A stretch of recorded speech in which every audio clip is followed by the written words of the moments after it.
What's going on? Waiting on my Starbucks. What are you up to?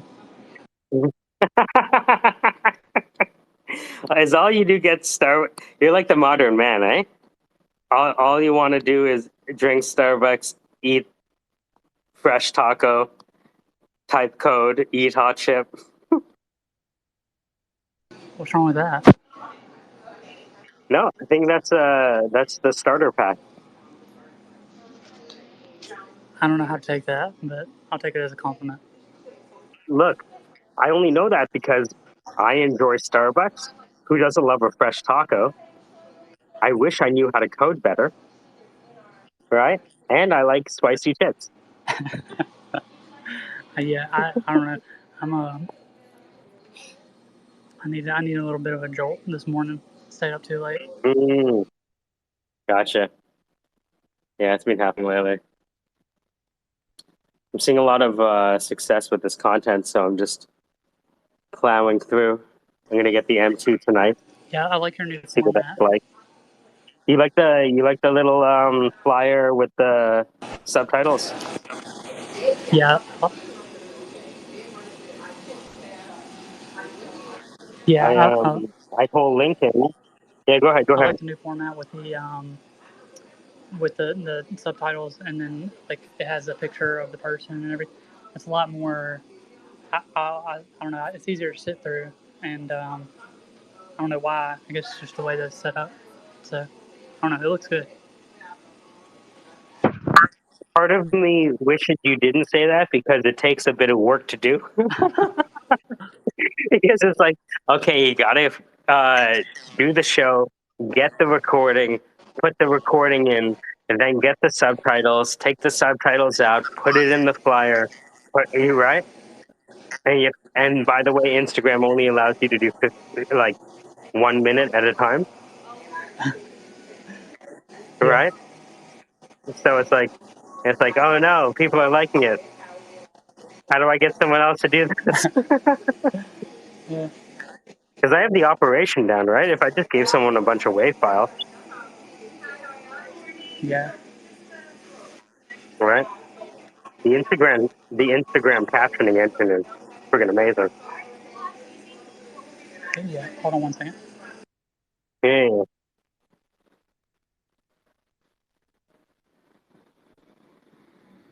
This is the Squarespace. Degenerate conversations in a broadcaster voice. We've been having a lot of fun in the past few days, speaking with members of the Space Force. Literally. I guess former members now.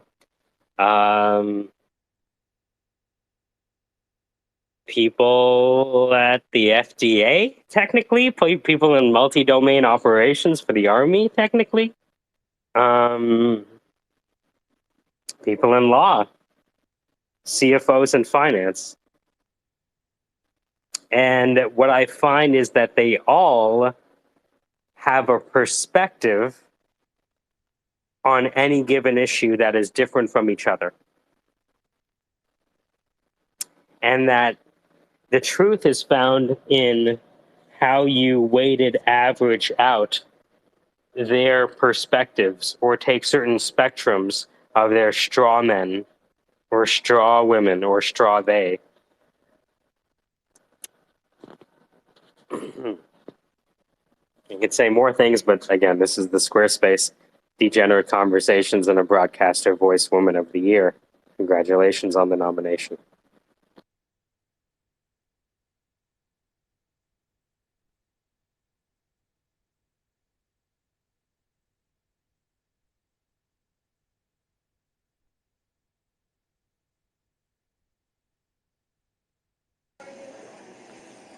Have you talked to Ken anymore?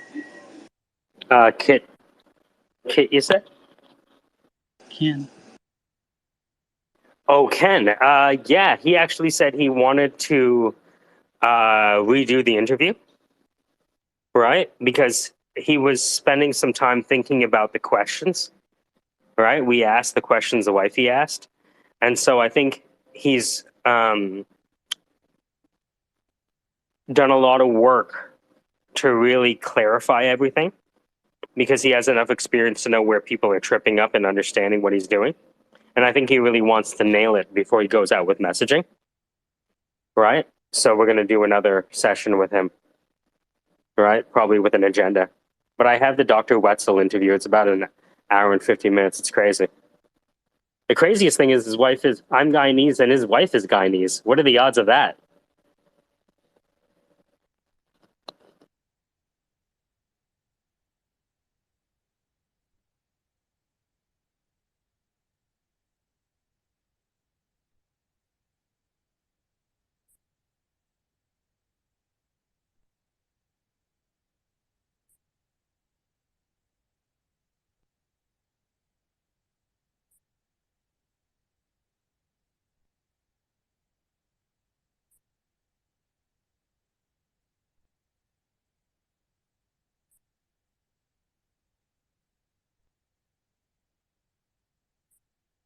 Crap. Okay, I'm back.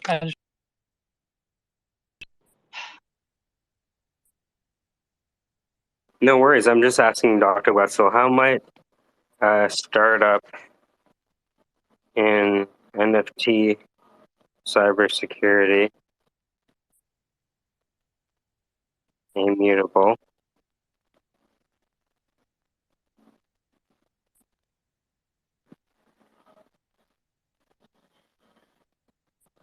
be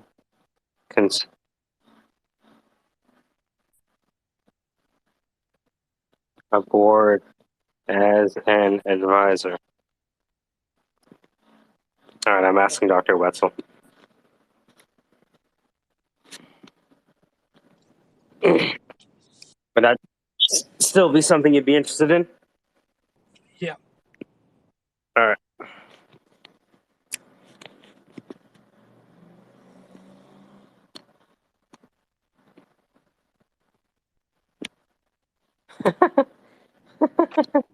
What? No, it's crazy even to ask. You know what I mean? Yeah. I don't care if it's a no. I know you're busy. All right? I'll make sure that my 15 minutes are worth it. All right? How about we set something in our calendar for 45 days?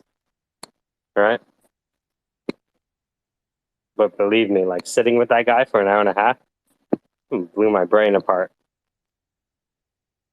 He said most projects were doomed because their math was broken.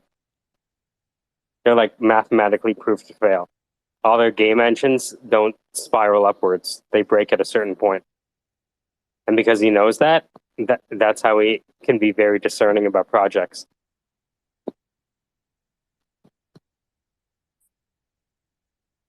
It's pretty awesome that he can just look at something and be like, all right, yep, that's definitely a piece of shit.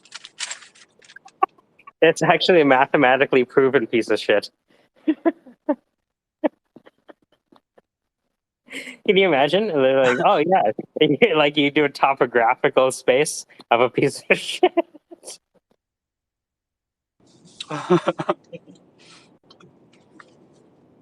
It really is all footnotes to Plato's Platonic solids.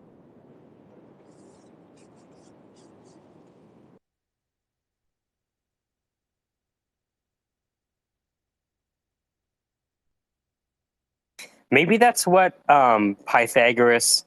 That's why they killed Hippasus, right? Because Pythagoras was trying to prove that he could solve the trilemma, and Hippasus showed him that it was impossible.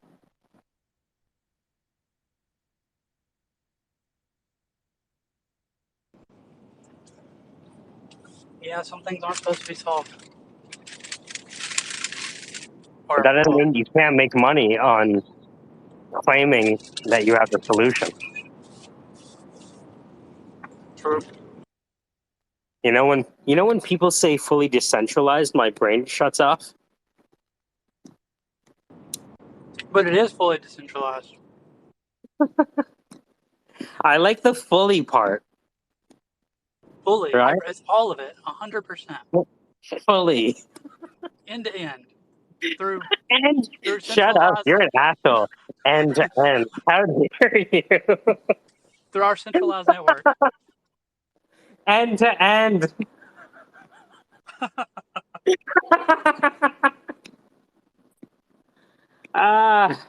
Do you hyphenate your end to end? It should be. Well, of course. Just gotta Yeah. keep it classy. Yeah, you gotta. You're right. Oxford commas. Just all commas. Every word has a comma.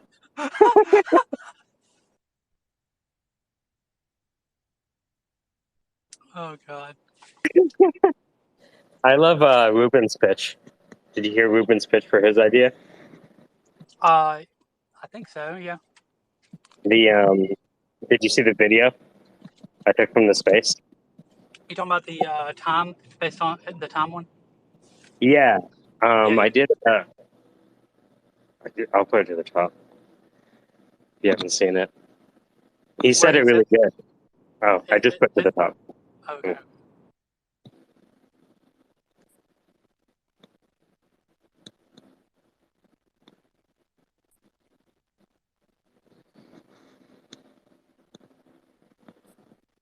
So here's the idea that I'm batting around. So you know how we have this content, right? Mhm. What I've so we had a meeting yesterday between like someone who may be named CFO of the decade and an entrepreneur who represents a number of businesses, right? And what we learned was that something as basic as a business plan wasn't as basic in common knowledge as one might think, right? Because the CFO came on the line, my friend Lincoln, and he's like, "All right, so can you send me 3 business plans right now?" No. So why are we having this conversation again, Mike? Right? So, for example, he was like, "Okay, so there on the business plan, there's going to be a SWOT analysis, right? Strengths, Oh God, I hated doing SWOT analysis. Yeah, okay, keep going. right?" But the way he described it was, so the SWOT analysis are strengths, weaknesses, opportunities, and threats. The question is, do your strengths and opportunity outweigh your weaknesses and your threats? That's the whole page. Yep, it's like a square, right? That's it, right?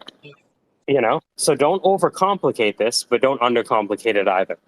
Understand that you're balancing these quadrants, right? And if you understand those relationships, that's what that page is trying to drive at. So I told Lincoln, what if you just created the guided business plan, right? Where you just walk them through every page, 15 seconds, type form, it's done. Just simple functions. I'm looking to take like these commonly asked questions, right? Whether it's blockchain or this or that or the other, and then be able to, create content the other end. Because now we're connected to the elementary schools, the kindergartens, the colleges. So There's a business plan builder out there. I actually used it one time when I was creating a business plan. Um, but yeah, there's like right now people are using the business model canvas by Osterwalder, yeah, right? And there's even like a Canvanizer that will like put together, it all, you just fill in the thing and it puts it in all the right boxes and allows you to highlight it, just like you have a whiteboard, right? But, in these it's almost like, because it's almost like YouTube University ruined people. It's almost like the access for information didn't make people smarter. And so what's of value is to be very succinct, right? But not in a way that's pedantic or boring. well, I think a lot of the problem with that is that I think that people, I think there's just so much information that it's completely overwhelming for most people, and they just can't handle it. They can't decipher through Yeah. what is or isn't the right thing to look at. And so, like, when there's definitive, like, there's a source that they trust, and that source can give them all of that information, then they're probably going to work a lot better than having to, like, source it out because, you Google and then it's intimidating. If you have no freaking idea what you're doing and, you've never been down this path before, you're going to stare at this, these results. You're going to be like, okay, well, which one is the right one? I don't want to do the wrong one. So I'm sure a lot of people think that way when it comes to that. Yeah, Baudrillard talked about how we replaced the crucifix with a pie chart because the pie chart allows us to um, decipher complexity.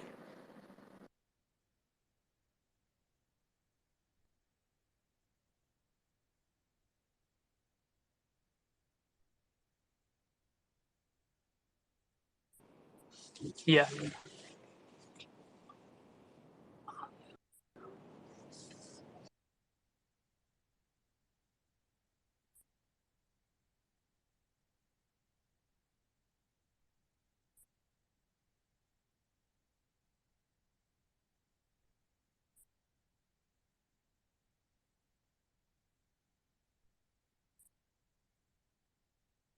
Yeah, Iron Laser. Iron Laser, I'm not sure if you follow him, but he's like a self-taught Linux engineer and software engineer who got bored in school and started surfing FTP sites in the 90s to teach himself. oh god. I listen to I don't know if you listen to Joe Rogan very much, but I listen to his Yeah. latest one of his latest with a guy named crap, hold on. Tell me it was Mark Yes, Andreessen. that was so good. That was so good. Dude, hey, what are you talking about? That's Netscape. Yeah, but I've never like I don't know. He's just I like this story. I've never heard it. Dude, he's the, him and Rocklef, those are the guys that came up with the idea of product market fit back in the day.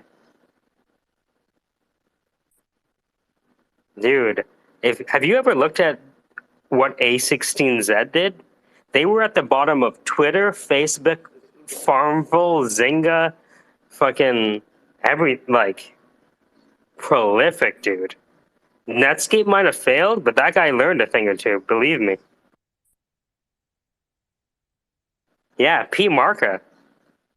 yeah, I Dude, loved listening to the story. I mean, it was cool because dude, you should see his tweets. His tweets are damaging.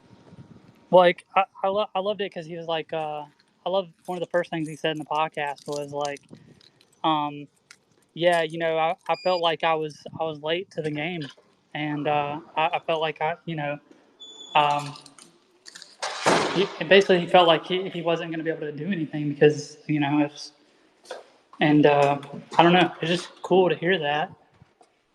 That guy failed with Netscape and still succeeded. You know how debilitating it must have been to lose the browser war? That hurts. And he still got back up. Yeah,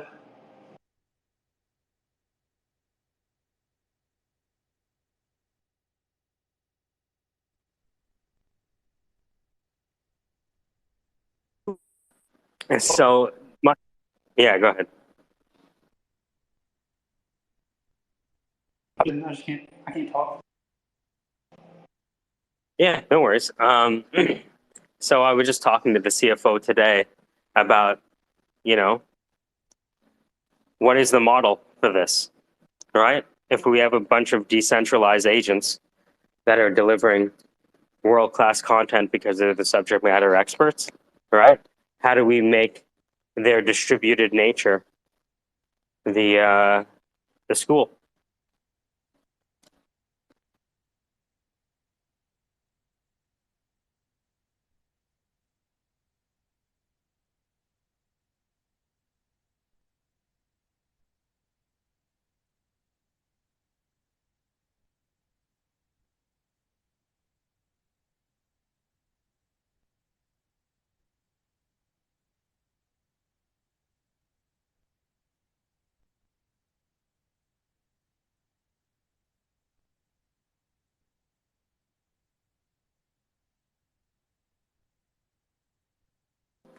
Turn this down.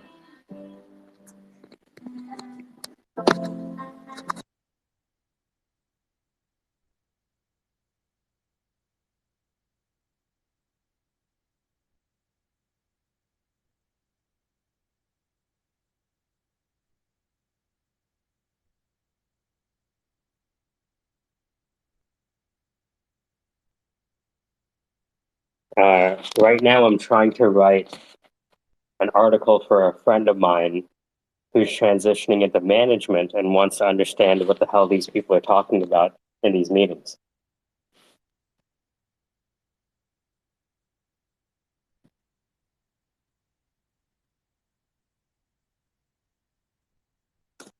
Who does?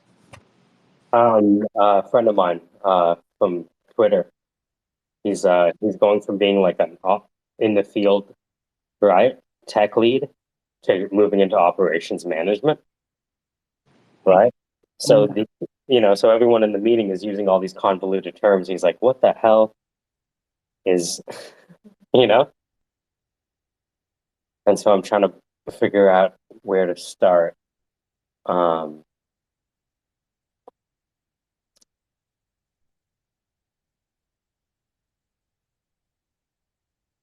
where is I I? love that reminds me of have you ever seen those lists of words that are used in business emails?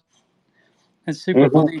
There's some websites out there you can like translate your normal text to like office speak, and you could type in like, yeah, go fuck yourself or something, and it's like, and I hope you have a really nice day, and like, I don't know, it's just freaking Yeah, I have things like continued success.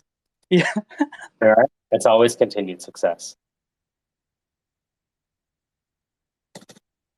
So like ITIL is service strategy, service design, service transition, service operation, continuous improvement.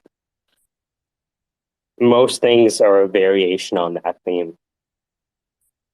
And if you want to understand what to put their their buckets,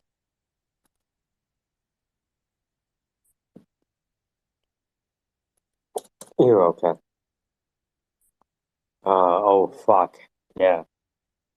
The um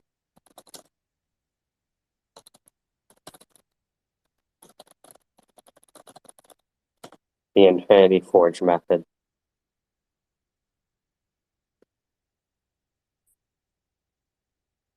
Mm-hmm.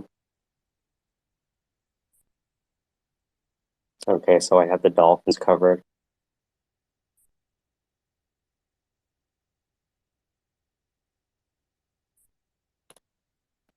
The doctrine of metaphor frameworks. What do you think about that as a title? That's good. Yeah.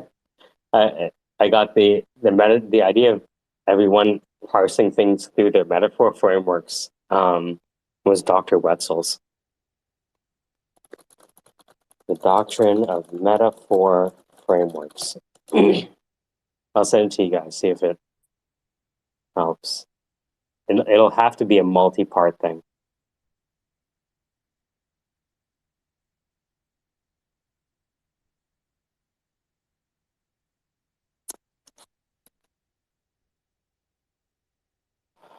Drowning in frameworks. Um, I'll be breaking each of the key metaphor frameworks down in individual posts. Stay tuned.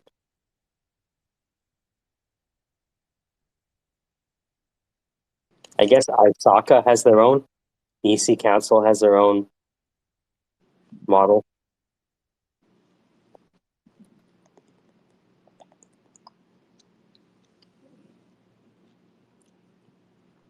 Have to get off of here for like a couple hours, but if you're Yeah, no around worries. after lunch or so, Yeah, we do it up.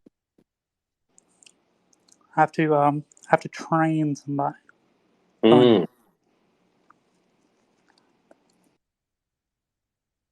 I shall return. mm, You know. with bated breath, we will be waiting. That was NFTs are worthless. Who is paradoxically building a platform for NFTs. And maybe someone who thought NFTs are worthless would be the best person to build a platform for them because he would look at them with derision and disgust. And maybe that's a good place to start.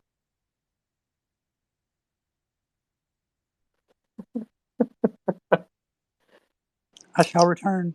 Mm.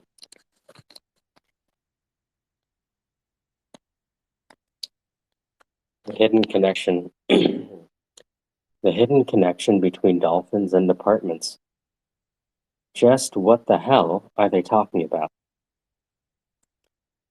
Ever sit in a meeting and think to yourself, just what the hell is he talking about? You're not alone.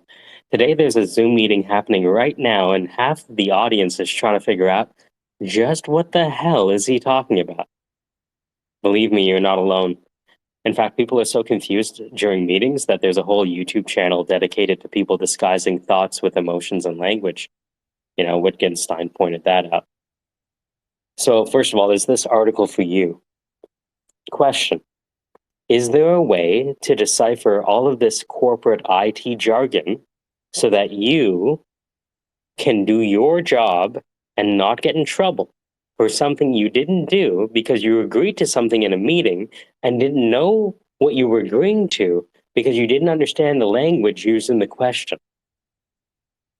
The answer is yes, there is a way to decipher all of this corporate IT jargon, and the dolphins will teach us how.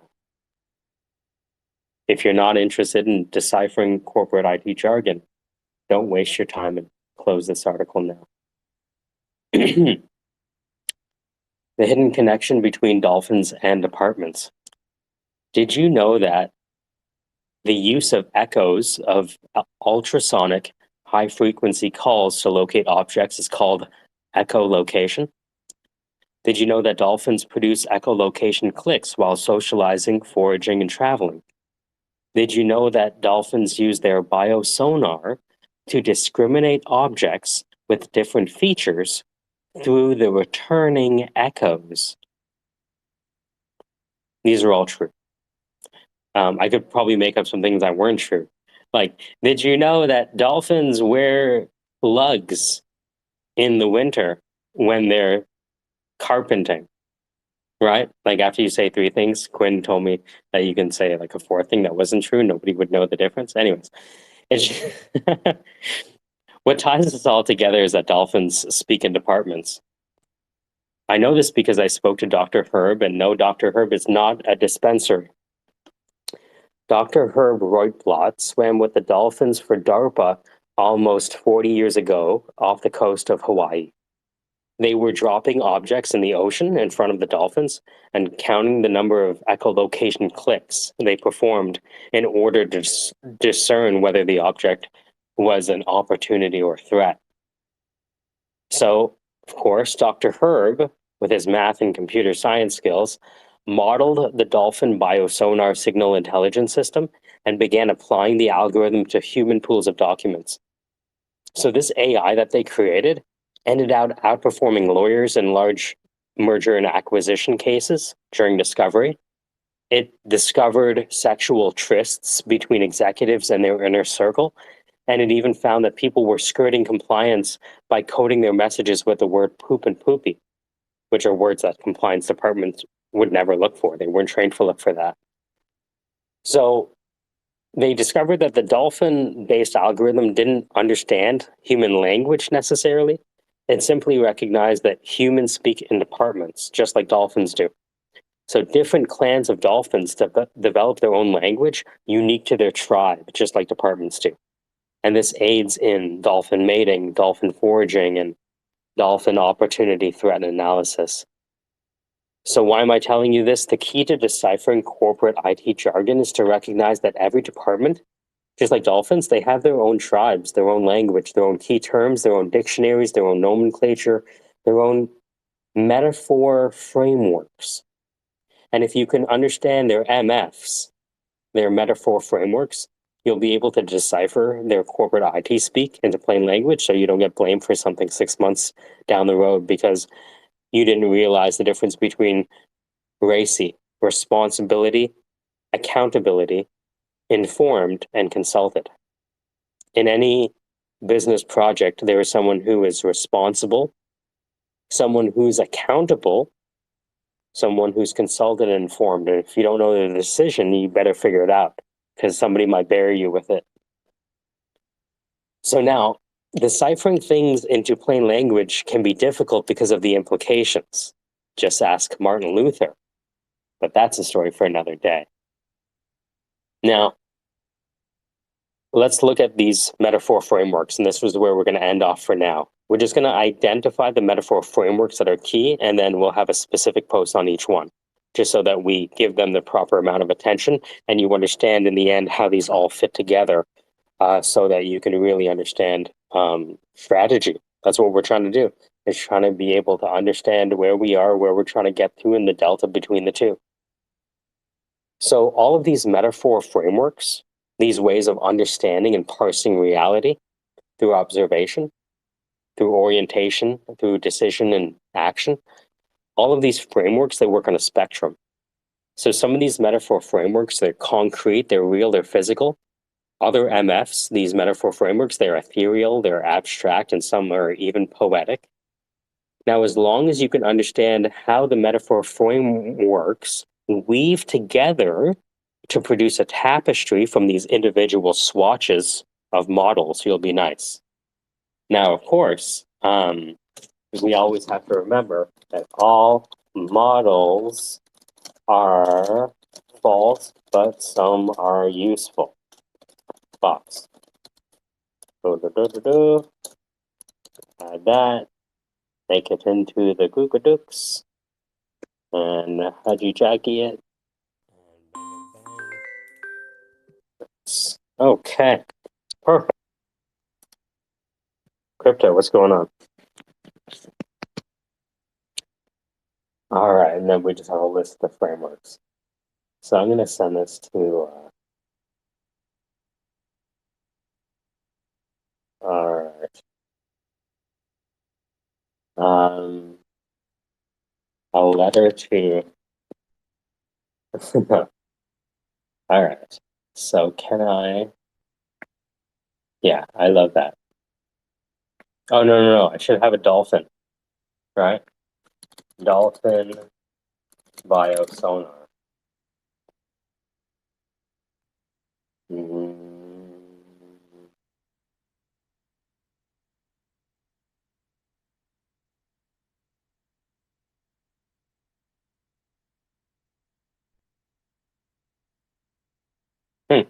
They do it with their voice box, kind of. Interesting. Where's the dolphin?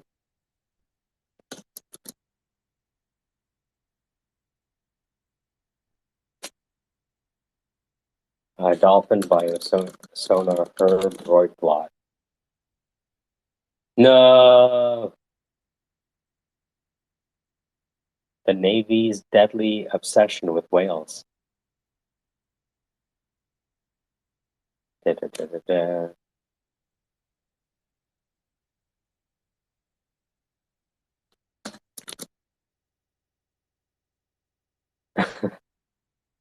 Um,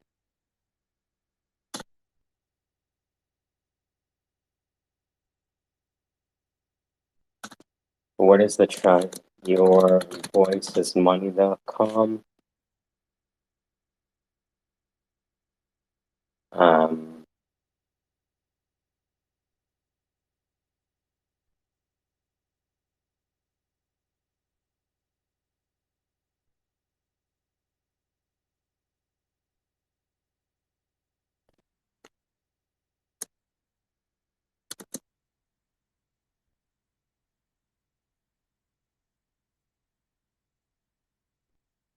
nice.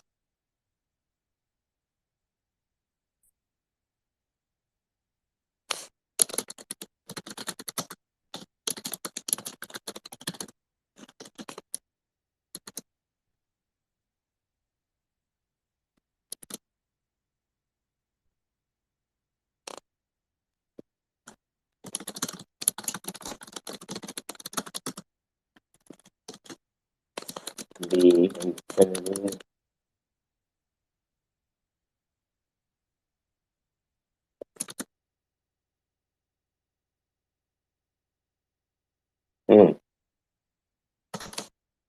keep in mind, just because you know what you want to say doesn't mean that you know how to say it without losing your job.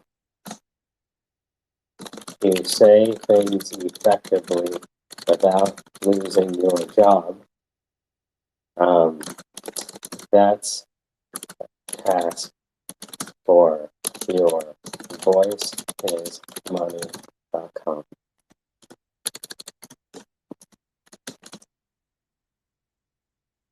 Wow, that could actually be really not a lie. You always want to move away from lies.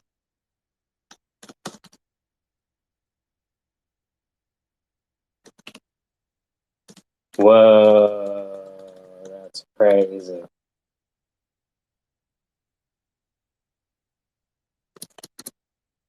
So, then what I can do is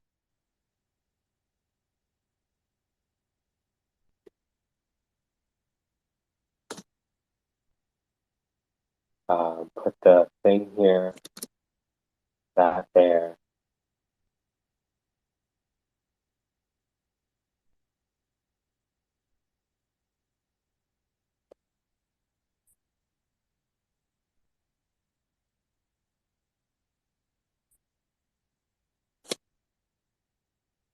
Mm-hmm. Yeah, this is a fucking good article. There's a fucking good article about it.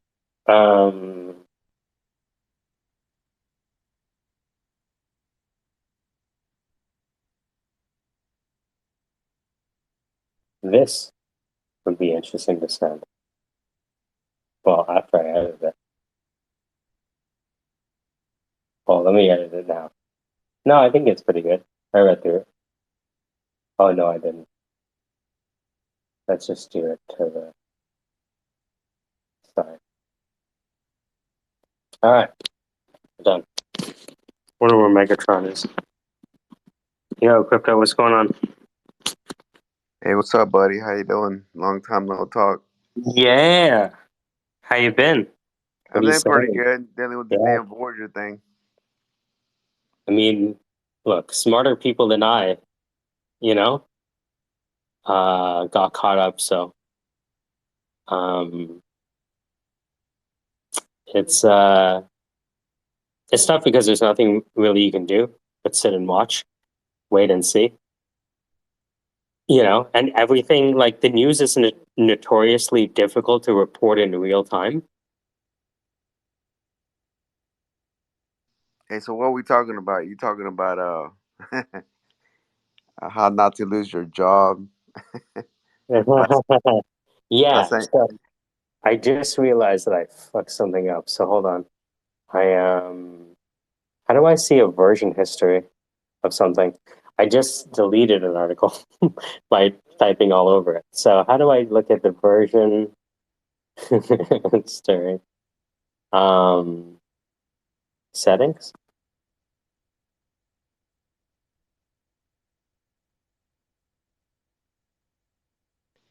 Man, I Oh, say, that's the URL. Okay, so I can call it uh, Dolphins and Departments. Okay. Let's see if that worked. Um,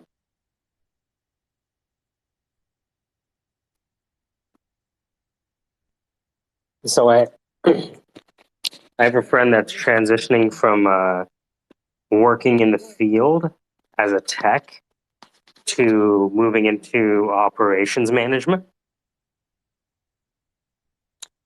And he was telling me that one of the things that he wanted to get a wrangle around or a handle on was all of these models and frameworks that people use. You know, like project management methodology and OODA loops and all this kind of stuff. So I was just writing a introductory article to try to demystify all this language. So, what is it called? The hidden connection between dolphins and departments. And we can have Mr. Guy there.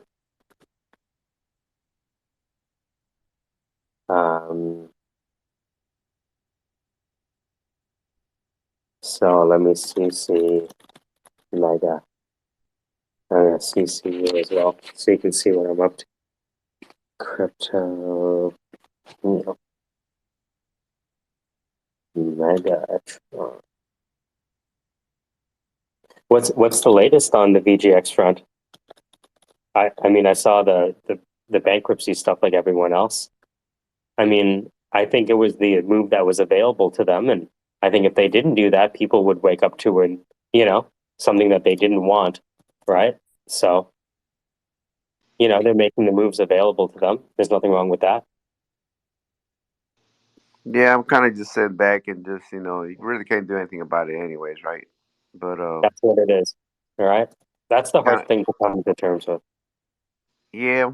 So I've just probably tried to use our influence or something, and I brought up the point of maybe raising some money so they can get liquid again, and you know how some people are, man. They become some of them are on board, and some of them become negative Nancy's and stuff. And someone brought out a good point. Yeah, even if we do, you know, get them liquid again, that still doesn't solve the lawsuits that they have on them, from different states and da da da da. I Wow. think, yeah, yeah. I think sometimes I think this might be, the easiest way to get rid of the lawsuits is if somebody buys them out, then they become null and void, and that might be, where they're headed from my point of view.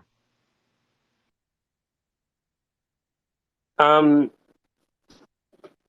I I feel like I have a soft spot for the platform. If nothing else, that the user experience is the first thing that I ever heard about it. I didn't hear about the APY. I didn't hear about any about that. Casey told me that of all of the user experiences that he's seen, this one was the best. And so, as long as they can keep that alive, you have a healthy debit community out there. I can't imagine that there's someone that can figure out a way to prevent a bank run and keep it going. But again, because this involves a political, legal, and regulatory environment, it's much more complicated than anyone can see. Oh yeah, I've been trading crypto since 2017, and this is by far the best app that I have ever used. Right now, I'm having to deal with crypto.com and Coinbase, and I still don't like. I don't like the way the app feels. Yeah, it's clunky. Like for some reason, the other apps just feel clunky, but when you go to the Voyager app, it just feels so smooth.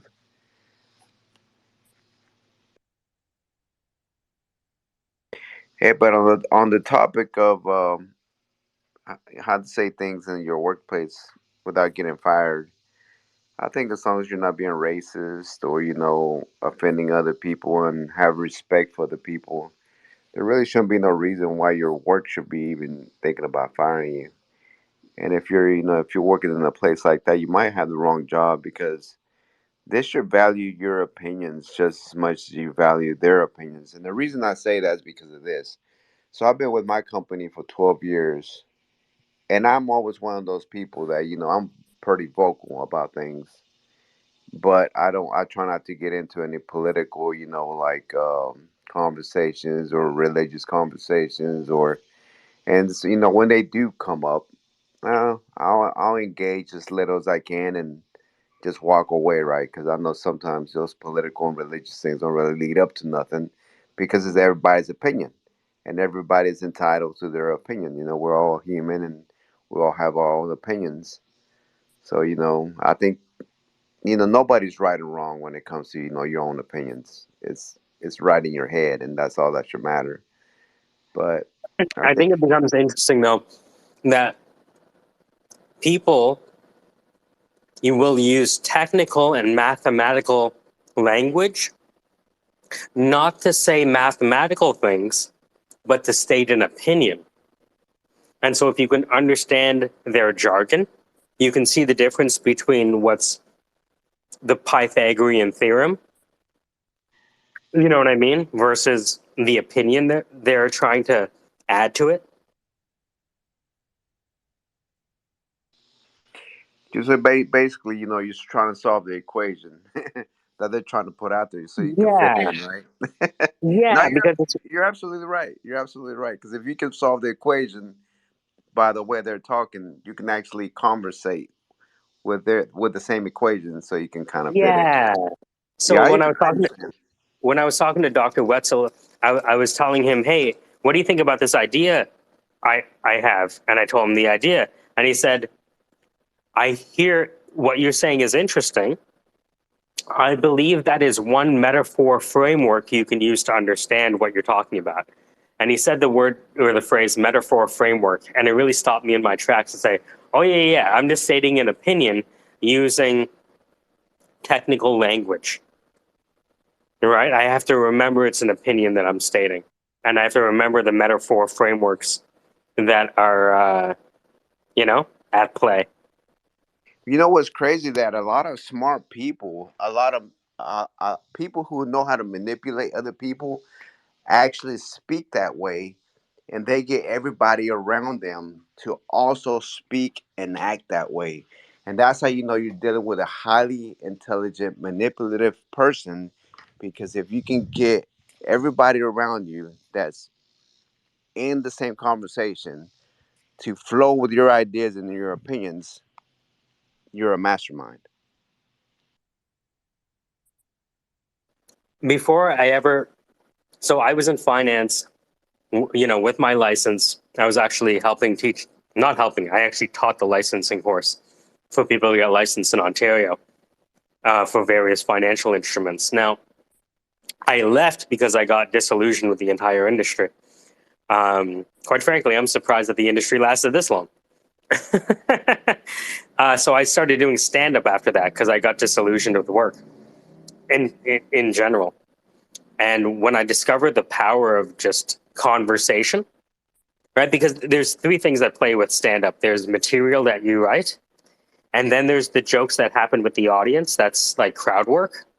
And then there's improvisation, things that you come up with on stage spontaneously. And when I found that most of these meetings were simply just like being a stand up comedian, like Twitter Spaces, right? You have a host of a show, you have other people. Some people are comics, some people don't have good jokes, but they have good ideas, right? They're not funny, ha ha, but that's a good point, right? And then you have hecklers. Now, hecklers are your biggest source of laughs, right? In any comedy show, if there's a heckler in the audience, you're going to hear people laughing the loudest, right? Responding the loudest. So to me, the hecklers are a part of the group too. But, when I'm hearing all of these things, I'm like, okay, that's the joker. Oh, that's the logician. Oh, that's the artist. Okay, that's the storyteller. Okay, that's great. You know, and to just be able to see, oh, okay, so you are looking at this event with the lens of this metaphor framework or this combination of metaphor frameworks, or you're using the sequence of metaphor frameworks to make sense of this complex event. And while it may be true that it sounds good and everything you're saying seems technical, still speculation. It may seem technical, but it's still speculation.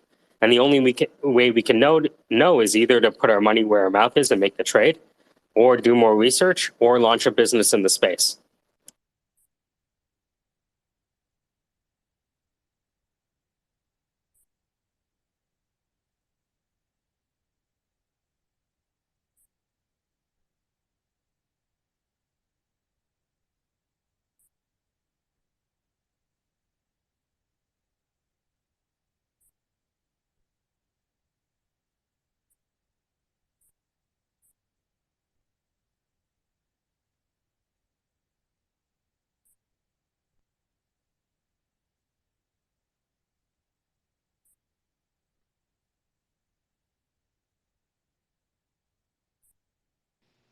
So you think by being funny you attract more attention?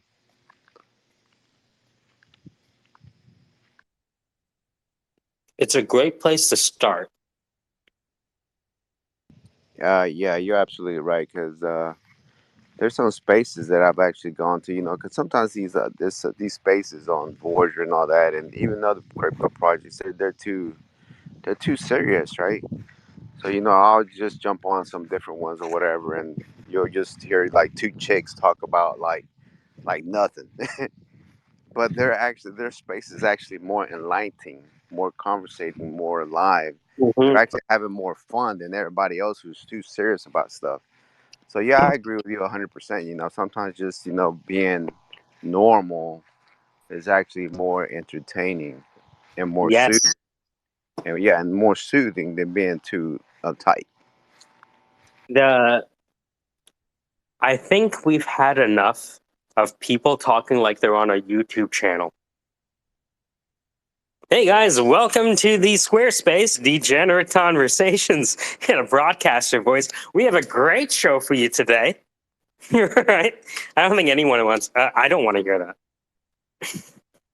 You know? Yeah, I think people do that because they want to keep it professional, and I understand and all this and that. I'm not a professional person at all, man. I can barely See, speak that's me English. too. Right? Like I grew up in the hood and then went to U of T, and they taught me that the way I spoke wasn't supposed to be the way that you speak. Right? That's what I learned from that environment. And I'm not saying that's true, but I learned how to unlearn that stuff and be like, fuck it. I'm going to speak the way I want to speak, and it's going to get me kicked out of rooms, and it's going to get me kicked into rooms. At the same time, I know how to turn the language on, right? I have access to the metaphor frameworks. Oh, you're using OODA loops. Yes, okay, I understand how to parse this through. Oh, you're using ITIL. Oh, you're using the project management body of knowledge. Oh, okay, you're using incident problem, root cause analysis, change release man. Okay, gotcha. Right? What Yeah, the but learner learns. Yeah, go ahead. I was gonna say, but what's crazy is that you also have to recognize all that and have the intelligence to be able to talk that language. See, and I think that's where a lot of people get stuck. Cause see, I don't have that kind of high level intelligence where I can just flip the switch and turn into Mister Executive. Cause the hood still comes out of me, right? Yeah. No, And I think I'm telling you this with the amount of talking head YouTube people that don't know what they're talking about. These executives are craving for someone to tell it to them like it is.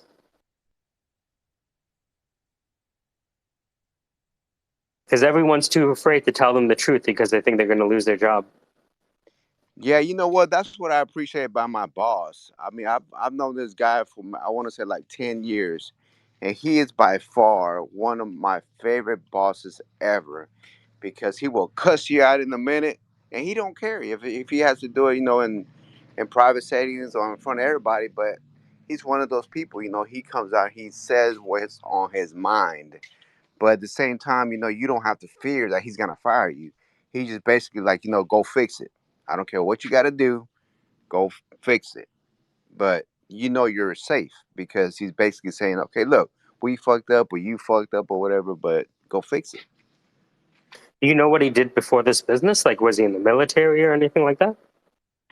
No, but he did run other companies, and from what I understand, he has also been fired himself, and I think it's because of the way he talks. He's very open mind. He's very vocal, and there's a lot of companies out there that don't appreciate that vocalness. They kind of want you to bite your tongue. They want to be politically correct. They want you to be politically correct and blah blah blah blah. And I don't think that fit his style. But when he came into this company here, it fit perfectly because we're kind of wild and crazy, but we get the job done.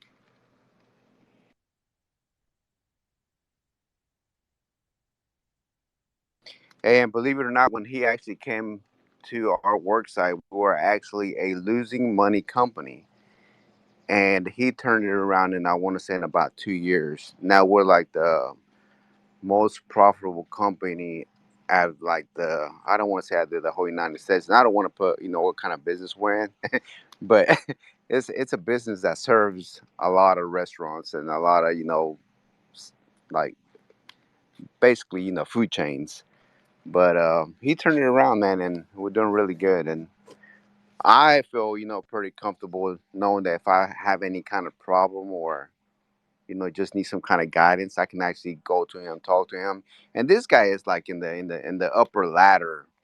So if I feel like I'm like down here, I'm not even really all the way up there, but if I feel comfortable enough to go talk to him, I feel safe, and I appreciate that. But yeah, man, you're right about some executives or some people in the corporate ladder do want to be told how you feel.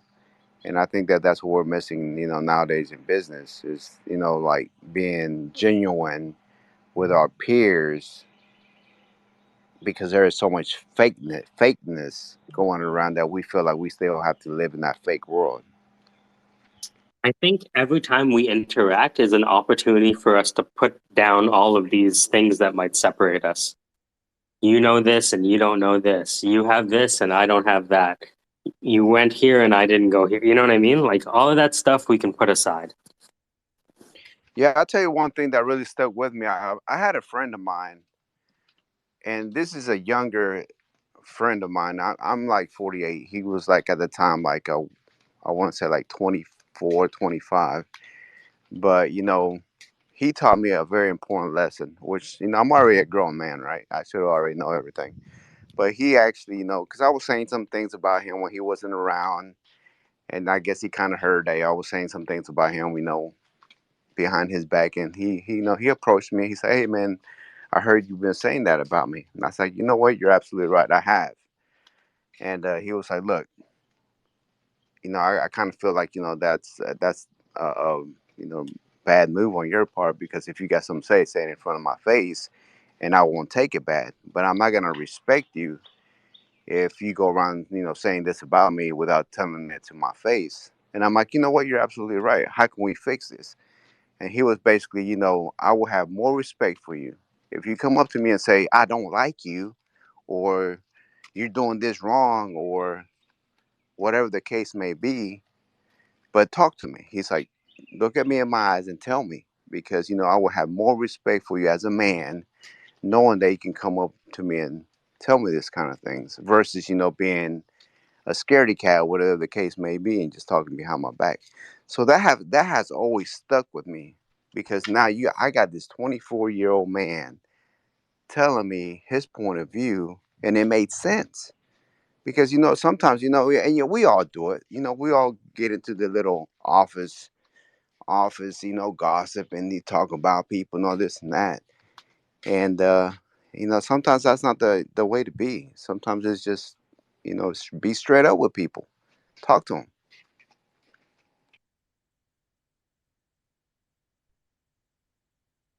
I think that when you start being authentic, you're not necessarily ready for the blowback that happens, right? Because there's a cost to being authentic, which is people disagreeing with you, right? Or maybe taking offense to you being authentic, right?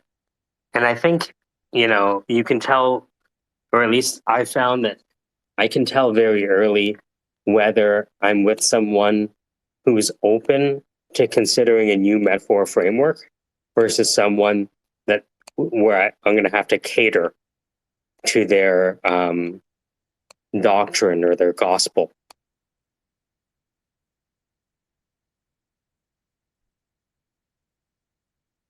And now you actually bring up a really good point. You're absolutely right on that one, because if they don't want you to be authentic, they will take whatever you say and use it against you. So I completely understand that. And I think, like, I've realized with the businesses that we've worked with that it's okay if people don't want that, but it's our choice to work with them, right? If we find that the decision making or perspectives that people have aren't aligned with us, that's fine, right? We're looking for people who are looking for us. Hey, Zach. What's going on? I probably won't be able to stay long. The wife is running into the bank to get a check so that we can buy a new car, which just popped up yesterday. Congratulations. What are you getting? Kia Telluride. It sounds like a way to keep your teeth white. Yeah, no, she's been driving a 1998 Dodge Caravan. Oh, this is a nice car. Dodge Caravan. And so right. Finally we're just like, screw it, we're just gonna upgrade. And this is really nice. Yeah, they're pretty sweet. They look like a Range Rover. So yeah, we like to. It looks like a modern take on a Jeep. Yeah, it's really nice. It's like it's like when I was growing up, the Jeep Grand Cherokee was really popular. Yeah, so that's how old I am. It was. We've been looking to find one, and there's not one to even test drive within 1,000 miles of where I'm at. And you can't get a new one because the wait list is like a year long. And right. So like we were just like, we pulled into a lot and they just by chance had one. And my family's friend owns pretty much all the car dealerships in this area of New York. So we just called my uncle, who's best friends with the guy, and we're just grabbing the check and gonna go pick it up. And so I'm just in the car with my kid, waiting for my wife to get this check. So how's everyone doing? You've been doing these spaces every day. Is this like an everyday thing you're trying to work on? It's one of those things where, because I work alone, right, with people, Yeah. but alone essentially, like physically, I find that it's kind of just a way to keep sane by checking in with the community ever so often. And now, because I find that, and here's the interesting thing about the whole copywriting. I wrote, Dan and I were like thinking about copy to write about leadership, right? And so we wrote that article about what is the hidden connection between ballroom dancing and leadership, right? Yeah, I saw it. And I posted it to LinkedIn, and I got a really hilarious comment. And they said maybe that's why women are better leaders than men, because they have to dance backwards on heels. Yeah, I saw that. I saw that joke. Did you use the same AI to write that one? So what I'm doing is it's a transhuman experience. So I have the thesis or the hypothesis, Yeah. and then I'll validate or just work out the spectrum of the thought using the AI. And invariably, if I prompt the AI in the right way, like tell me what is the significance of the military decision-making process, bang, it'll spit it out. And then it's up for me to go Wikipedia and look at the actual, PDF of the document, Yeah. right? To be like, okay, so this is the order I should put things in. But again, it's not going to be complete because you actually have an idea of how this knowledge is used in a system, right? Yeah, because like I was literally just having a conversation with a client about like the mission analysis portion of it, which is probably the one portion that people skip over the most in their entire life.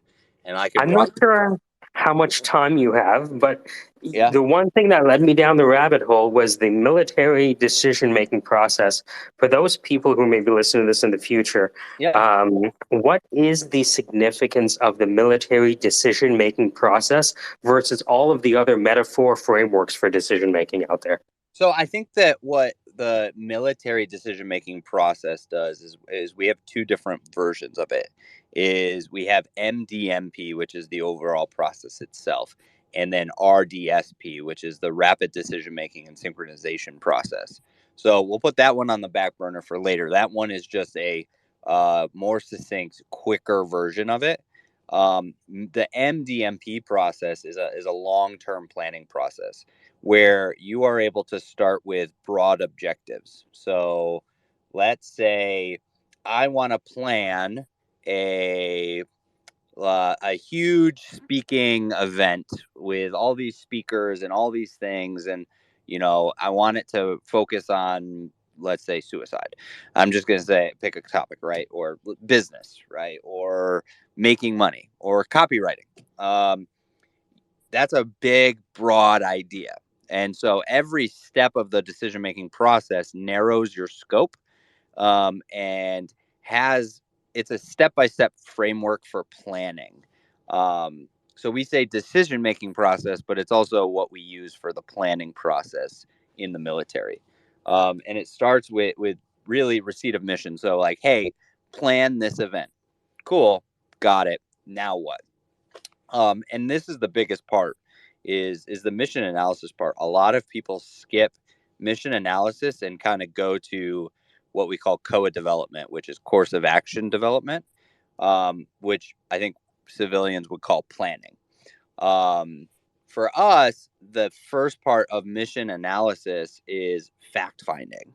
And a lot of people do it in a way where if you just take a piece of paper, at your desk and put it into 4 quadrants, the top left quadrant, you could put facts. So all the facts of this event, right? A fact being we will host this event the 3rd week in December.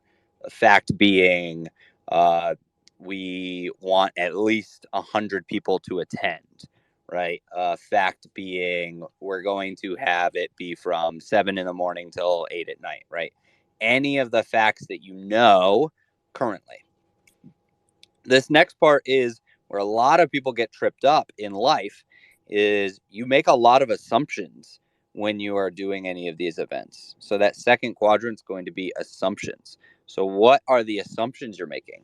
I'm assuming we're going to have 250 to 300 people, right? A minimum of 100 is a fact. We're assuming we're going to get to 200 to 300. We're assuming we're going to do it at this location, this ballroom, or we're going to do it virtually. We're assuming we're going to do it as a combination or a hybrid. Now, those assumptions that you make need to drive the third quadrant, the lower left quadrant, which is what are the questions that you need to ask, right? Are there places to host it in person? And where? Are there what is our marketing going to be to get to 300 people? So those assumptions drive questions, and those questions are either become facts once you get answers, or they go into the lower right quadrant, which is risks or limitations. And so what are your limitations? Risk. COVID increases and we have to go completely virtual, which then drives another assumption. We can handle everyone virtual, right? So now you have 4 quadrants that are allowing you to have either facts and risks based on the assumptions and the questions being asked. So you've laid out the framework that you then can take and say, now what? Now you take that framework and go into the actual course of action development phase, which is the actual planning phase, because you've taken some of those, assumptions and risks and facts. You've codified them on paper. And now when you're planning, you can backwards plan from that end state. Hey, here's our plan. And you can create these decision points along your planning process based on those assumptions, those risks, and those facts that says by September 1st, I need to have the venue solidified so that I can, start my marketing campaign knowing the venue, right? And then you have a branch plan. At that point, if you get a large ballroom, you can go down this route. If you have the small ballroom, you go down this route. And now you're able to backwards plan based on all of these set issues, which is why the military decision-making process works the way it does. You're also able to, later on in the process, we have a very succinct way of what we call war gaming. So if you, through this process, have come up with, 2 separate plans, when we do course of action development, we want at least 2 plans. They need to be drastically different. You are able to then war game both plans or war game your best plan in a very succinct way that allows you to say, here's where we're going to get tripped up. Here's how we're going to address that. Here's some issues we might face. And even just fine tune your plan before you ever start it. And really, I gotta say, yeah. I think there's a space for a lieutenant on the board of every startup. And that's so lieutenants are hard now. Or whatever the rank is. Does that make sense? And For that's somebody, because we have waterfall, we have agile, we have the project management body of knowledge, we have all of these things, right? Yep. And each of these frameworks, like right now, I know a technician who's about to transition in the office as an operations manager, and he wants to know just what the hell are all these people fucking talking about, dude? Yeah. Right? Because he doesn't understand the jargon. And all of these jargons are just metaphor frameworks like Agile or Scrum or Waterfall or paired programming or any serverless. And they're all metaphor frameworks, Dev, SecOps, all this stuff. All of these metaphor frameworks are missing key insights from the military decision-making framework. Yeah. And I think if people understood the difference in the doctrine, they would realize what they're missing, realize that they didn't have a readily available way of learning it, and then would seek someone to hold them accountable. And I was even down to the wedding planner that wants a coach to make sure that they don't miss anything. Yeah. And so there's a I think that's the hardest thing that I talk to a lot of people is, and it's actually a chapter in my book, is a lot of people don't define their own standard operating procedures. They go through life with this kind of just like nonchalant way of just attacking it, or they go through their business with this like, yep, this is how I've always done things, but they never codify it, they never define it, and the military's been really cool. And because we can take this 22-year-old kid and through 8 years teach them all this information and get them to have a degree without I 5 or 6 of the guys that Win the War has as consultants, they're all getting management degrees. They're all taking classes on Scrum and Agile and like you said, Waterfall. So not only do they have the whole military framework, but they also are gaining all of this business framework. They just don't have a bachelor's yet. And so that's where I feel like I'm able to just like plug them in and say, look, like this guy's going to just like 10x what you're able to do. And we've had a lot of success. We've had a ton of success. Just like if we, instead of the broad population, I believe that if we just focus on that niche. Yeah. Because I believe that a Series A or especially a Series C company that's on the verge of losing it all, or maybe they've burnt half their cash flow and they're burning through their runway. So and they're getting nervous. Yeah. So I've had a few. I think the seed and pre-seed founders are really where we've found a lot of traction. Your Series A founders and beyond, they have such a support network of investors that it really they have so many people in their ear. Right. All of those people have already filled those seats on the bus. And you've already skewed them towards a specific way of approaching paradigm. things. Yeah. The paradigm has been set before the check was written. Exactly. Gotcha. And so early pre-seed and seed founders, and here's the other thing is that Series A, Series C, Series A and beyond, those founders can afford larger end consultants. Not saying that I don't want to increase what our value prop is and what our ask is, but I also think that what we're asking right now is feasible for that early stage founder, where they get a life coach, a business coach, like you said, a decision-making coach. Zach, They're getting a lot, are you talking? but Are you talking? it's not killing their cap Are you table. talking about Win the War, right? In your services, so Yeah. you know that I worked with, you know that I kind of did a non-military Win the War. I really loved the way that you focused on your niche, but I did that in Colombia with growth stage companies. The problem is you have to kind of come in with a different pitch to a Series A founder or a Series B founder at the end Yeah. of the day, because they do need leadership, and even though they think that they're hiring correctly, there's always lacks and flaws in the system and how they hire and how they recruit. And one of the things that I've realized is, essentially, when you're trying to, can you hear me? Yeah. Go ahead. Yeah. Yeah. Sorry, I was just making sure I was still connected. When you're trying to, when you're trying to grow and scale, leadership needs to proliferate throughout entire squads. So agile squads and scrum squads, they need to be able to kind of promote this, not in a hierarchical sense only. So like they might be recruiting the right executives, and this is what they put on a term sheet, and they make sure that they have key employees.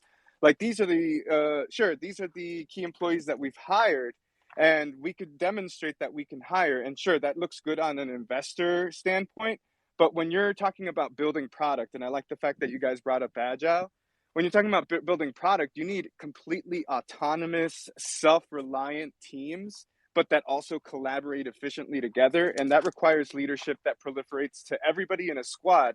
So a squad is, 4 to 8 people strong. I think 8 people's too much, but 4 to 8 people strong. And really, they're just trying to come out with feature sets and specific product cycles as quickly as possible, and harness a rhythm right between them, kind of like a. Well, that And, synchronization, that focus on synchronization, I think was what was lacking from a lot of these frameworks. Yeah. That synchronization is not trivial. Yeah, it's not trivial at all. And I think that's one of the things. So that's one of the hardest things, and why I've kind of boiled Win the War to quote unquote accountability, is because I can show added value to groups and squads and teams and individuals beyond accountability once I'm in the door, right? And I think that what we do better than anyone else in the synchronization process is the synchronization process, right? Our decision making process, our planning process has huge leverages synchronization to a greater degree, I think, because of the way we work our warfighting functions. Like when you wrote that AI thing, and it said like, "Hey, here's the operations order." Like that's not codified in any of these business things, right? It's just like, "Hey, give everyone a chance to speak," blah blah blah blah blah. But we have a very succinct way of saying like, "Here's how logistics frames this portion of the decision making process. Here's how communication is framed. Here's like," and so that's what the hardest part about Win the War is. I see it being this thing where we could be one, a virtual, I don't want to say manager or a leader, but a virtual addition to all of these different squads and all of these companies, right?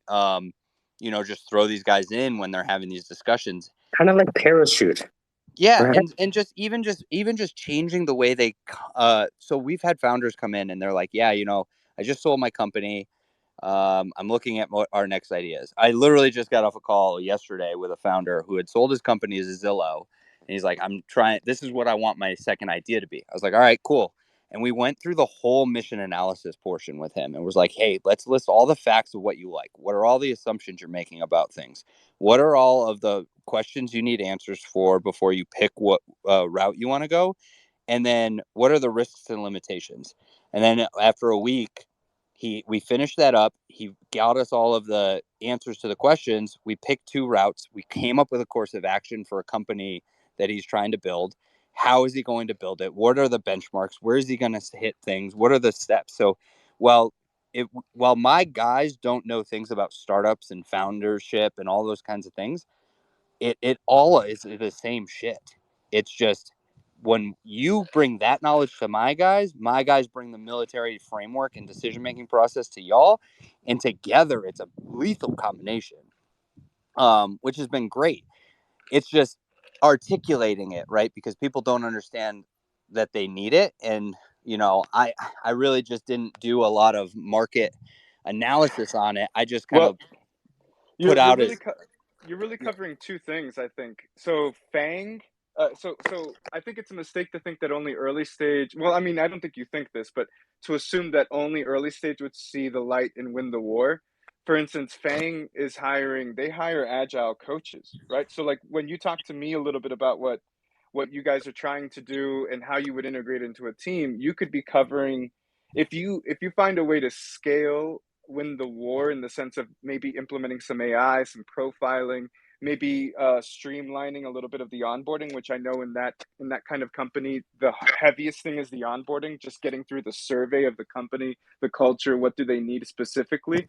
But at the end of the day, if you find a way to streamline all that, you could onboard these big, 1,000, 5,000, 10,000 persons companies like Fangs, and essentially you could be replacing the agile coach, or not replacing them. Obviously, you wouldn't sell them like that, but you could be assisting the agile coach to do their jobs a little bit better. And I also yeah, think, like for instance, Facebook, Fang, Amazon, these companies are also hiring learning product managers, and learning product managers are. So I'm a product manager, and I love learning. I studied education, so this is where when I first got back to the States after being 10 years away, I was trying to apply to.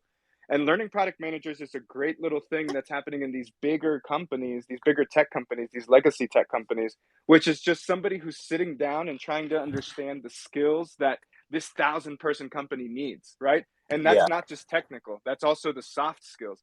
So really, I think that the approach to them is also a monetary one. If you're talking to the CFO, for instance, what are the costs that Win the War takes away from you, right? yeah, So that you and cover and what are the efficiencies that we cover? Like, how do we make your learning product manager, your agile coach more efficient?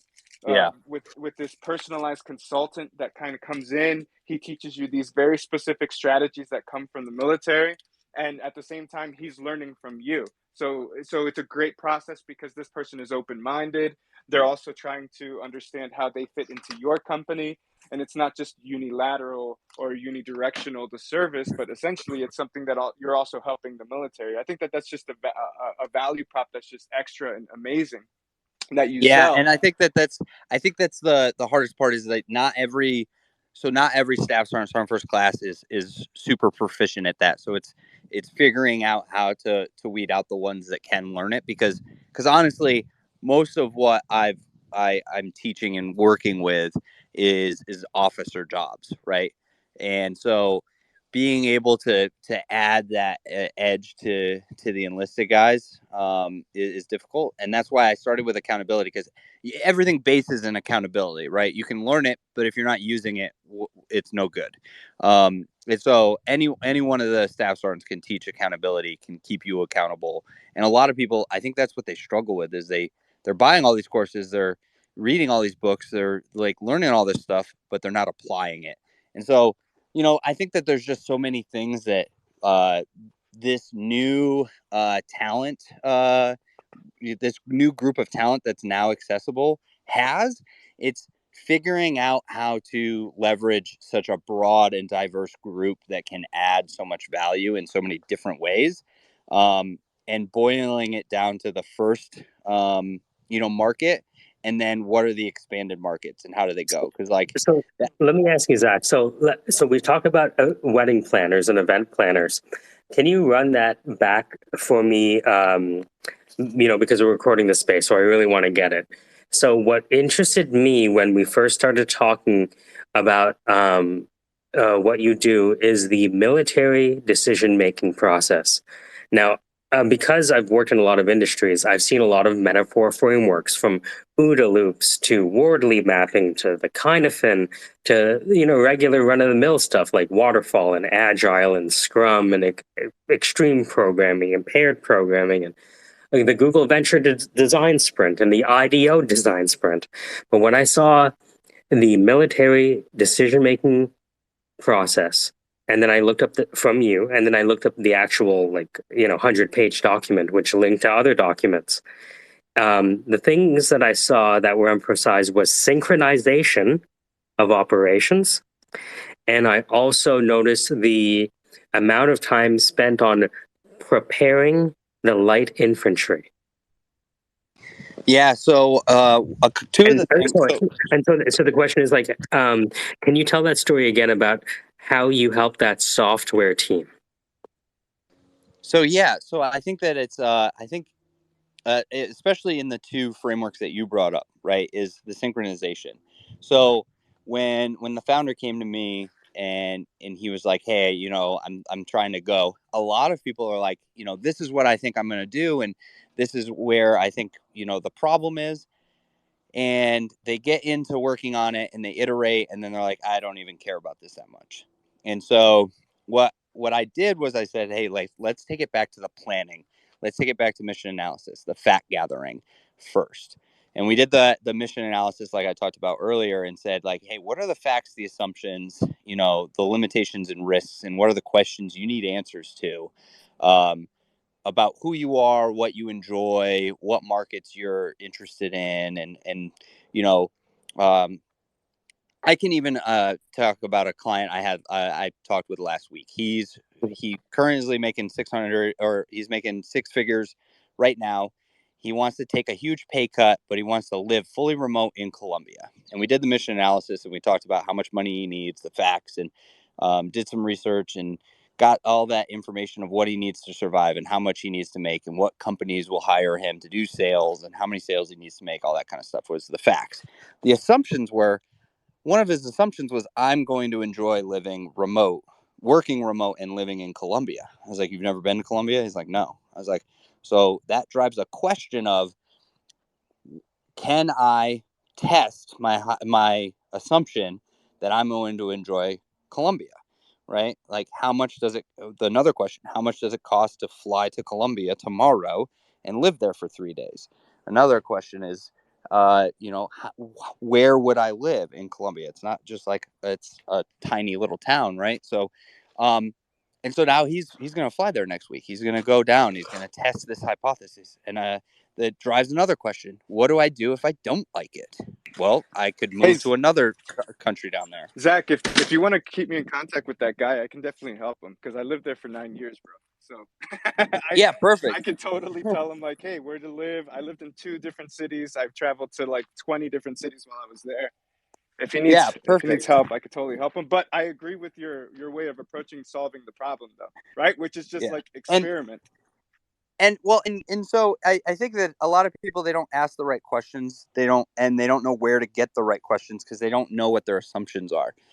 They just go straight into planning, and they don't understand that every time you make a plan, you are making some pretty large assumptions, and those assumptions can be either right or wrong. And if they're wrong, they can cause a huge impact on the business you're trying to build, or the plan itself.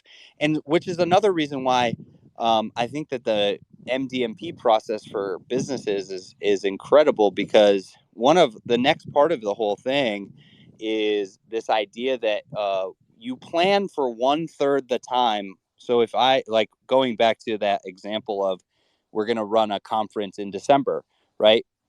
You plan for 1/3 of the time, you execute for 2/3.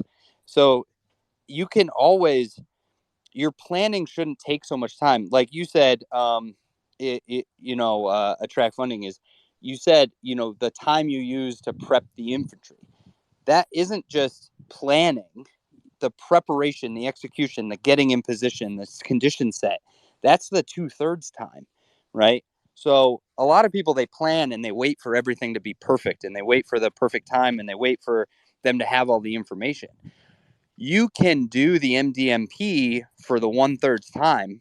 After that 1/3 time, when you hit 1/3, you move into the RDSP, the rapid decision making and synchronization on the fly process, which involves more of bringing together what we call warfighting functions: your sales, your marketing, your logistics, your your scrum, your agile teams, bringing them together and saying, all right, hey, what did we do, where are we, what changes do we need to make to our plan, and it can be a very quick meeting, and then send them back to fight the war. So do you guys think that this what you're describing right now, Zach? I love this, because I think that there are a lot of correlations with Agile, because the beginning of Agile is essentially planning it is like kind of sitting down in a lo-fi wireframe, making sure everything is, precisely in the hypotheses. We're testing those with user testing. You don't just, take it straight to development, pay somebody hours and hours and hours of their development time as a first jump. But it seems like the military has something similar where it's just like, hey, right now we can do a slower decision making. And then as we plan, even test it out, experiment, and then we can go hi-fi and execute on that as quickly as possible. Is that kind of what you're describing right there? And can you also tell me what those acronyms mean? DMB, plan. I just really want to clarify what those are, just for myself. Yeah, so it's almost exactly that. So the -5 or the 5-0 is the ATP 5-0 is the Army doctrine that dictates the operations process. And so our planning, right, is supposed to drive the operation orders process, where we're creating a document that says, this is the mission, this is the steps, these are the key tasks, these are the commander's focuses. And so by reading this one document, by the end of the one, so 1/3 out, that document should be created. By reading that document, you should have all the information that if shit hits the fan, if things change, if you are unclear of where you're going or what you're supposed to be doing, you have enough information with this one document to say, okay, I got to go that direction because that's where this objective is, right? So it keeps your mind focused on that larger end state mission. And so, like you said, we plan and we gather information, and then we test our plan in what we call war game, and we make small changes all before we ever publish a document to the larger body of troops that says go accomplish. And then once we say go accomplish, all we're doing is gaining feedback from them, and then using the RDSP, the rapid decision making and synchronization process, to assess how is that plan being executed, what are things that have come up, through what we call CCIRs and FFIRs, or which is like commanders, a list of information the commander says he absolutely must need, like, hey, we've lost a tank or we've lost 6 tanks, right? Whatever it may be, the commander can set those in the order. And then he gains back that information and says, okay, the boundaries of what we were planning within have changed.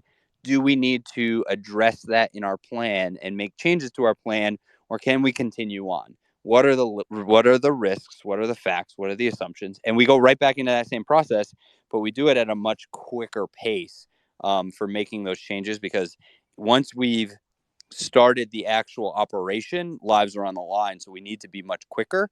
And so we have to do things to maximize the upside at that point. And so, like you said, is like it's very much like agile and all of that. But I think that the what people do is they do agile and then they just do agile again, and then they just do agile again. They don't Exactly. they don't have secondary and tertiary processes that are quicker or slower. It is this long process that they continuously jump back into. And so they haven't codified how is there a quicker, more efficient, right, or more synchronized version of it to be done in the short term. I think the important thing about, so I'm a product manager. That's where I got like my certification, and that's where I really like to talk a lot. And I think when people hear the word product and they only hear the second word manager, and they get upset because it's just like, no, that's not what we want. We don't want managers. But really, a product manager should be in a non-hierarchical state with the rest of their team, just supporting them through the cycle, right? But and in the cycle, there's all of these processes, from the design process, from the hypothesis process to the design, and how you're planning that out with your team in tandem. So you, for instance, just mentioned Google's design sprint. I love doing design sprints, but what you're talking about, Zach, and I think that this is super important that people forget in Agile, even product managers that they forget. Is to make sure that you're following the core tenets, right? You can pivot on tenets, right? So if you need to change the plan, if you need to adjust to a new reality, right? Whether it's a market reality, a product reality, a certain stall, you could still pivot on the tenets of Agile, which are experimentation, constant learning.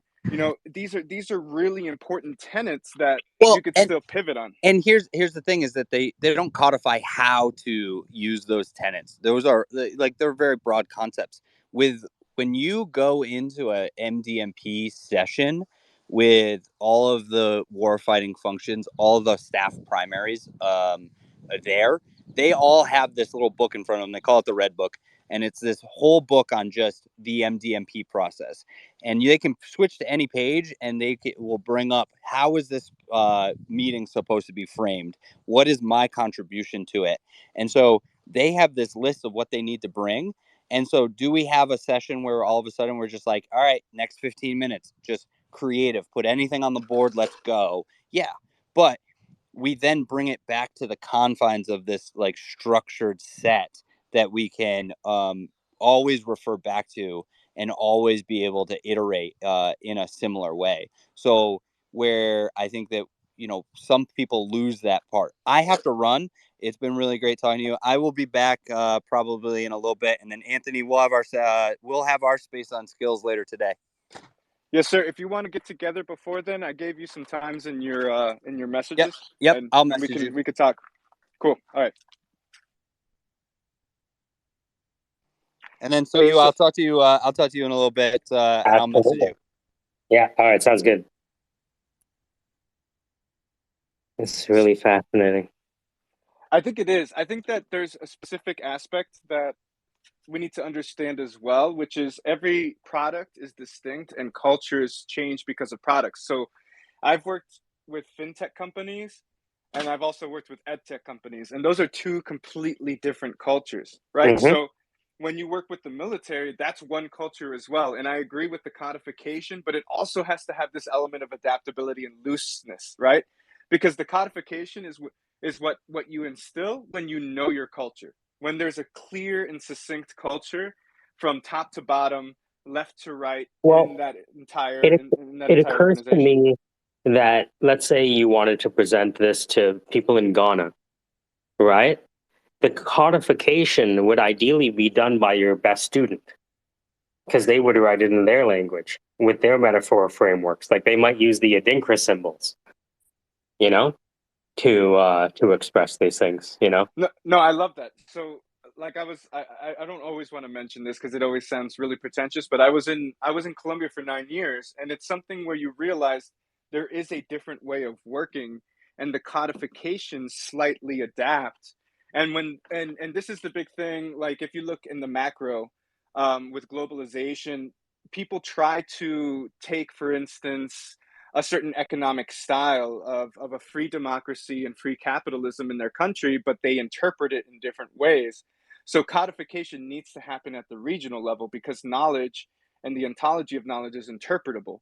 So you need to be able to kind of filter that through the cultural lens of whoever's there and their regional. And I love the fact that you just mentioned like Ghana and the metaphorical aspect, because it's so important for people to be able to interpret any kind of superstructure or system or any kind of code that might come externally, sure, and it might have worked in that culture, but now we have to kind of understand how it fits here, right? There is no Band-Aid solution to optimization and organization, which is why the solutions that are coming out today are kind of more AI driven, because essentially what they're trying to do is, hey, how can we personalize these codes that we've had for such a long time? And also personalize it for the culture, personalize it for the team, understand them before we just give them a service, before we just specifically try to solve their problem, right? And I think that that's really important to kind of have a lay of the land before we understand codification for a specific solution.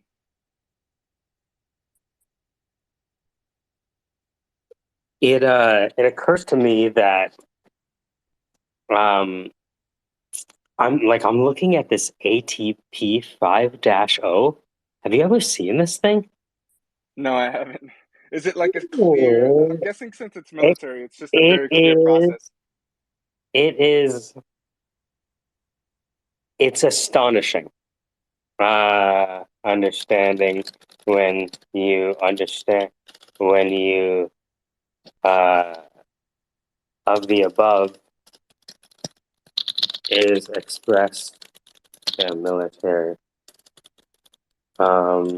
So we have the ATP 5-0, and there's the military decision making process. He talked about the military red book. Was it RDSP? What is it called? Yeah, that's the thing. I get lost in the military Yeah. jargon, bro.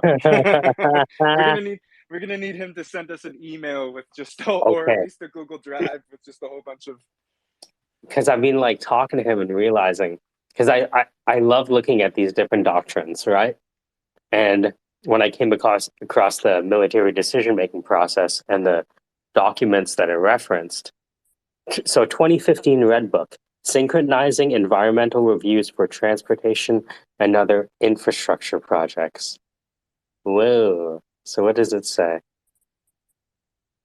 Major milestones. Here are the terms. Yep, transportation and infrastructure require federal permits. Blah blah So here, blah. so Yeah, here's a go ahead. question for you that I have. This space, I came in because I saw Zach in it and I saw you in it, but I also saw the word degen. So there's great articles that came out at the end of last year and in the beginning of this year about, product management in the Web3 space. How do Mm-hmm. Oh, I think you cut out. Check, check. I'm not sure if you can hear me, but I can't hear you.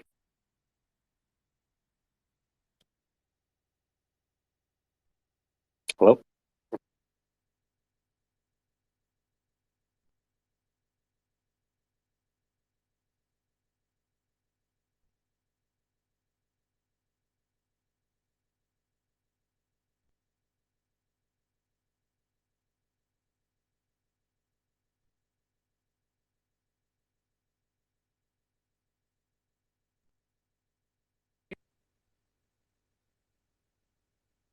Oh, you back? Yeah, sorry, I was just getting a phone call, but yeah, I'm back. Mm-hmm. Oh, no worries. That's what it was. So sorry, I think you asked a question. Say that again. Yeah, no, I came into this space because it said degen, and also because I saw you guys in it, obviously. I'm building a Web3 company, right? And one of the things that Mhm. are constantly brought up because I have a mixture of people who have worked in Web2, a mixture of people who have worked in really great centralized organizations, and then Web3 visionaries in my team, right? So Mhm. so one of the things that we constantly are worried about is, okay, when we do decide to go DAO, which I think you should transition into DAO. There's a great article by Horowitz, I think, on this, and A16Z about, how do you maintain product vision and product philosophy in the first steps of Web3. But I think that it's really a tricky question to answer these kinds of things. For instance, what's the process? What's a decentralized military decision-making process? What's a decentralized product decision-making process for Agile, even if you implement it with 1 million people who are working on your product? Let's just assume like an Ethereum in 5 years, right? How would that be? Because that for me is a very interesting conversation where it's in a decentralized organization. How can we still go towards a product vision, a product philosophy, and without necessarily centralizing control of where that product goes, and also understanding how to make more efficient decisions that aren't just democratized, just completely like a direct democracy? How can you make better kind of decisions with people who are experts, for instance, when you're doing a new feature set? I think that that's going to be a new challenge. There's great articles on this, Web3 and product management, et cetera, et cetera. But I feel like no one's really implemented it in a true decentralized autonomous organization just yet. The best example of this is Simon Wardley. Simon Wardley helped steward the development of Ubuntu Linux, the most prolific cloud computing OS on the market, right? And they called it Ubuntu Linux because Ubuntu is an African, I think it's Swahili, for I am because you are.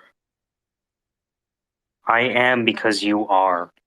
And so he has a talk called Crossing the River While Feeling the Stones, which is a quote from Deng Xiaoping, the leader of the CCP. And he talks about how he looks at trends, right? And how he approaches like all the stuff that he did. But if you go down that rabbit hole, I think Simon Wardley is one of the few people who had figured out a doctrine to get it right, because they were able to create Ubuntu Linux. That's interesting. And what you're saying is Ubuntu was essentially a decentralized collaborative project. An open source type deal, yeah. Right. And so what is I think if you're looking at DAOs, like open source is kind of like the TradFi. All right. I think everybody's talking about open source right now, right? And they're pivoting away from DeFi right now.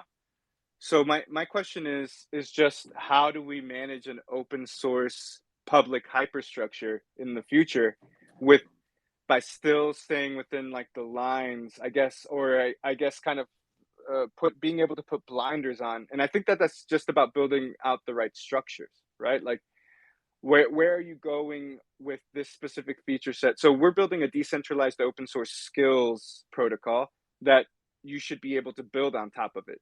And skills for us, we skills and we keep it that general because that kind of oscillates into education as well as into work.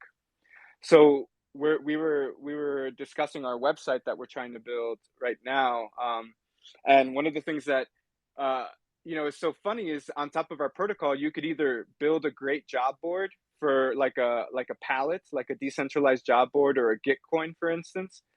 But on the other end of the protocol, you could also build a school for your community, right?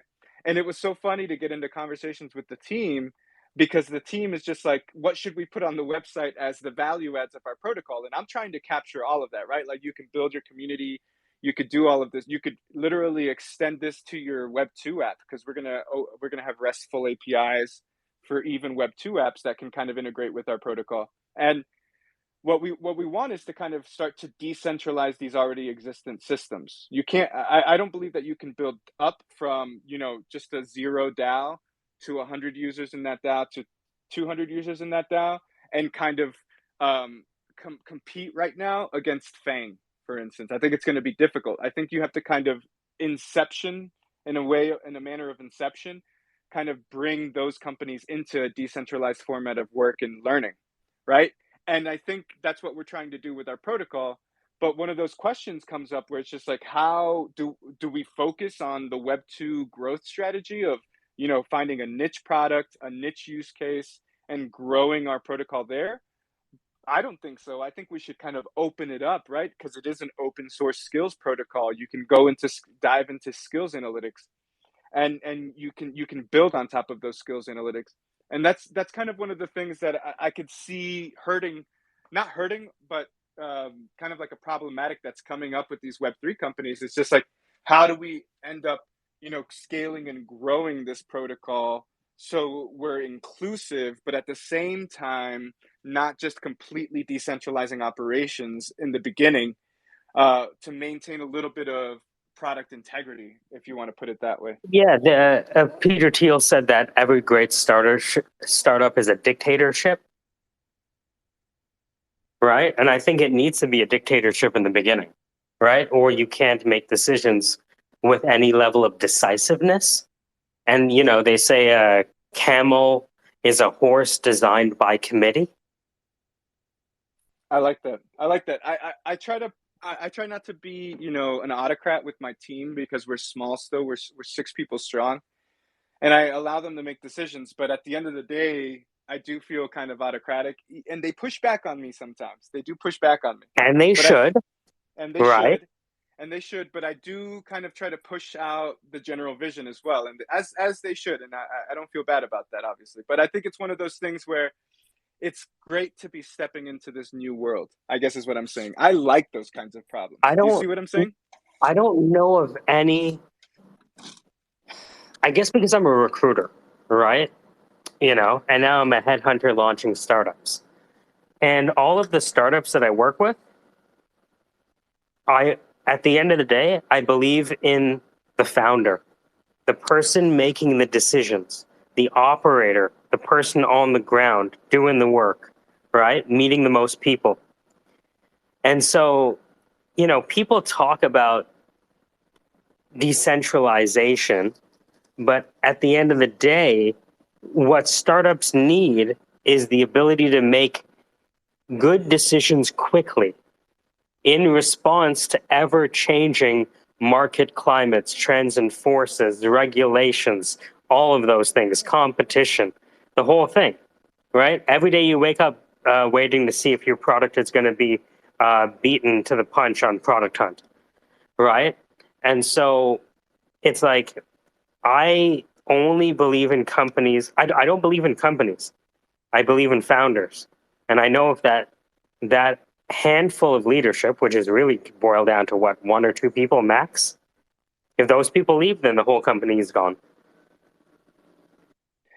Yeah, I agree with that. No, I really like this perspective. At the end of the day, you know, my superpower has always been the ability to kind of push the teams to where they need to go as a product manager, as a consultant, uh, and sort of kind of give them the autonomy and empower them with the autonomy to own something in the company, right? So you own the website, you're owning the marketing, you're owning growth, you're owning our finances, et cetera, et cetera. And at the end of the day, I agree with you. I think that the superpower in the beginning is the founder. One of the big things that, you know, I'm continuously conscious of is how do I negotiate with others? I always tell the team, like, this is a negotiation between us, right? So don't see it as me just saying one thing and no one saying nothing else. We need to be able to negotiate. But the only thing that I'm always worried about, guys, and understand this, is that I want us to negotiate fast. Just like what you said, fast decision making, being able to pivot as quickly as possible is what we have as a competitive advantage at this early stage while we're building up this hyperstructure, right? And It that depends on people's Overton window emotionally on friction, right? Because some people think all friction is bad, right? What is their Overton window? What is their capacity for friction? Because they may see friction as bad. No, no, no. Friction just may represent the fact that this is an important decision that's about to be made. I agree with this. I think that building from the ground up, building from 0 to 1, is essentially about having a strong emotional intelligence as well, isn't it? Being able to really read out the other person, understand what is happening in this moment, and really getting down to the nitty gritty of whatever conflict, whatever product decision is being made, however controversial it might seem, understanding that everyone is here because they're contributing and they're trying to make the right decision for the right kind of layout of the product and the company that you're trying to build with them. The challenge is that I had to go through specific voice acting training in order to understand things like, who am I? Who am I talking to? Where are we? Am I the hero, the villain, the sidekick, or the mentor? Am I going to be high energy, energetic? Am I going to be slow paced and serious? Am I going to be helpful, or am I going to be a mentor broadcaster? You know what I mean? And how do I do those adjustments? How did that meeting go? What did I notice? What did I like? What didn't I like? And next time, how am I going to change things? Right? And so it's like, I had to go, even like as a recruiter who was on the phone for 20 years, I went to specific training to make sure, because I found that I had a feeling I was intelligent, but I didn't know how to get my point across in an effective way, right? And so once I understood how to express myself, right? I'm lucky because there's a voice acting studio like 5 minutes away from my house with a guy who like did voice acting for like Total Drama Island and all these commercials. So I learned from him. And we had a bunch of other people go through the process and stuff like that. But, you know, once I understood how to express myself, I found that my communications could become faster. Not necessarily that I used more words, right? But that, simple things like clarity is kindness and kindness is clarity. So it's okay if you take your time. It's okay if you speak slower, right? Nobody's going to feel any way about you. Just think about what you're going to say, read the room. Maybe you don't say anything for the first 57 minutes and just take things in. That's okay. You don't have to be the star of the show to make a good comedy. You don't have to play all the instruments to have a good band. You just have to play the solo when you're called on it. You just have to play the groove when you were James Brown. You just have to be able to change key, right? All those kind of things. Get on the right seats on the bus. But again, it's one of those things where it might be a generational thing because, a lot of people want to lead, but they don't understand that in order to lead, you have to learn how to follow. I agree with this. This is one of the biggest things that I try to emphasize in my leadership style in Gray, and what we do there between the six of us is I have a background in philosophy and music, which is two really weird areas to have a background in. My background is strongly academic, and then I got into tech 6 years ago. And one of the things that I started was, 15 years ago was I started to sing. And I was, 16, 17, and I started to sing. And it was just a really weird thing because I didn't know I had this talent. But what you realize is singing is about lowering the ego. That's one of the biggest things because you're singing with a group of people. You're singing in chorus with others. And I love the way that you put it because at the end of the day, you have to listen to the person to the left and to the right of you in order to be able to kind of synchronize. Modulate your volume. Exactly. To be able There's to a time to synchronize. solo and there's a time to support. And most people want to solo the whole fucking track. And it's like, no, that's not the way songs work. Like, we need drums, but they can't be that loud. It's like some people think that they're the cowbell. No, this is very true, and especially in music. You know that there's a lot of people that have a lot of ego in music, but one of the things you learn is, that's not the way you approach this.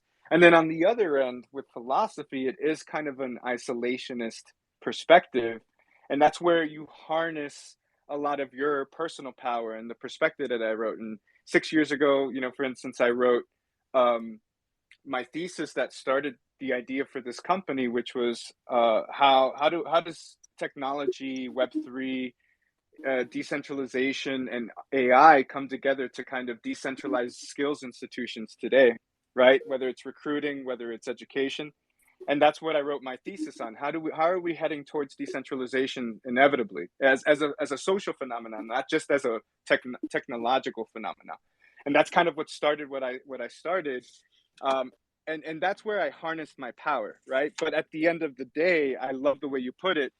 In philosophy, one of the biggest things that I learned in postmodernism is a staple of Foucault, which is power is transactional. And what he means by that isn't monetary. He means that power is transactional in the sense that you are consistently socially aware of the power that's coming into the room or the power that's coming into a social context, and you're trading off with other people. So he didn't see power as a Marxist, which is like hierarchical and there's oppressive power. No, he said there's constant transactions happening of power. And when you can harness that, you can build great things. It's interesting because I teach music and I use the steel pan, right? And the steel pan is arranged in the circle of fifths, right?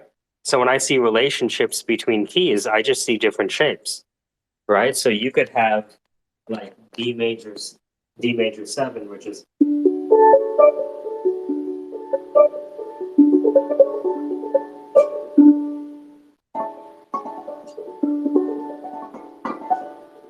but the D minor 7s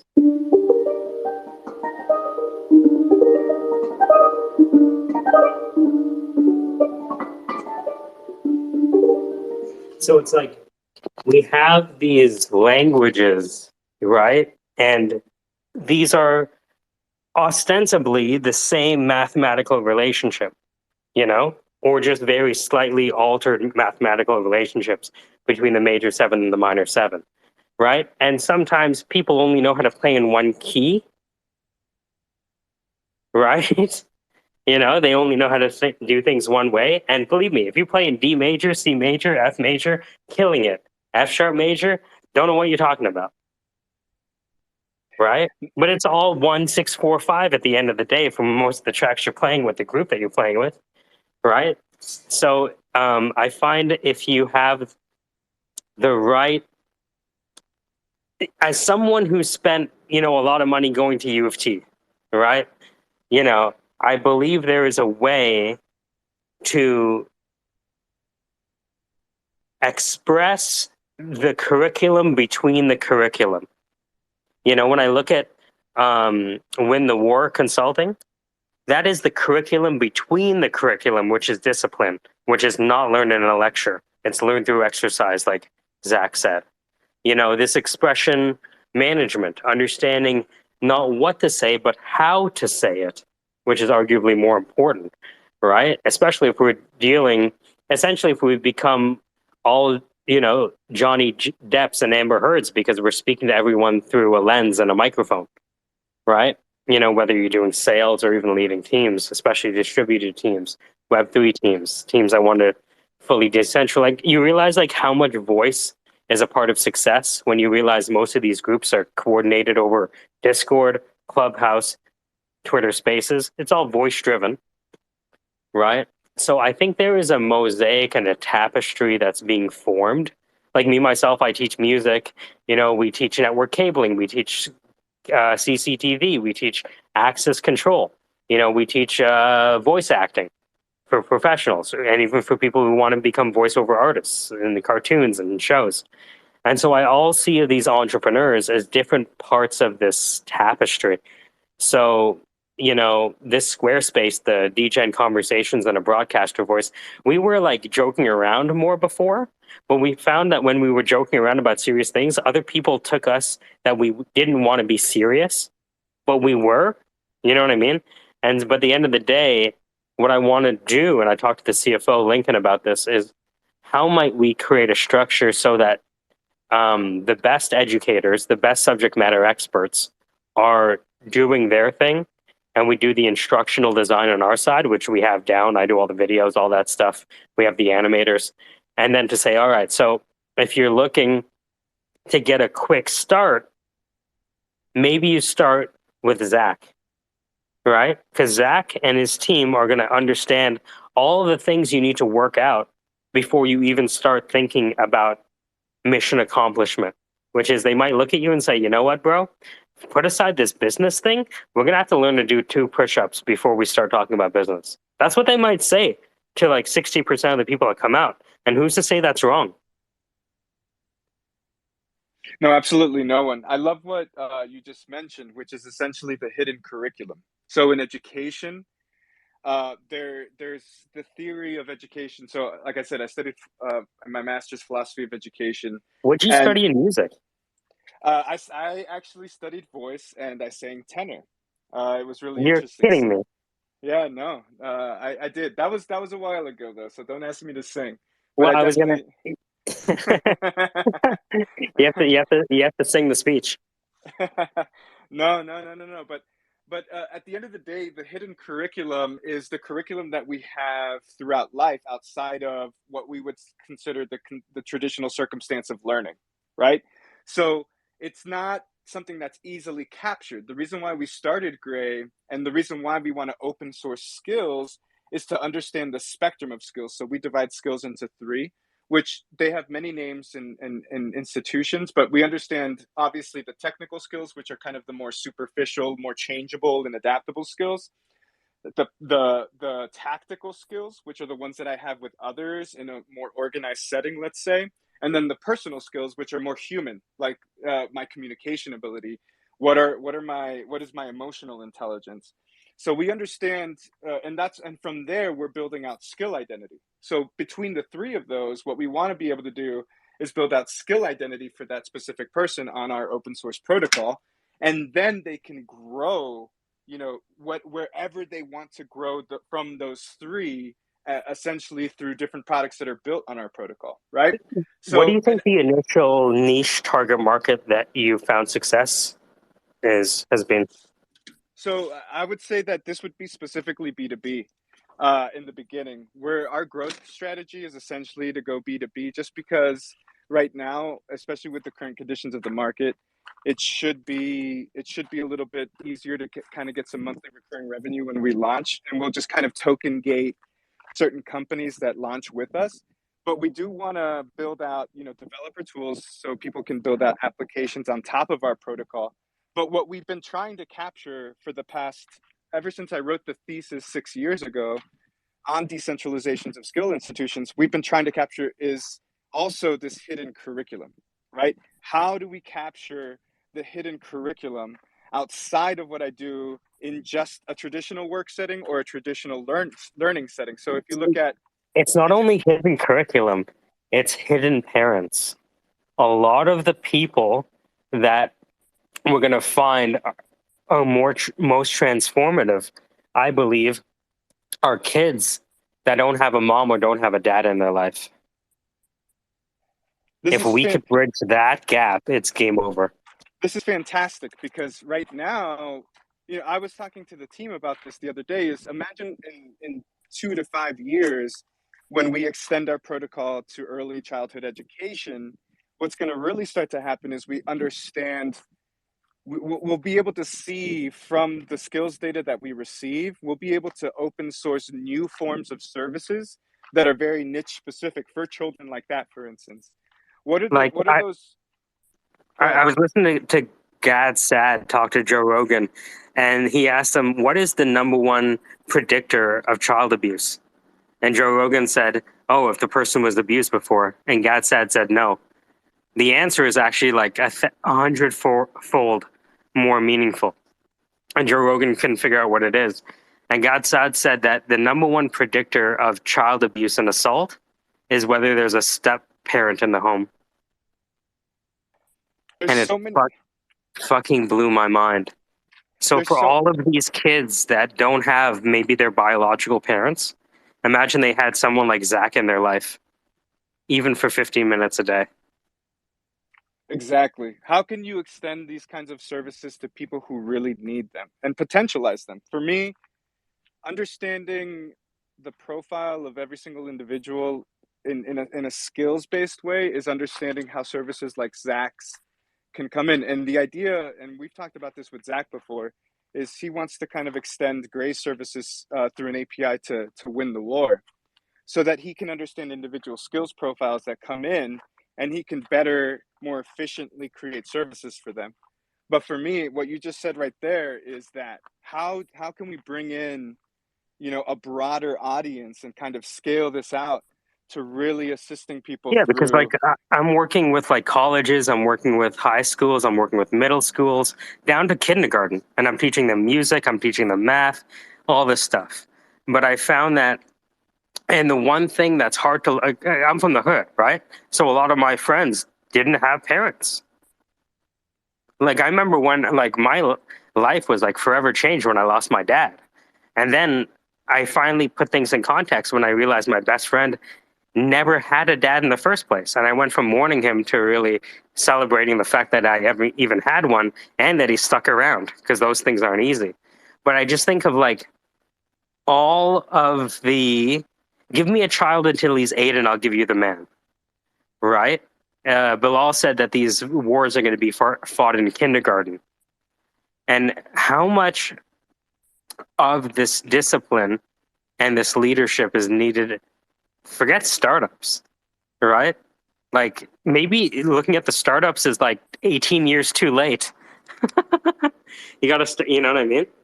It's really making me think. No, this is great. This is great. Yesterday, I reposted something that I saw out there, which is most of my work as a math teacher isn't even math. It's helping students believe that they can do the math. There's so much lack. Belief is the cause. Yeah, there's so much behind the ideas of early childhood education that come in, again, from the softer side of the spectrum of skills like motivation, self-motivation, self-confidence, social skills. There are so many things that need to be cultivated there that I think, I really want to see the precipice of humanity come to a point where, we can attack these problems, or not attack them, but we can solve these problems before they manifest in somebody later on in their life.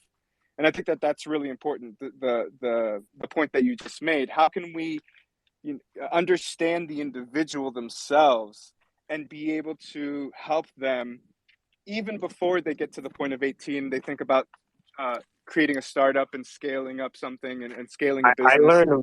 I learned more in teaching face-to-face with these kids over summer school than I ever did hypothesizing in front of my whiteboard. When I finally saw where they're at, what their literacy level is, what's also in the school, I was like, oh, okay, I get, you know what I mean? And so, my wife has been teaching on 3 continents for 20 decades, math and science, did evolutionary ecology and a minor in math. And so, like, we have all of these people, like even Casey. Casey's like the CFO as a service. Dan is, literally software as a service. Fucking Mr. Raj is HVAC as a service, and Anne Marie is photography as a service. You know what I mean? Like, we have these disciplines, these nodes, right? And a lot of these people who are the best executors in these industries are often the best people to teach. The problem is they're too busy executing to teach, right? And so we end up getting whoever we get for universities, right? Because if you're really good, there's so much more money to be made in industry than there is to lecture. There's definitely a lot of truth to that. When I was consulting universities in Latin America, one of the biggest problems that they had was their tech ecosystem was growing as quickly as possible. In 2015, a lot of fintech companies, a lot of investment was coming in from the United States down there. But they had, they were hiring 25-year-olds that didn't have agile skills, these softer skills like autonomy. They had kind of gotten accustomed to or have been through a system that had them grilled behind a hierarchical kind of method of management and a product approach, as opposed to creating, a really efficient, self-reliant, agile squad that needs different teams.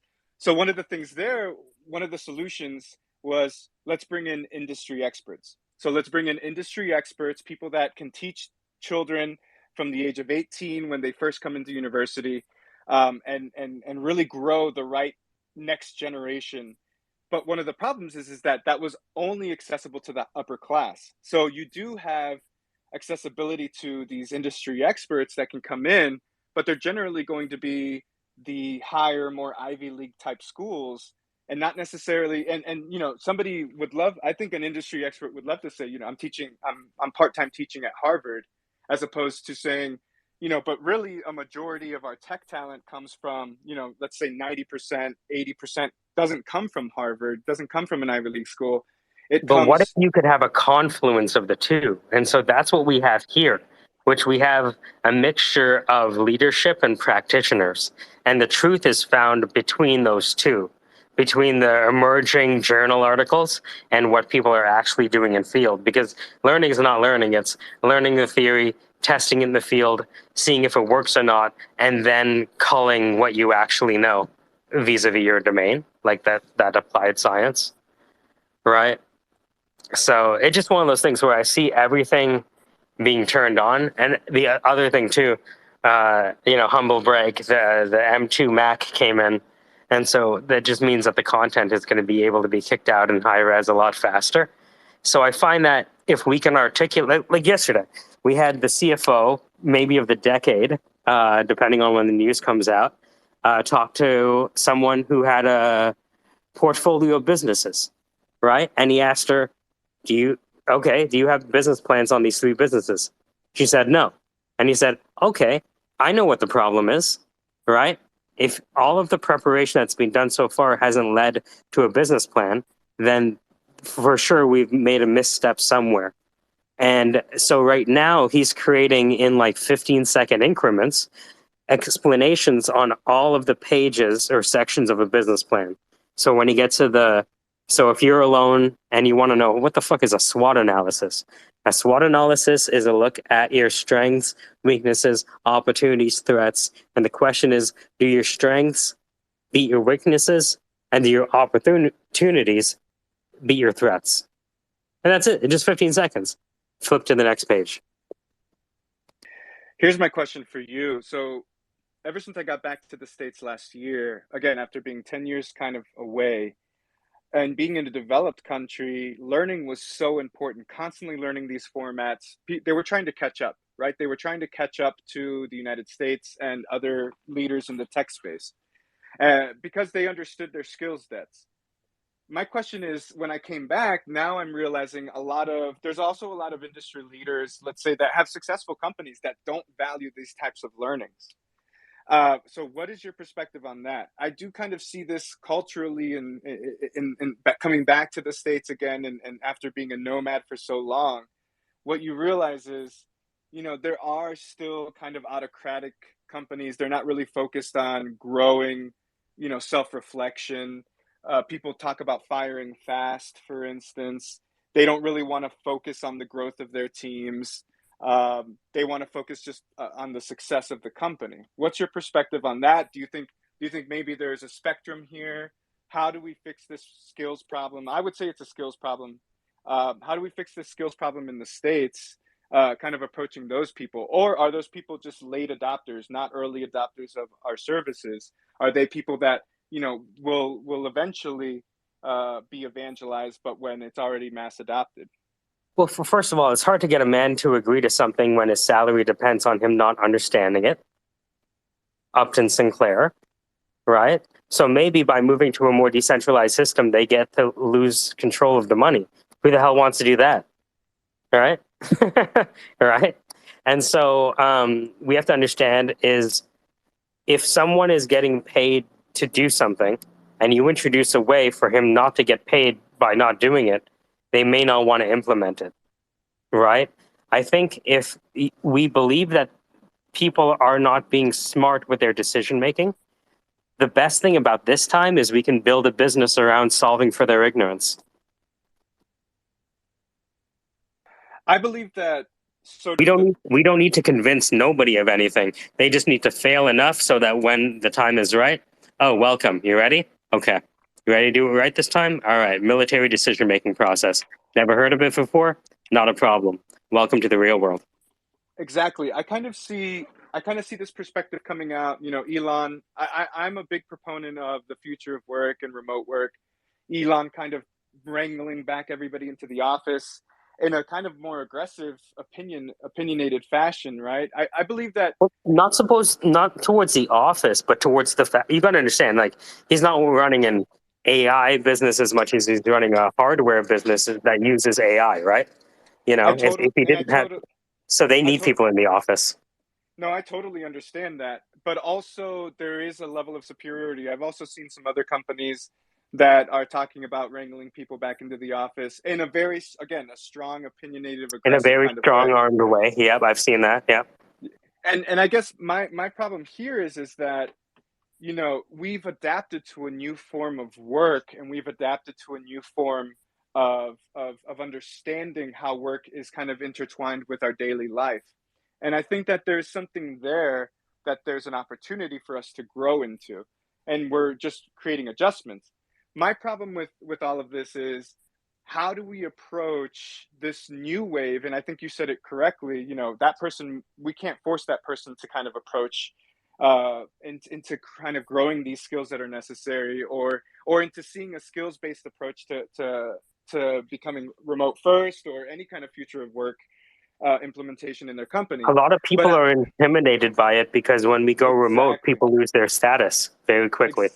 Exactly. There's a great article on this in micromanagement, and kind of and there's also articles before 2018 that talked about productivity in companies and how it was lacking even when we were traditionally in offices. So for me, it's just a kind of an absurd argument. But at the end of the day, I do believe that we're at where we're at right now, economically as a country and as kind of like an ecosystem where there was hyper growth. there was a lot of inflation because of this approach to this approach of ignorance, right? This approach of judgment, as opposed to being open-minded and being adaptable to new paradigms that are coming out from a social phenomena and from a economic phenomena. We sort of have kind of leaned towards the other way of, let's get people back in the office, let's wrangle them in. And I feel like this is creating a crucial crisis point in our economy. How do we make sure we're hiring the right people? How do we make sure that we're also implementing a place to grow for the next generation, Gen Z, to come into our companies, to integrate into our companies? You see this happening in the recruitment cycles between FANG, right? Engineers being passed around between companies and really just being incentivized by salary. And really you don't see a diversification. And just to end my point, one of the things that happened, I had this great class in history. I love history. And it was on the Russian kind of Bolshevik, Menshevik revolution, and then how that came out into communist Russia, and how it fell in the 80s. And one of the biggest reasons why it fell was because there was something called the nomenclatura, which was a specific sect of society that their fathers, their grandfathers were in control of the government and never were able to diversify. And I think that we here we try to hit a lot of diversification from the perspective of just, a metric of race. I'm Latino, but I think that we need to extend that to a metric of also perspective, right? How do we differentiate perspective? How do we keep our cultures diverse? How do we intentionally try to capture the voices from multiple angles? Because if not, our economy is going to fail. I do believe that has a direct correlation and impact to an economy. We're not diversifying the recruiting pools. We're not diversifying the talent. We're not necessarily kind of reaping from the bottom the potentials that we could have in our companies. I remember I was telling a friend, I was complaining to a friend that I knew someone who wasn't getting into a certain speaking opportunity, even though I felt that they deserved the speaking opportunity. And I was complaining to my friend, oh, this is so bad, blah, blah, blah. I can't believe this person's being overlooked. And my friend said, if these people are so bad, why the fuck do you want to have anything to do with them in the first place? And I was like, oh, yeah, you're right. Fuck these people. And so, risk cannot be destroyed. It can only be transformed. It's obviously, Peter Thiel said too, like it's easier to describe a problem than solve it. I think it's very clear what the problem is. I think it's also clear that we don't have the right, nor are we going to be just handed the reins to the keys to the city. And nor should we expect it. We don't have the right to change anyone's company. It's their company.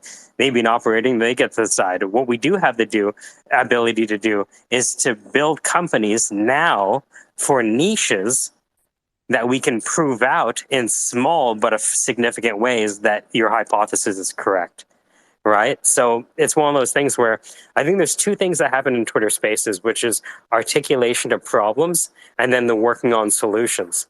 So I think that, a rising tide lifts all boats.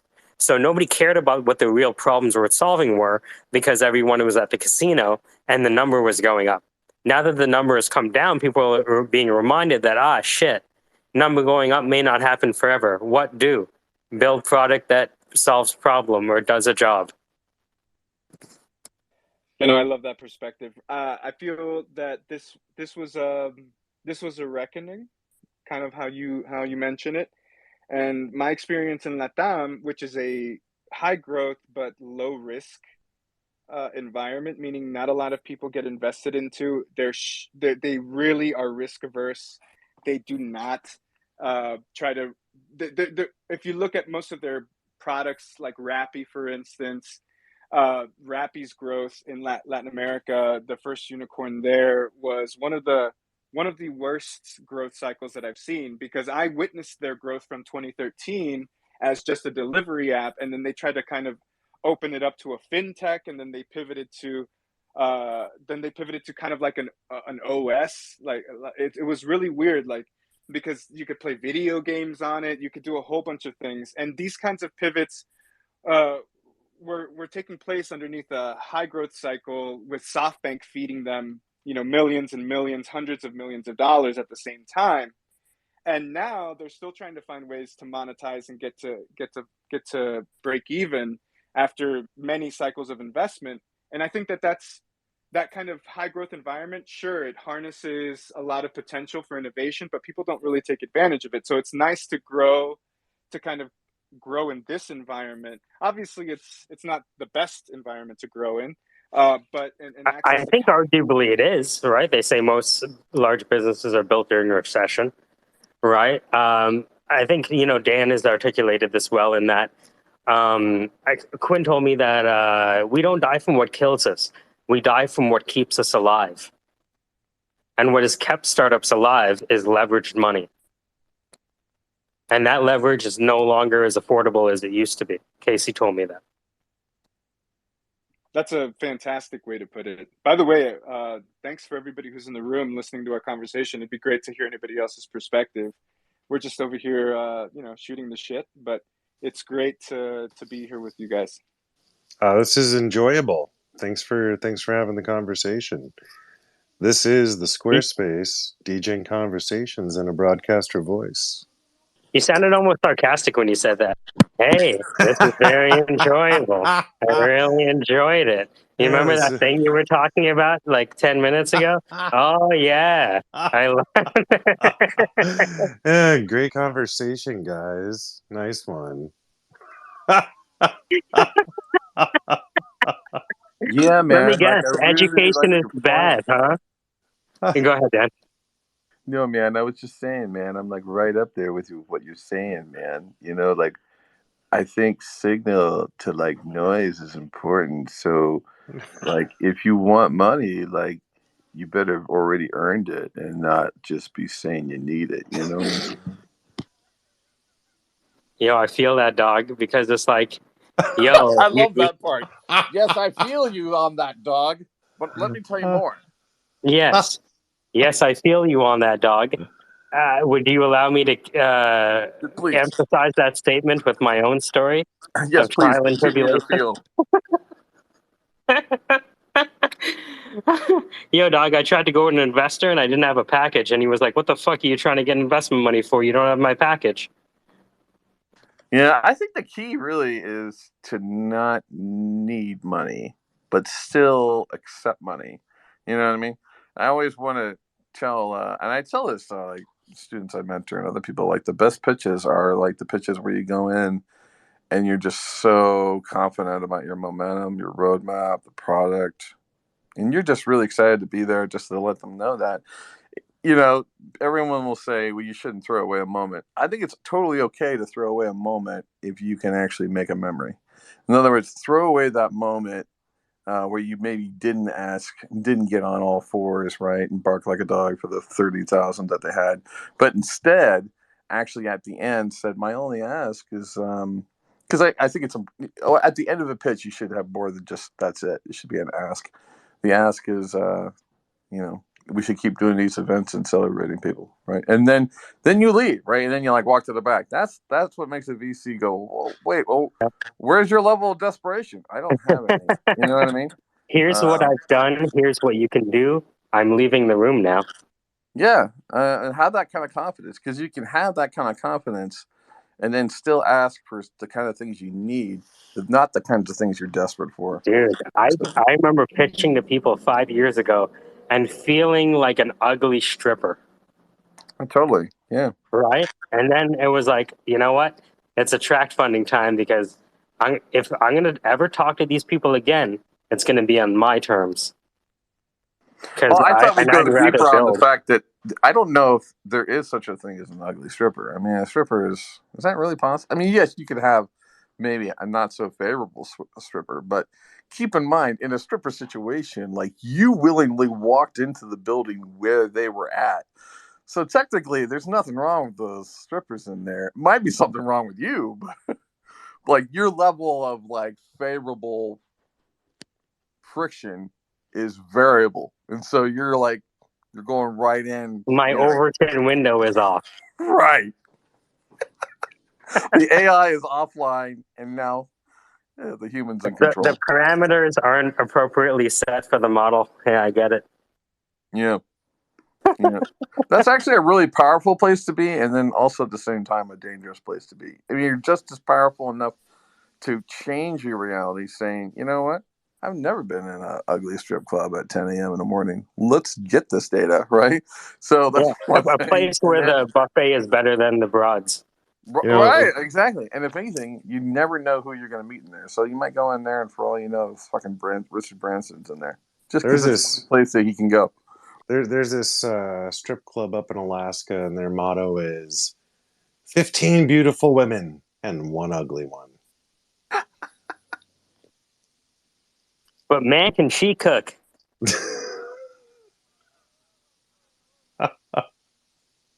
They need to be like a West Indian strip club where they serve like goat curry and roti and shit. That'd be amazing. I haven't done that yet. Here's the thing. The only problem with our little syndicate is we're thinking about only morally righteous causes. I think if we change the Overton window on our morality, would be much more cash flow positive. Is it time to shut off the moral compass and just see what happens? I need to hand you a book by my friend Ayn Rand. It's called The Objectivist Ethics. It's about a guy who blew up his own building because they used his blockchain for the wrong reasons and fucked with the consensus mechanism. Oh my God. This is the Squarespace, DJing conversations in a broadcaster voice. Buckle up, Buttercup. So here's something that I saw this comedian do that I never saw do before. What he was able to do and what made him so funny was that, first of all he ever did was crowd work. And the second thing is when he did crowd work, he would talk to like 3 different people. And then in the joke, what he would do is tie the 3 or 4 different people and what they said into one joke. It was friggin' astonishing. That's what I'm trying to think of in these spaces. So we have, we started talking about the military decision-making framework, which blew my mind because of the level of synchronization and commitment to mission analysis. Right? The idea that we have a missing piece in education, which is discipline and leadership. And, because of where I grew up, I think of all of the boys around me that didn't have fathers. Right? And kind of how it was difficult for them to grow up. It's kind of like Hansel and Gretel was real. Cinderella was real. I think in a lot of ways those stories are meant to connect on a level that is very real. You know what I mean? To give that story. It's important for society to sort of hear that message. And a lot of times these stories are actually meant for completely different audiences for true connection, while others sort of see it as action.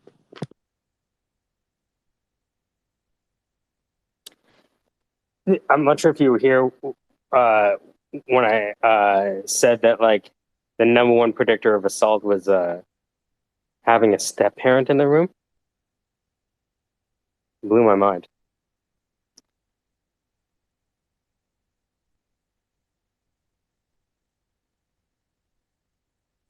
Hi, y'all joined the Squarespace. DJing conversations in a broadcaster voice. We accept all kinds here. We take Bitcoin. We're not taking VGX anymore. We had some problems with our issues of our coin unit. You ain't taking the coin. Although it did seem to go up. I mean, did you guys buy it after it went all the way down? Because I had a nice... I longed it, then I shorted it on both ends. Nice. So Dan, I was talking to the CFO yesterday, who's doing this, because he's writing a book, and I was like, you know what, the best fucking place to write a book is here, because you're going to find the language on Twitter Spaces. Just talk to someone, cool. Yeah, right? cool. And because he's a CFO and an investor and the money guy, he was like a senior accountant with like Nortel Networks and shit back in the 90s. And so if the money was solved, right, how would you approach this syndicate that we have? Because things are starting to burst at the seams. We have you know what I mean? Well, essentially you're saying for lack of a better word, we see an agency forming, right, or the syndicate, which is basically each person that comes to this space has, we have merits. Like we all come in with the LinkedIn, we all come in right with a certain amount of visible authentication, and then we have peer-to-peer syndicate authentication, meaning that we said go to that person in our syndicate or this person in our syndicate. I think we probably have to start mapping our members, right, so we understand. I have the map. Yeah. Yep, who they are, what they offer, and then sort of category where they can do. And then I would probably take two steps back and look at the frame of the syndicate and say, what's the measure of success that the syndicate members want, not from the clients that come in. So I guess what I mean by that is that I figure each person wants to provide their time and whatever time allotment it is. But time and content, but also time and content and variable judgment. What I mean by that is this a syndicate where you're asking people's opinions, in which case the variable depth is how much did they talk and whether or not you cared about it. You know what I mean? It's I guess what I'm saying is I don't want to be dinged on deliverables. That is going to be it's hard to do a syndicate on deliverables when there's no continuous cash, right? So if you're doing a syndicate and there is no current cash only can convert on the notion of connection, meeting, or conversation. So if there's a meeting, you book it, you tell XYZ people to be a part of it, there's some sort of universal calendaring scheduling system, and you log that time in. I think whoever wants that time, like if we're going to be bringing business development in, right? These are all people who are looking for time. We would take those people and we would stratify them. Ultimately, we should totally do a persona development of each of them as they come in, because as we build this out, we are going to have different persona types. And the more we understand the persona types that come into us, the more we can then do other, meaningful outreach to those direct groups or other things. This all sounds really good. By the way, sometimes I talk a really great No. The business development, the business development, I would argue that we have solved, because that's me, right? I have the people. I'm not even trying to really push this, right? Yeah. This these things are happening during the DGen conversations, right? Yeah. So I ask myself, with all of the people around me, whether it's the space sports people, the mind adaptive people, the comedians, the musicians, right? We're all kind of providing these services, and invariably, most of the subject matter experts I know are writing the book, are creating the course. Does it make sense? And because we know instructional design, we can collapse those time frames. Sure. Right? And teach it better than you do. Yeah, I mean, I think one thing to do is to figure out what the number is. It's like, okay, let's just pick a number. Is it what's the salary you're going to charge? I don't think you should. Okay, so this is where it comes in. I wouldn't want the syndicate to have a variable rate. I'd want us all to be in one rate, just so to make it easier to sell. You know what I'm saying? So what I have is, in my mind, is the military consulting I like, right? I really like that for pre-seed companies, right? To have someone walk in and really do a cold hard mission analysis and test all of their assumptions, right? And then I like the second aspect of the voice acting, because that allows them to express themselves better. That's right. Now and you're so sort of doing like a daisy different. chain. Yeah, you're sort of doing different services based on the skills of the syndicate. So part of that is in data mining syndicate and figuring out what skills people have, but at the same time figuring out what they really are going to provide back. In a lot of ways, Mike, it's kind of, Michael, you have an agency, which you probably are right now running 98, 99, or 100% of it. You see the potential in the syndicate folks who are here to branch it out and bring that new capability in and actually build a larger syndicate. But a lot of that is dictated by you. I mean, that is where I would say. So and I know you got to figure out what are the parameters to get the rest of the people to cross the gap. That's more of just a person-to-person commitment of, okay, we're going to do this. I already have an hour of Ruben's time. Yeah, that's good. That's great then. I think then from there, all you need is a website and some branding, and you probably already have that done. So then it's just working it from there. I think that model of just giving people time. It really depends on the people and the reception of it. See, that's the problem. The minute you add $1 on something, people start getting really crazy about what they thought they got out of it. That's why. But because I have the ins with the schools and the colleges, Yes, I figured out the sales channel before I decided what the product would be. Because I figured if I didn't have access to the sales channel, it didn't matter what I made. Correct. And that itself is a course, by the way. That itself is a $7,000 course to take, because in a lot of ways that course is more valuable than the product. I was talking to a team today that was all hot about building products, and I'm like, it's not really about product or startup weekend anymore. If anything, it's about algorithm weekend. It's about the business model. Like, what is the model that sort of, or the navigation of a model, like how to get into a company or to recognize. You do that a lot in healthcare because there's so many, there's a billable code for this, a billable code for that. So it's really easy to find, models where there's a definite road of compliance that has to be done.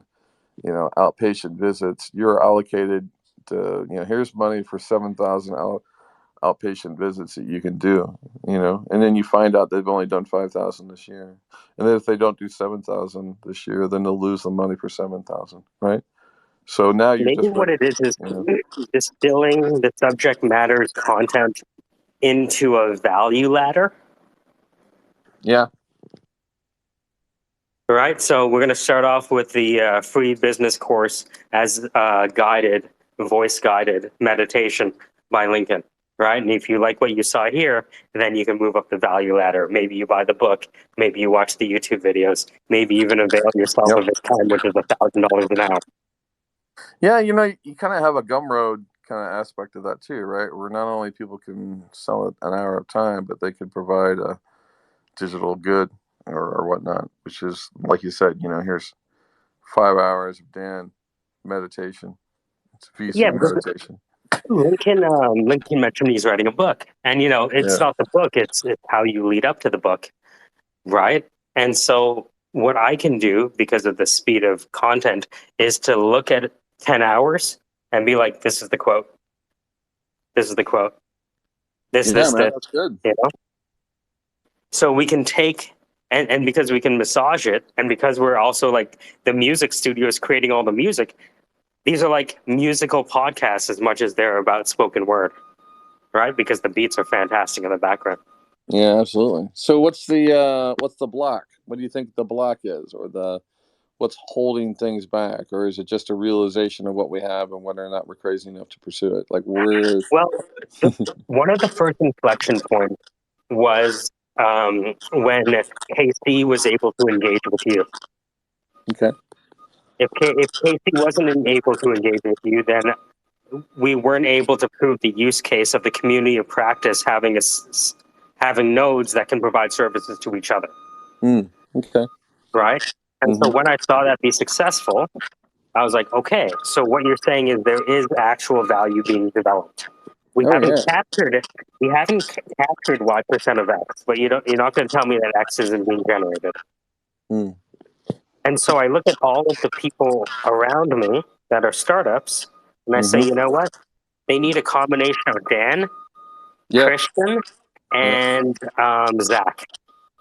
And it's the same thing. Like, I remember 20 years ago, I worked for a company that did staffing, e-learning, consulting. Why? Because any company needed one of those things. Yep. They might need staffing first, but then staffing would lead to consulting, which would lead to e-learning, or e-learning would lead to consulting, which would lead to, you know what I mean? Yeah, absolutely. Right? Yeah. No, I mean, you got it. In a lot of ways, you're a different kind of person in the ecosystem. In the ecosystem, there's typically this is how I've mapped it. This is just sort of my thinking. But I see the ecosystem, the base of being a very strong wannabe base. And this is everyone starts on the wannabe base, meaning We don't know what we're doing, but we aspire to learn more. It's kind of the romance of the space. You're just into it. You You're too can become Elon Musk with these 12 steps. completely. You are actually but you're hearing that message, and then you hear the Bezos message, and you're hearing everything, and so you're consuming all of it. And you're not really sure on. You're kind of more of a fan of just what it is. When Right. someone asks you about your startup idea, you're kind of like modest and not really sure what to say or whatnot. So you have that base, and then you have what I would say is the serials. The serials are the group of people who are probably on their second startup opportunity. Typically, they're sort of in that category of what they would call a serial entrepreneur. But they're a smaller group of people. So if the wannabe pool is 10,000, the serials is about 300. That means there's 300 people that basically are in the pattern of sort of creating the next venture, and they do another 10 years and then exit, another 10 years and exit, whatever. And the serials don't necessarily buy into any of the noise. They don't buy into the scene. They know the scene. They got their favorite books. They got their favorite tools. They have their favorite, way of doing thing. They're not usually really receptive to like getting and talking about the space sometimes, even though they have the most expertise in the space. And I think that's common in every niche. There's always going to be the 10 NASCAR drivers that know exactly how to drive, and they could give a fuck about whether or not you survive or die, right? And then and you gotta go seek them out, and you get, but they're not necessarily they're important for the scene. Like if you go to a scene and there's a wannabe scene, but there's no serials, then that's an indicator to me that either there hasn't been enough money or opportunity actually poured in to make them kind of go. I think wannabes would be like a great foil to the Pro Stars cereal. Remember Pro Stars? There was like a cereal back in the day. Yeah, right. So the wannabes would be like a different cereal. Yeah, absolutely. And then from that, you have sort of the evangelicals. So the evangelicals, these are all the people who are supposed to be either paid by the scene or supported by the scene in one way or another to sort of, help people navigate Matt it. Damon. Right. Well, I don't know about that. That's more of Matt Damon is how you know you're trying to cross the chasm or IPO, right? Right. There you go. Yeah, and then after that, you kind of have what I would say is the main scene. And that main scene is going to be everybody who's currently building startups or trying to build startups. It tends to be a group that, they do the meetups. They lots of beer drinking. Everyone has a beard. Pick every typical developer tech scene sort of, thing and throw it into that group, and they're there. And then there's a whole group of power players. And these power players are people that either have the money or know that the VC's in the money. They know the mayor. They know the governor. They have their own channel. They actually sort of do a lot of puppetry in the space to sort of make things look like they're moving as well. A monopoly has an incentive to portray perfect competition. Yeah, and so they kind of weave that side of it. And then I think in a lot of ways, the stuff that we're doing here, the Syndicate is sort of, I kind of run the Syndicate in Columbus in a lot of ways, me and the people I know, I guess, for lack of a better word. And the Syndicate is typically ruthless in its reveal of truth. The Syndicate, a lot of people will come to me and say, I wish you would be more critical of everybody else. So I'm like, okay. Like the Syndicate is an interesting kind of group. It's it's funny. People will tell me, I hear about you, you're all over town. I'm like, how is that possible? I don't know. It's because people carry you and bring you into a meeting. I'm used as leverage in so many meetings I don't even know about. Half the time people are like, well, I mean, we could talk to Dan and change it. I'd be like, well, shit, you know what I mean? Or, I just think it's funny. And it's funny, but it's also humbling because I need to remember, and I don't remember enough, and I sure as hell don't monetize it enough. And so I'm totally for the Syndicate concept, and whatever I can do to make, mostly whatever I can do to say what I want to say is what I want to do first, and then help who I can, or if I get some help from it. and then manifest what I want to manifest. That's kind of the order of things. Well, for the most part. if you look at the trajectory, like the first few videos we started creating was around you making fun of the startup scene, right? And to me, Yeah. that's education more than anything else. Yeah, actually, Right? people want that more and more. I think Yes. it's something that it's always been drawn. I've always been drawn to it. In fact, I don't think there's enough of it. So, you know, the new company I'm working on, the Sketch Rock thing, which is largely a media arm, is I want to create the shows. There are not enough shows out there that actually put the messages that I want. So I'm sort of We have the animator if you yeah. need them. Yeah, it's kind of funny. So I was talking to a kid today that was like, he wants to do things in a really sort of precise order manner, and it was sort of like if you do things and you do research and you talk to your customers, and that is like the sure way to make things. And I had to tell him, like, no, you can make things in a lot of ways. You can do research and refine the product, but I mean, right now I could just manifest this thing right now. Bam. I didn't talk to anybody. And that's I really find that to be just as powerful, if not more powerful, than all the thinking that you do. Because half of that, there's a deeper psychology to this. The deeper psychology is like understanding how the human psyche works and what it needs to feel like to be successful. And a lot of that is in the very simple loops that you create for yourself in your routine. A startup is more of an art than it is a business at the start. But what you did, Michael, was actually far more of a startup, meaning you actually said, I'm not going to build anything. I'm going to figure out how to make sure my traction will work seamlessly when I'm set up. That is really the way to start up. You know how much I had to fail before I took that approach? But, I mean, it's and sometimes those approaches usually require getting a lot of data about a pattern that you see that no one else has seen yet. So like when I worked in healthcare, one of the first things I did in healthcare when I went to Ohio State is I tried to understand the relationships within who did what at Ohio State. Well, one of the big companies that did a lot of the work at Ohio State was a company called Epic, and they ran all your healthcare software, right? They ran all your EMR and everything, and it's a massive corporation. Oh, sure. Epic EPIC. That's like the biggest enterprise resource management system for healthcare. It's just huge, right? And one of the things they do is they give their clients this platform to develop ideas.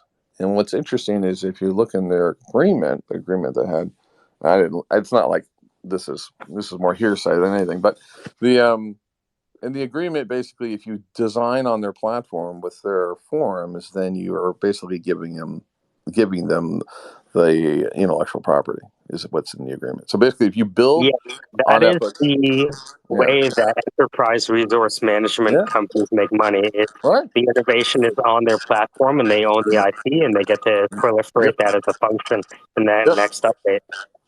Yeah, so one of the first things I did was built basically an Epic sniffer, and I basically would allow me to sniff across campus and see what groups on campus were actually building the most tools on top of Epic. And it wasn't to say that these people, well, first of all, one, they didn't know they were, doing anything wrong. They were fixing the problems for their departments in nursing and XYZ, right? And they weren't doing anything wrong. But they were an indicator to tell me that there was a bunch of people who were there who had ideas for innovation, who were trying to solve problems, and we're going to use Epic to do it because there was no other solution in play. So it basically, out of the 10,000 points on campus I could go to try to find intellectual property, this tool I created helped me see the 7 hot spots. And I went to those 7 hot spots and was like, let's talk about what you're doing. And what happened was these people were modeling and building solutions in Access and Excel and then modifying them for Epic, which means the actual creation and the IP generation of these ideas originated outside of Epic. And so I made a move to basically clarify that and help the university retain that so that it would not all be bled over. Because how dare you? Yeah, exactly. I did get chased down by a lot of people for that, but at the end, though, you're fucking the Robin Hood. Yeah, but in the end, though, it was. Is that why you don't work in healthcare anymore? They kicked you out.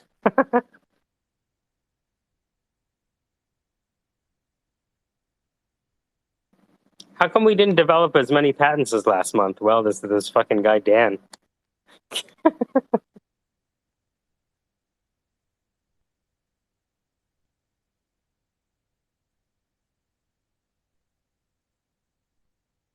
Anthony, how you feeling?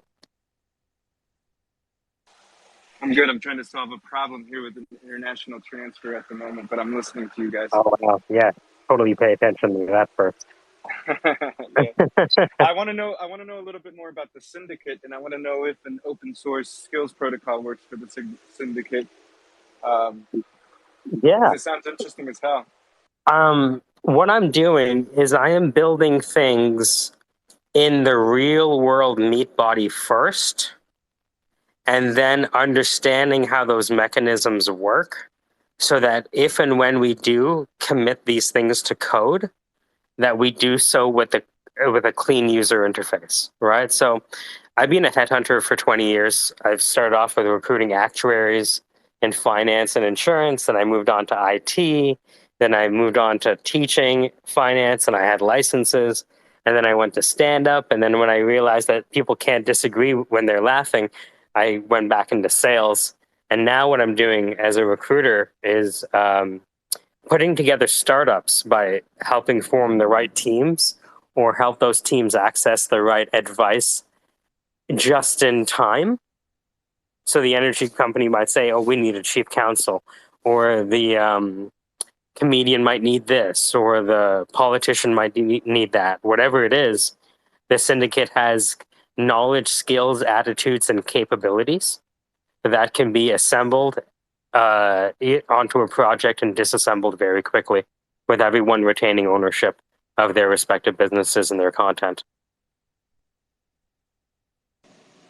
Oh man, my co-founder would be screaming right now and loving the shit out of you for just mentioning the four: knowledge, skills, attitudes, and capabilities.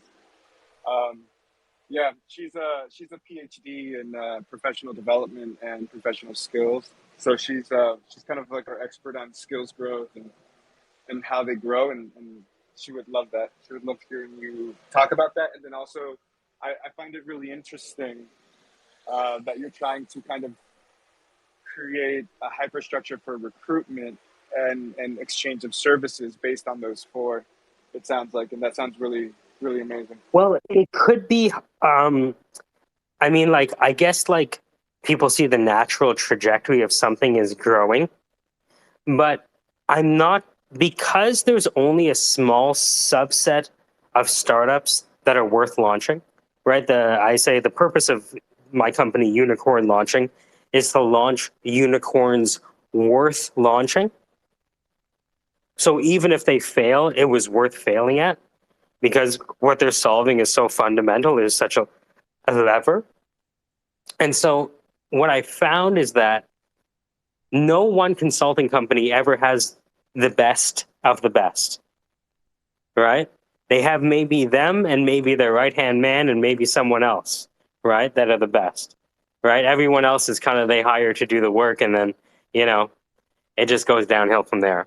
So it's like, I know from headhunting for so long, whether it's oil or steel or blockchain or software or finance, I know the guns, right? And so now that I have the right startups coming around me, it's like, okay, so where are you in your journey, and what is the missing pieces of doctrine, or is it motivation? So for example, if I put a gun to your head, could you do it? If the answer is no, that's a training problem, not a motivation problem. If I put a gun to your head and you did it, then it's a motivation problem, right? And so now that I have this small group of nodes around me that can execute these tasks, from cybersecurity to finance, then it's like, okay, now we have as long as we have the influx of the right startups, then it's all about, okay, what do you need now? Do you need military level coaching, or do you need voice acting training, or do you need, or are you looking for a job and you maybe want to start a career? In that case, we can teach you electronic security or cabling, just depending on where you are.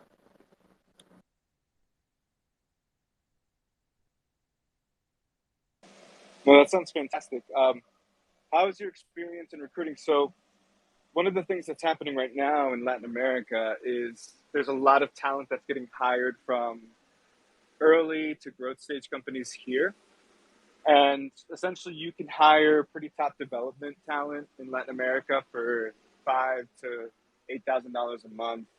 Um, if you have somebody from Latin America that is really top, maybe with the CTO experience at a successful company, for instance, maybe they'll go up to $15,000 a month. Not as expensive as it is here in the States. Are you trying to grow this internationally as well? Or obviously, I know that you're tapping into the talent that you have around you right now in the bootstrap, but is the vision to kind of grow the protocol in itself of kind of allocation and recruitment internationally? So this is what I found. I heard the Ghanaian prime minister say that the reason that China grew is because you had 60 million Chinese expatriates sending money back to China, to their family. And he said that if Ghana was going to grow, they needed to connect Ghanaians abroad with Ghanaians at home. And so I believe that the best people to help Latin America are Latin Americans living abroad. Because they can do the communication, they can understand the lay of the land, they can understand when they're being lied to, right? You know, and be like, I know when like, for example, when we're on the phone and they switch to pigeon or tweet, I know they're really talking now. Because they're like, hey, shut the fuck up, motherfucker. What the fuck are you talking about? I can get that in 2 seconds once you walk down the street and tell me the answer. Right? Like they're able to kind of have that conversation in their own language. So I do, right now, I've executed that model with a music producer and an investor here. So the investor owns multiple businesses here, grew up in Ghana. The music producer who makes all the instrumentals is Ghanaian. Right. And so, you know, they've been able to invest in studio equipment. They're making music, all that kind of stuff. So if you listen to music behind the videos, that's all original content. So right now, I'm just being very selective about how we do it, because I know if we assemble the right people with the right reasons that have come from those regions that are living here and understand the lay of the land, then that kind of international mentorship with a similar culture can explode things very quickly.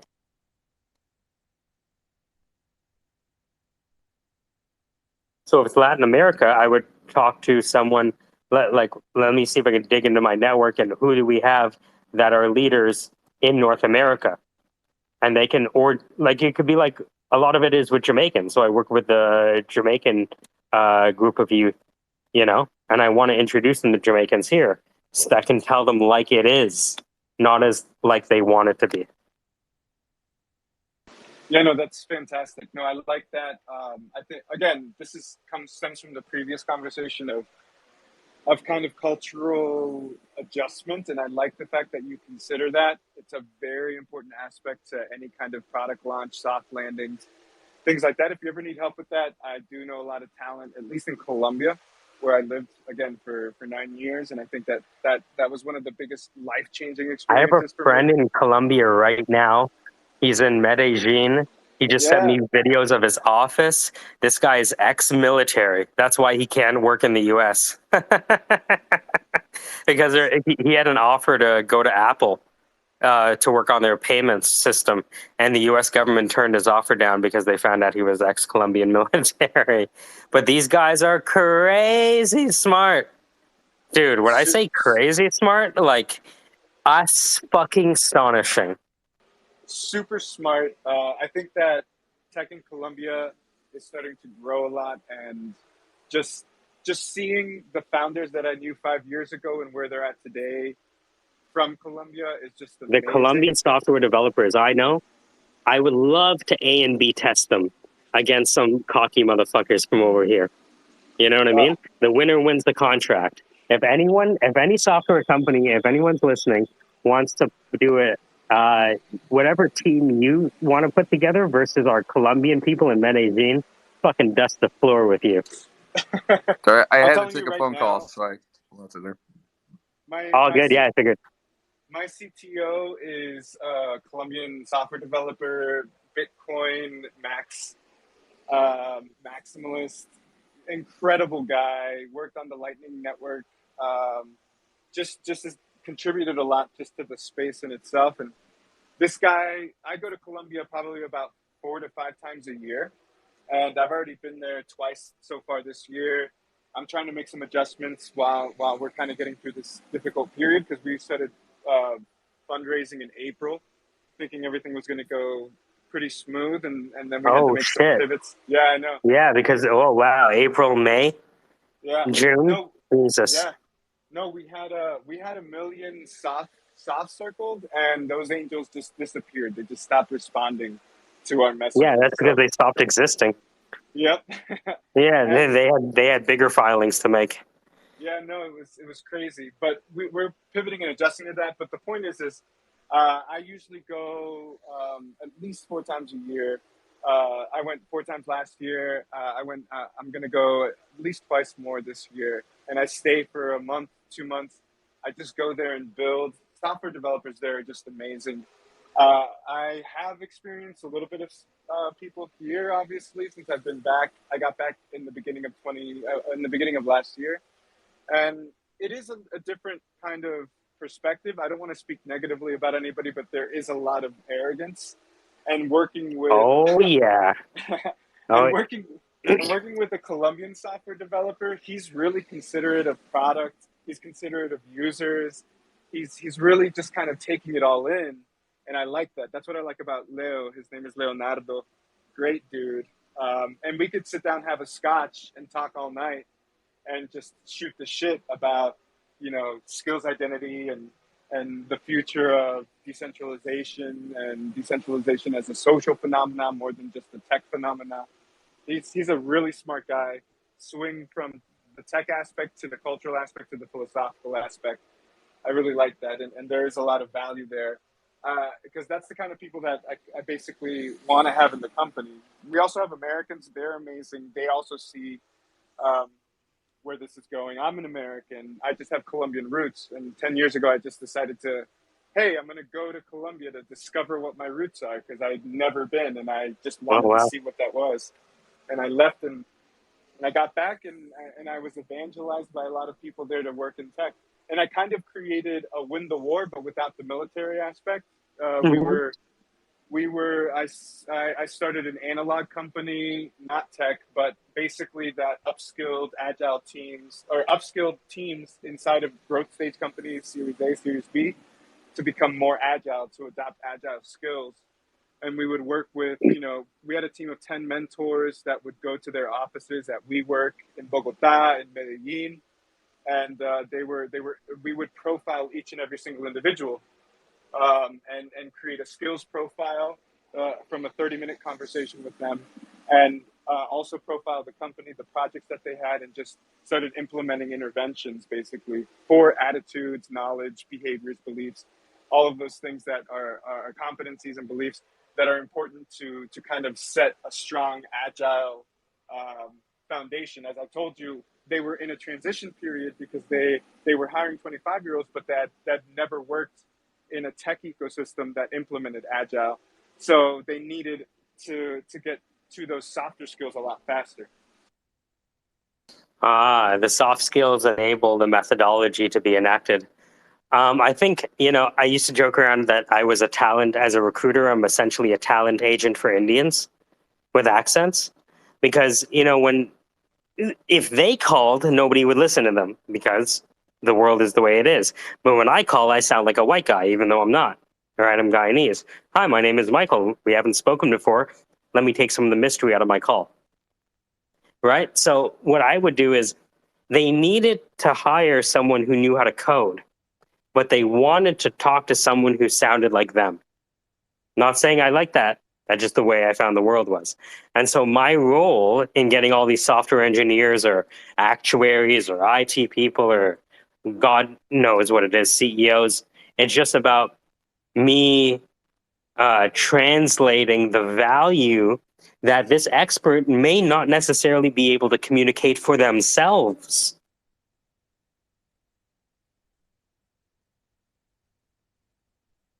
I think that's an important aspect, the communication aspect. How can they express themselves? I like that. I like that aspect. I like the fact that you consider. I didn't know that Zach was connected to you guys, and I always saw him in this space.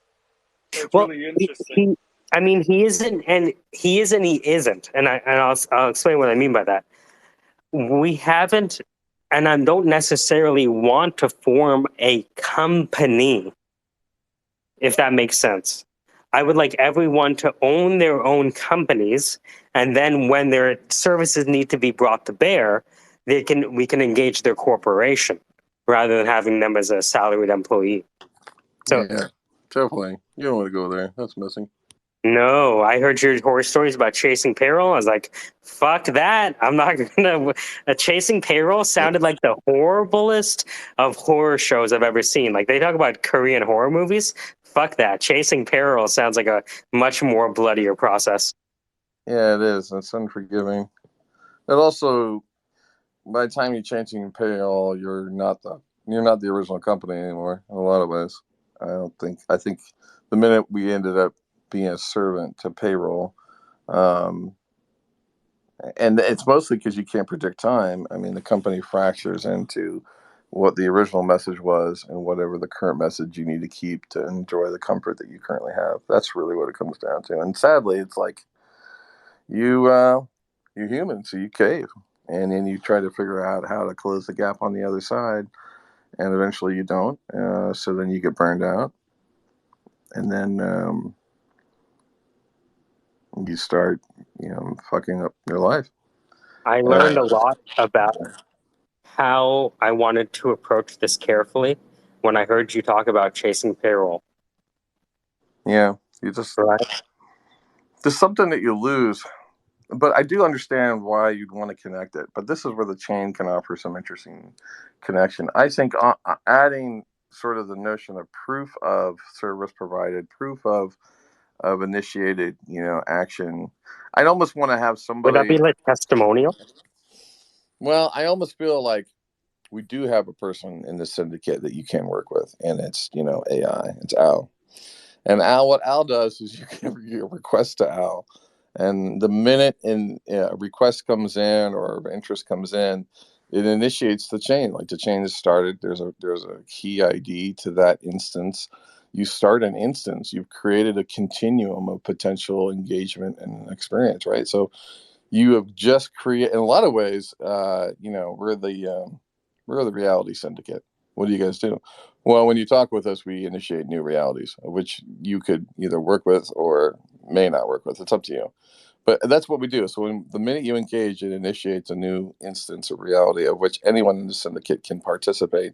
If they do participate, we don't have a seamless tool just yet. But, if I do meet somebody on the Zoom and give them an hour or whatever, I have to go back to some master owl dashboard and note that to the chain that occurred. Until it's in an app. I would eventually put all of this into an app because this is all just an audio discourse, right? We're mostly giving people audio and or some uploaded deliverable. I would separate some of those depending on, what the arrangement is. But I would use the chain as the smart contract. I would use it as the agreed terms of what was initiated. There's the terms of service up front. That's right. That gives you that's a TOS that everyone in the syndicate agrees on, meaning that, So this as is a use case, it could be 10 content commercials for someone who is publishing a book. Yep. I mean, it could be that. I mean, I think the keep it more agnostic. In other words, the chain should be, it records the notion of an instance that has begun, an instance that was agreed upon to XYZ terms, and an instance that had the notion of Z deliverables. And you always have the ability to sort of, challenge or whatever the scope creep. I mean, that's still going to occur. You're going to have scope creep. If you think you're not going to have scope creep, just, you're a fucking joke. You're not even recognizing that you're working with humans, right? So, and in fact, our system should be designed to promote scope creep, not to actually force them to deviate from their notions. But like people that come into the syndicate, they need to be pliable. If they're not a pliable piece of wood before they come into the syndicate, they get disqualified. I mean, because one thing that'll kill syndicate members more than anything is just having shit people in the pipe, right? So if there are shit people in the pipe, we're going to opt out. But here's the thing, we'll opt out in a classic human way. We'll say we're busy, right? We won't share true transparency. And instead, we'll, basically initiate degradation of the syndicate because we're no longer engaged. But we still, you know what I mean? Who does that? Every political party, right? Every fucking company on the planet. We tote the line because we want to stay with the line because the line is what's currently here. And I think as soon as the syndicate does that, you've got, the syndicate breaks down. So the syndicate should reaffirm itself every 30 days. We are the one. Yes, we are. We represent cash. Yes, we do. We help. Yes, we do. Okay, we do. Bam. And then it's like, what instances do we have? I think the other thing to do this. I like we represent cash as the subtitle. Yeah, I think the other way to represent this too, Michael, is to think about people that come in, building a you can use a no-code tool and build a way to qualify them in. So people that come in should be qualified, and then really the syndicate. Type form, yeah. Yep. The syndicate should sit down, and there should be sort of like there's at least one syndicate meeting a week, and it's a closed session, and then you basically put people up in the nest, right? And So you're how? looking at people in the nest. So I have a question here. There's 2 points here that I want to ask you guys. In the sense of, I love the fact that you talk about scope creep and how projects essentially change, and then the adaptability of that individual, and how do you kind of qualify them in order to be able to come into the syndicate, onboard them into the syndicate. I like those 2 things. Right now, our protocol manages 3 assets. One is a soulbound token that stays in a holistic skill identity that is split up into 3 types of skills for an individual, and that allows them to self-manage basically their skills data. And that those soulbound tokens are split into 3 types of skills: personal, tactical, which is within an organization how they behave with others, and then the other one is technical. So what are my technical skills? I think our skill identity could probably help you guys efficiently onboard a little bit more. And then on the other aspect, when you talk about projects, we have a project asset. So essentially our protocol tracks between 3 projects, between 3 assets: soulbound tokens, project assets, and learning assets. And we quantify in a qualitative way and in a quantitative way. We qualify the types of learnings that you have and then how you implement them into specific projects. And we track between those 3. And our project assets are dynamic assets. So essentially, I like the idea of scope creep because this is one of the biggest issues that we're talking about right now with my team in our protocol, which is how do we, if you've ever taken a job on Fiverr, how do we extend scope when we're kind of negotiating in a standardized way or in a dynamic way on an asset that's on the blockchain that could be a project? I don't know if that would help you guys, but that's basically what we're building. We're building out the protocol between those 3 and kind of just trying to generate more dynamic assets. And obviously the soulbound token is a non-transferable that is held by the user and kind of staked into these 2 other assets. That's cool, man. I mean, I think that's not gonna lie, I have more to say on that. I'm not good on the blockchain stuff other than the implementation that sort of needs to exist. And this is actually kind of I think going to be sort of the syndicate is not going to be unique to us. I think this is actually an idea that's actually happening in many places because it's sort of an offshoot of the remote work. One of the aspects of remote work is we have a new kind of hyper-induced multitask, meaning we can multitask in a new level because we're at a new level of comfort that we didn't have before. And then that allows us to do good multitasking and bad multitasking. Like, I have a friend who's like worked out how like he's got the perfect setup where he can look like his eyes will look like he's paying attention, but he's actually playing like Call of Duty and like another monitor behind the monitor. You know what I mean? And so he's actually showed it to me, and it's uncanny.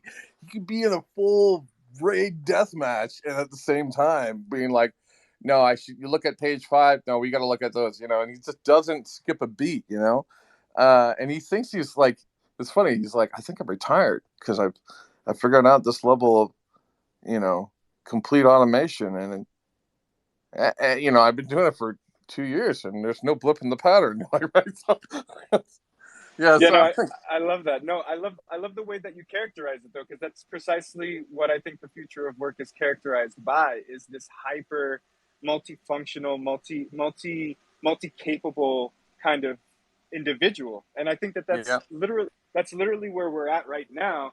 And again, this is what I was talking about with SoU before, which was there's a struggle against that on the other end of the spectrum from, traditional CEOs and companies, even hardware companies. I think could potentially go towards a more, divergent sort of set of skills and ways and methods of approaching work. And I do believe that that's where we're headed. We're going to have a lot of pushback, but what that's trying to capture, I mean, our protocol tries, again, oscillates between future of education and future of work. That's why we call it the future of skill, because it goes into that new vertical. But at the end of the day, I believe that in itself, that ability to kind of oscillate between tasks, I hate the fact that on Upwork, you have to have, a specific amount of hours and they monitor your screen, because at the end of the day, what matters is the results and how you're oscillating between all these tasks and how you're kind of creating a very diverse profile of yourself between the skill sets that you harness as a freelancer between multiple projects. And that is how you contribute to a specific project. So how do we harness that in people and individuals? Work is bleeding into life more than never before, and it will only continue to bleed into everyday life. How do we harness that? How do we empower? So we talk about one of our virtues in our company, one of our core values is total talent sovereignty. How are we giving talent the power to approach work, to approach education? How are we giving them that total sovereignty over how they can live a fulfilling life, work from wherever they want, still take care of their children and have relationships with them, and at the end of the day, still be able to create and generate great results in collaboration with other talent? The challenge is, if you look at the way Zach and the military does it, is that they have an entire indoctrination process that goes about 8 years, right? They have a very specific orientation process before they take those troops into the field. And when I looked at the military decision-making process, the emphasis was on 1, synchronization, and 2, on the sheer amount of work they spent to prepare the light infantry for the battle. That was like the whole process. It was like, yeah. So once you understand this framework, are your soldiers prepared to go into battle? Do they speak the same language? Because if they don't, you're fucking dead. You're talking about the problem of the skills gap, though, right? You need to have fundamental preparation beforehand. The interpersonal skills gap, because there's one thing to have a bunch of people who can play instruments, but do they know how to play that song in the same key, right? So somebody's only used to playing that Happy Birthday in C major, and they do a change key, they're lost, right? Yep. Nope. Definitely. Sometimes they do a change key, and that's called jazz. But yeah, definitely. Right. Definitely. Okay. And so, how do they communicate? Like, if we're gonna have a band, the band's limitation is on its ability to communicate music theory in a way that makes sense. So, if you talk to someone from Trinidad, they don't know anything about C# or blah blah blah. But if you show them how to play a song once, their perfect memory is like they'll play it note for note better than you do. And like, I learned music theory using the circle of fifths so that I could interact effectively with the guitarists and the piano players as I started playing with more and more bands parachuting in. Oh, we need a steel pan player for this gig. Okay, so what is this? Here's the sheet music. We wrote the chords on top. Okay, thanks. Hold on, what is this? Oh, that's D major 7. What the hell is that? Oh, that's D, F sharp, A, C sharp. So what's the second? It's C sharp. Why is it the 7th? Oh, it's before the D. Oh, because it's an octave and 8 is the octave, and so 7 is the semitone before? Oh, okay. Hold on, how does that work again? And then I would forget it 3 times and explain it to me 3 times, and by the 3rd time I got it, and by the 3rd gig I was all right. So that time the team might have the knowledge, skills, abilities, attitude, and capabilities, but can they all operate as a squadron or a unit is a known unknown.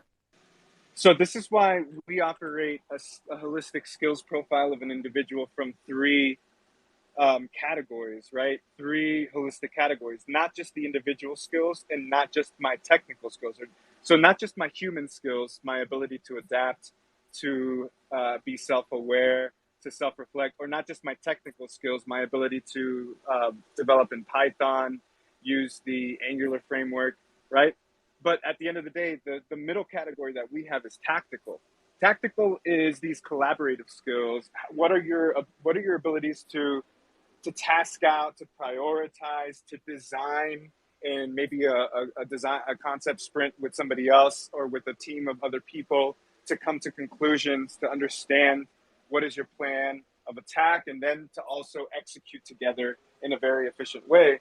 And I think that kind of is our approach to our first version of our skill identity on our L1, which is just how do we approach? Have you deployed with any clients?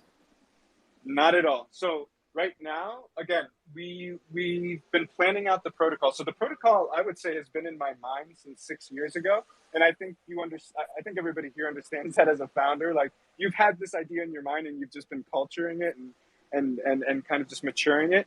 But at the end of the day, we sat down in a design sprint in December to really solidify the protocol. And then we had another concept sprint, a longer 5-day concept sprint in March, to really understand Gray as a product, right? There's a great, by the way, if you guys ever want to see a real awesome decentralized concept sprint, Ethereum posts how they do their sprints, and I love it. And you can look at their boards, you can look at how they kind of go to the approach. And so we kind of copied that aspect, since we are trying to build out a skills forward L1. But we're not deployed yet. So we have, we're essentially building on the Polkadot as a parachain, on the Polkadot multi-chain. And we're building on as a parachain. We haven't deployed just yet because we're still on testnet.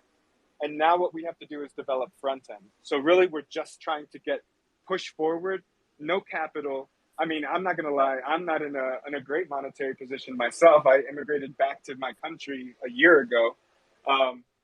At the end of the day, we're all just bootstrapping. There's 6 of us. We're just pushing forward. So we haven't been able to deploy that front end yet that could really attract our first client. Who do you think the initial niche market is going to be? Who is going to be your initial subset? So what we want to do, and what we've already been doing, is closing with 2 types of clients. One is B2B. We think that we could offer companies that exist right now sort of access the skills analytics that also builds up our skills index in general. So they'll be supplementing with data, how to build up our skills index. We can pivot when it comes to the project asset. We can pivot when it comes to the learning assets. And then we want to hit straight to builders. So for instance, with Zach, we've already talked about this. What I want Zach to be able to do is to be able to kind of refine his service through learnings that of skill identities that have gone through his services with a Gray API of a learning asset. So we want to be able to open up APIs to Web2 companies, even like Zach's, that could kind of understand what is the impact of this learning experience in that person 3 years from now, and what are the things that we can do to refine our services for our users and make them better. That's why the skills tracking is so important between the 3 assets, because that person is using a skill identity in Zach's learning experience and then using it in a project experience in implementing a specific solution, right? So what we want to be able to do is to go to builders as quickly as possible, because we want people to build up on top of our chain. But first, short answer to your question, first niche market will be B2B. We're planning on that on month 6. And then on month 9 to start working with people like Zach and their companies to open up APIs to them. Yeah, it'll be interesting to see what the implementation looks like. Absolutely. For sure. Yeah, no, I'm interested in it too. I'm honestly really excited because this is what I've been working on for a very long time. I mean, again, in different iterations, in different ways, in my consultations with companies in Latin America, in my consultations with companies here. This is what I've been working on, basically as my baby, as my life project. Yeah, it's I think in a lot of ways, like all of us on this call, like are involved in education in one form or another, right? Like I'm in the classroom with the kids, but I'm also, building these programs. Like literally, we're exporting 200 videos for this network cabling class, another two, God knows how many videos for the cameras, and then the access control because there's such a demand in the market. And so by really focusing in on that niche, when I build a course, I have something. So with every step, like cutting the wire, there is the skill building, which is cutting the wire. And then every skill build is paired with a skill check. So how do you check to make sure you cut the wire properly? And so for every little video, there's a skill building and a skill checking. But I'm really kind of learning it up close because I want to understand what these mechanics are. And again, we can have skills, we can have knowledge, we can have skills, we can add attitude, and we have capabilities. It doesn't tell me whether that combination of ingredients is going to fit for any given employer, because an employer is still a human being. They're still a hiring manager, and hiring managers hire in their own image, right? So it's something that I'm looking like up close and personal right now to understand, what is the knowledge, what is the skill, what is the ability, what is the attitude, what is the capability.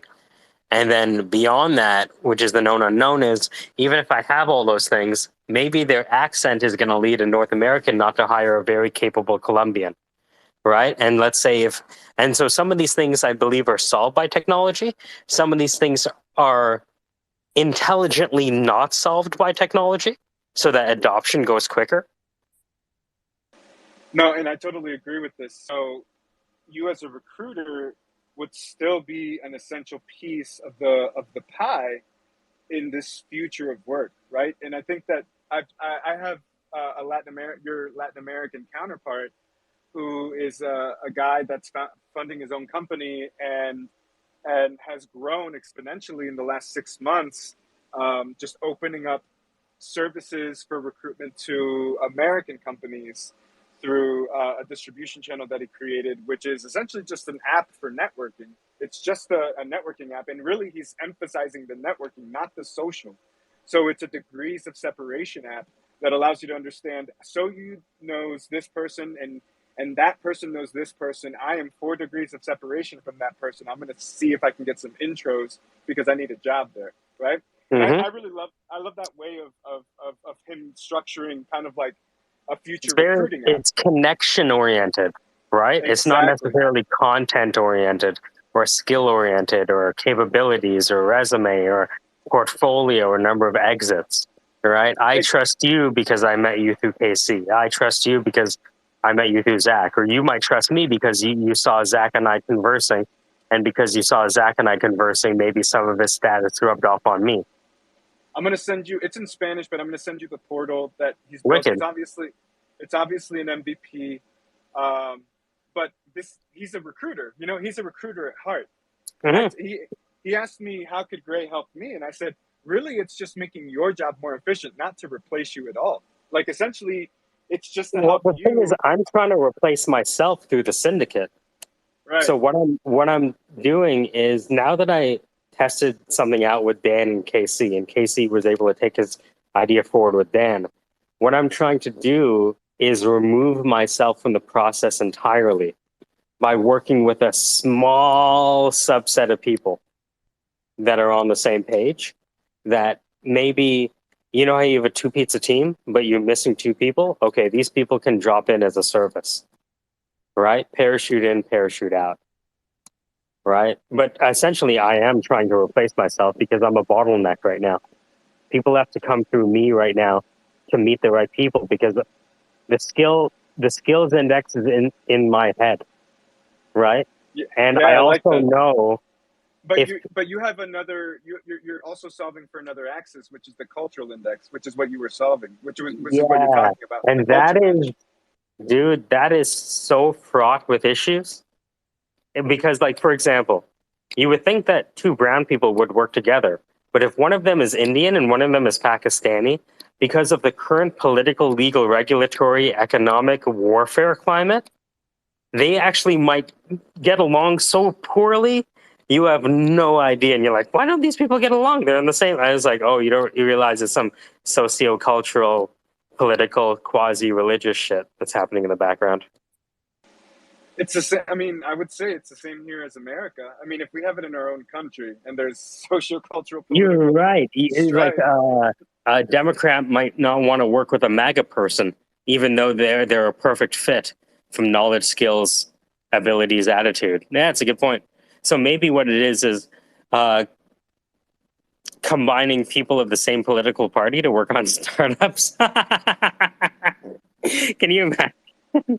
I mean, I like to think of myself as politically agnostic. I just want to solve the problem that I want to solve. So for me, I've worked with people that are on the far right and on the far left. I have friends on both sides, and I'm just kind of the guy in the middle, just trying to be the voice of reason. I love the concept of democracy from the '90s that came about from John Rawls. I don't know if you guys know democratic philosophy and late stage democracy philosophers that were speaking in the '90s. John Rawls is one of them, and he really tries to hit at just try to be as reasonable as hell. Like just try your best Well, the to word be as reasonable reasonable as hell. is written It into our carries law.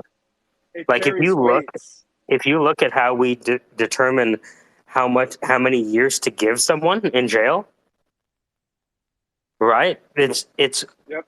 how would the reasonable person have acted? That's what they use literally in law. Did this person act reasonably? And if they haven't acted reasonably, what is the punishment for not acting reasonably? It's so difficult though to determine. That's the big kind of criticism of Rawls. Rawls has he defines reasonability through a thought experiment.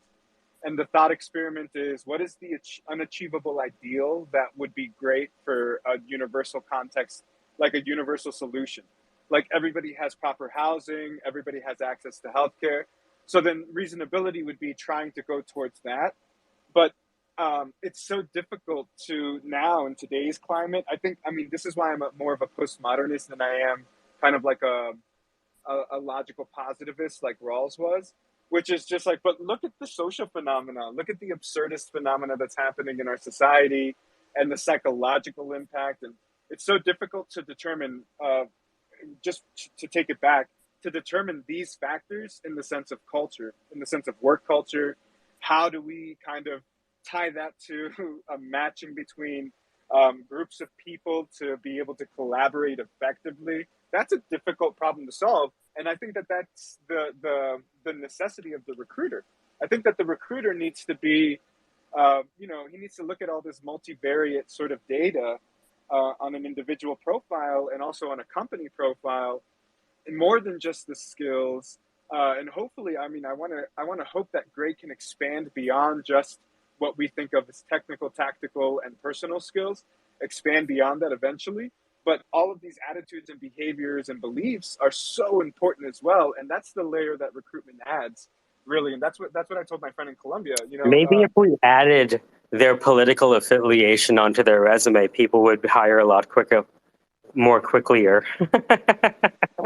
I think it's such a legal danger. Ever since I've been back, I've been very conscious of just you're back in the United States. Everybody sues here for a reason, so be careful. So I try to stay away from like, what's your political, when I'm trying to hire somebody or bring somebody onto the team, what's your political affiliation? Sounds like a horrible question to ask here. I just feel like I'm too afraid of stepping on some legal broken glass. No, I hear you. I hear you. I think that's the other advantage of doing this like this, because when we do this like this, I don't give a shit if I'm going to offend someone, right? Because I hope that someone's willing to offend me. You know what I mean? Like, I don't care. I think it's fun. I think it makes for good content. You know, when people are fighting, you get more viewers anyways. In fact, Anthony, we should fight more. But it's kind of one of those things where I think there are a small, instead of like, I used to think in terms of solving a problem for a lot of people, but I think that because the way Price's law works, which is the square root of the number of people in an industry do 50% of the work, I think if we focused on the small amount of talented people that had the discipline and determination and the perseverance, that we could do a lot. We could create a lot more value by really focusing in on these niches rather than, trying to say, oh, okay, we want to upskill, people working at McDonald's. No offense. You know what I mean? Like, like, oh, you perfected the art of burger flipping. All right. All right.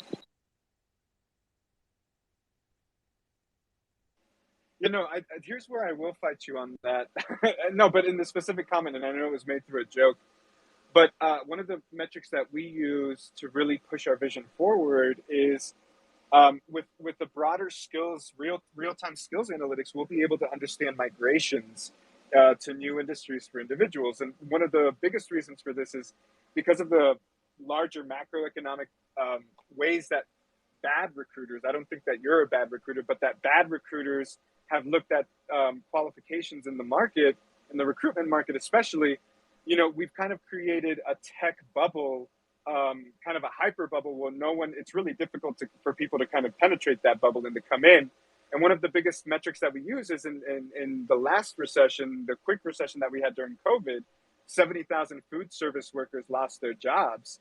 And 70,000 food service workers have one of the most in-demand skills on LinkedIn for tech companies, which is customer service.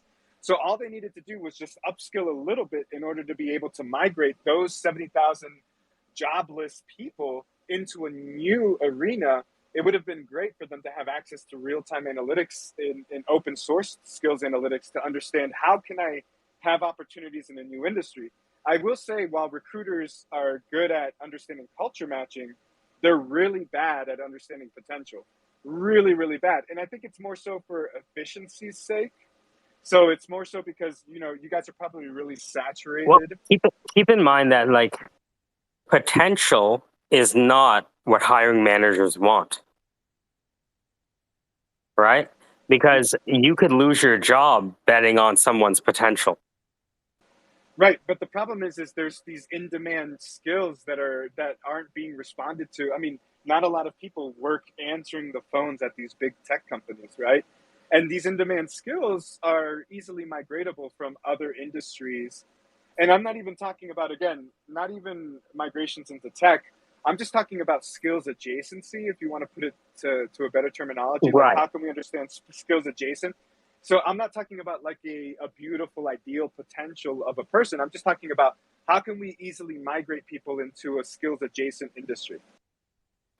That is $1 trillion question. And that's right? what we're building, my friend. And that's well, the only reason that I might express, or you might hear from Dan, any degree of skepticism, is because while that's what you're building, we don't have a testimonial yet. And so one of the things that I want to make sure that we do is, when we look at startups, we're asking ourselves, are you generating transactions or creating value today? Right? Because if you're not and you look for venture capital, they're going to take 99% of your business. Oh, no, and I totally agree. No, we are, I mean, ever since the turn of the key 2 months ago, and like I told you, we had 1 million soft circled, and that the investors fell out and just stopped responding to our messages. Ever since that turn of the key, we went into a Latin American mentality, which I prepared the team, even the Americans on our team. I just said, guys, this is what happens in Latin America. You don't get access to capital. It's not easy. So now we just have to build towards our first MVP and get some revenue in. And that creates leverage for future investment cycles. And I think that's where we're headed right now. We have our heads down. We're just building. I'm not necessarily going into every space talking about the gray network and what we're building.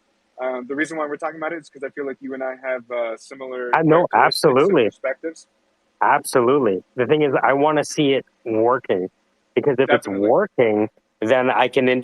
So the value I realize of the syndicate is when nodes start providing value to other nodes within the syndicate, right? Just like Dan was able to consult with Casey, and now they're taking it forward, right?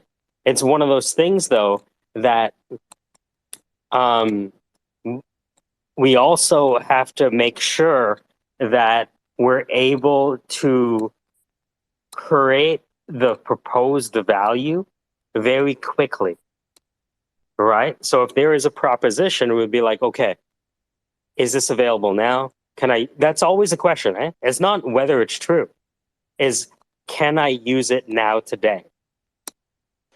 And I totally agree with you. Believe me, I am pushing this team so fast just to Yeah, get to push that them. point. Let them listen to this Uh, recording, and if they listen to the recording, tell them, work faster. We need it. no, Work no, and faster. I'm there. No. I'm there, and I really do believe we're solving for a huge, like you said, $1 trillion question. Um, and I think that essentially we have the best team for this. I'm really grateful for them. And at the end of the day, it's just about pushing. It is a hard thing to push, though. Again, like I'm not gonna. Again, from my perspective, my friend, I'm working on fumes right now. I'm barely getting any income in. I don't have a lot of my resume here in North America, so it's not that I can get an easy side hustle. Well, let me And ask you something. If you could start a side hustle that made you money, significant money over the next 6 months, would that be something you'd be interested in? oh, definitely. I think that again, I think from this conversation, you could measure out my expertise. I'm definitely interested in starting side hustles that can get a significant income, and not just for me, but for the team that's working on it, and for the clients that we're serving. So let me ask you a few questions then. Um, have you ever um, been? What do you like more, being a product manager, or do you like being in the sales side? That's the thing. I oscillate between the two. I've been a founder before. I product manage when we need it, and I bring people through concept sprints and design sprints. Um, Implement project management with the team, with the development and design team, Okay, and so then it's on the mostly other, interpersonal work. yep. But on the other aspect, my friend, I've sold to C-suites. I've sold services to universities. I like both aspects. I love both aspects. So the reason I ask is because I got a call randomly from the guy who owns the company that I learned how to do boutique headhunting from. Right? Name is Mike Grady. Not an easy person to work with, but he's been making a lot of money for probably 2 decades doing really executive, really niche headhunting, and it spans financial services to construction and life sciences. And when I say life sciences, I'm talking about, you're the largest medical device manufacturers in the world, right? That kind of level, placing their C-suite people. So he called me the other day and said, hey, Mike, we're expanding. We have a good team, blah, blah, blah. The job is as difficult as it ever was, but, we still pay. We have a small base, and if people do what they're supposed to do, they're going to make a $1.25 in their first year if they place one person a month. Now, it's not easy to place one person a month, and essentially you're dialing for dollars. But with your access to technology, you can dial more intelligently those numbers than ever before. So he asked me if I knew anyone who wanted to kind of move into an eat what they kill environment and make some good money by being very confident with picking up the phone, because most people are afraid of the phone. So he's hiring right now today. And I believe that if you came to terms, you could start as soon as you wanted to. Hey, my friend, I'm totally open to it. I've never worked in the life sciences aspect, but I think a product is a product. It's just about diving in. I've been product agnostic for a while, and yeah, if he needs human capital, I'm there. I'm the kind of person that goes in and dives in really deep with whatever project that I work, All right, because I'm I going to have that. send the thing is, I have that founder mentality. For me, honestly, my superpower is founder mentality. Even if I'm not a founder of your company, I will work to tooth and nail, right? To make sure that the right requisites and the right requirements and also the right expectations are met. So I'm sending you his name and number. His name is Mike Grady. You'll have his number there. He's on Signal, and you'll see the website. Right? Very simple business. Clients need people. They provide people. That's it. Right? And it's simple, not easy. Believe me. Simple, not easy. But he's hiring right now. I've already referred one person to him. His name is Mike Grady. You have his name and his number. Give him a shout. He's in Toronto. Just mention that you spoke with Mike. My name is Mike, Michael Jagdeo. And, tell them that, you've never done headhunting before, but that you're not afraid of the telephone. And if you give them very simple instructions, that you can follow those instructions and you understand that there's a lot of money to be made in this industry. And he'll tell you exactly how you can make six figures in your first year by not being afraid of the telephone. The challenge is most people are afraid of talking to people they don't know. Most people are afraid of saying, "Hi, my name is Michael. We haven't spoken before. I'll take some of the mystery out of my call." Because it usually involves in click, click, click. You know what I mean? Because why would they want to talk to you? Right? You're an interruption to their day. Definitely. No, this sounds solid. No, I'll definitely reach out to them, and I appreciate you. Yeah, no worries. recommending me. Yeah, that's many great. ways to kind of, and that's kind of the syndicate in action, right? So it's like, okay, so let's understand what the obstacles are, and if it's cash flow, okay, do I know someone hiring right now that might be a fit with what you do? Because if you can find those people, he'll be ecstatic. If you waste his time, you're gonna know because he's gonna be yelling at you on the phone, right? Yeah, no, and the good thing is that I've worked in talent ops before, so I have headhunted Yeah. um, in a very very specific way for specific companies. So I found Well, look, maybe last you guys year. start a software agency together where you find out, hey, look, they're trying to hire software developers, and you say, hey, Mike Grady, what if we placed all these Latin American motherfuckers? Bro, I'm telling you right now, there, like you said, you've already recognized the cultural impact of that. I mean, there's a lot of great developers in Latin America that are willing and ready to work and collaborate, and they want to work for great companies. They want to, even if it's smaller companies, they still want to work on exciting projects. That's what I love about that environment right now. They're in their second generation. They're in their 2008, if you understand me. They're in their second generation of products, second, third generation. They're starting to really understand the culture of the tech space. I really think there's a lot of valuable talent coming out right now from Latin America. Yeah, I think it's just an understanding because, again, there are regulatory restrictions on hiring, right? There are, and and a lot of these industries you're talking about are regulated industries. And so that's always going to be, kind of the barrier to entry. That said, because of the amount of seed funding still out there for folks, everyone's looking to maximize their runway by collapsing development cycles. Now, even a strong software team can produce bad code with the wrong leadership, right? And so it's kind of one of those things where, like I said, huge amounts of opportunity. But to the larger point, this is kind of how the syndicate might help, which is, what is it that you need right now? Do we have that? Yes, here's a name and a number. Ciao. So does this make me a card-carrying member of the syndicate? It only makes you a member if you start making money. Everything is fine, dandy, and fluffy when we're on Twitter Spaces. But the question is, have you made money? Are you closer to or farther from? Right? When you tell me that, hey, I made my first placement and my first paycheck is $8,000, that's when we celebrate. I like that. No, I like that. No, it was also a little bit of a joke, but yes, I love it. Yeah. I love it. Yeah, but that's what it is, right? Like the talk is cheap. I want to make sure the syndicate only works if it's working in real life, which is did your digital currency wallet or your actual wallet, or did you horse trade for something that you need? Yeah, no, definitely. Again, me just reculture. Like, I don't know if you know. I don't know if you mentioned that you have taught or your wife has taught on 3 continents. Hmm. Reculturating Yeah, she taught in to the United Costa States. Rica.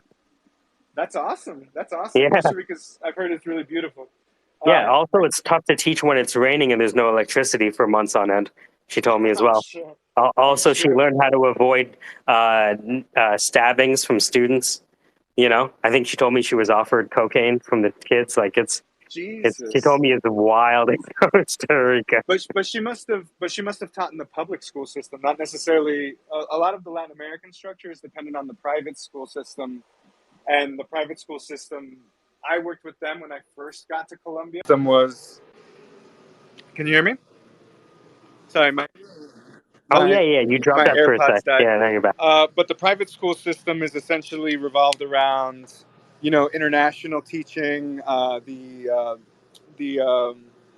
there's an IGCSE curriculum, which is the International British Curriculum. So that's where I taught when I first got to Colombia. She must have taught like in a public school because it sounds pretty dangerous. But yeah, no, I think Yeah, she said she learned a lot about teaching by, she like looked at the books and the books were from like 1940s, and it was like, how was man created? Well, it was like, really biblical, right? Perspectives on biology, let's say, which is not wrong. Right? What do I know about the beginning of creation? But, it was just one of those things.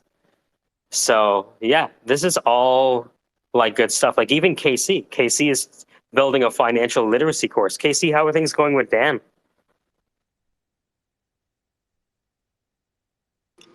hey guys, I gotta go. I gotta get some work done today, but I really Yeah, no appreciate the worries. talk. We're gonna have a skill space at 5 with Zach. We're gonna have a host. We're gonna have a guest.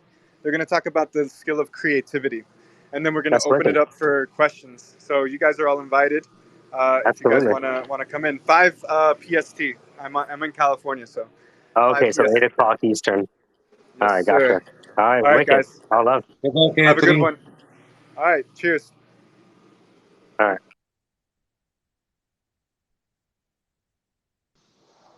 How you doing, bud?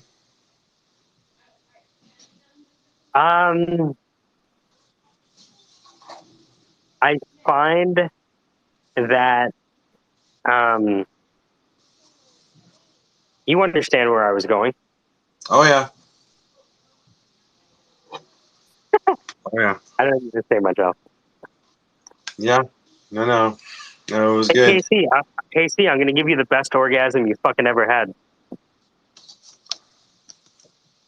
I'm listening. That's as far as I've gotten. Oh, okay. All right. Well, I mean, that's a hell of a pitch to start off with. Mm-hmm. Mm-hmm. Best orgasm you ever had.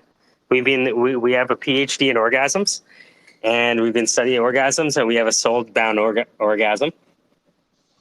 Soul-bound orgasm.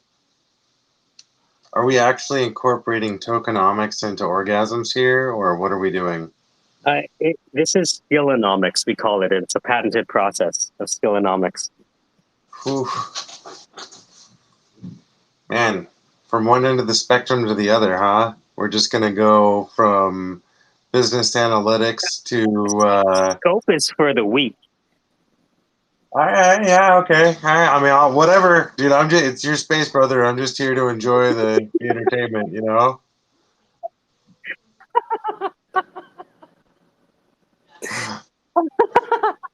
It's like watching a show that you can't control, But every once in a while, the show asks you questions about shit that you're not prepared for.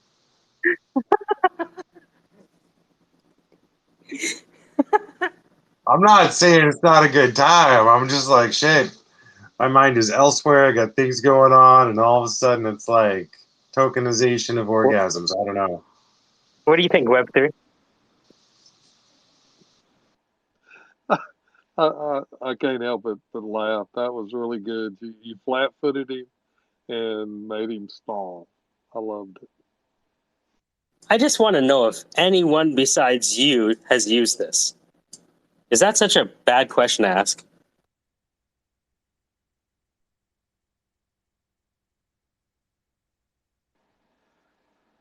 Which you are you talking to? Like, I'm just like when I talk to a founder, it's like, oh man, that sounds great. Has anyone used it?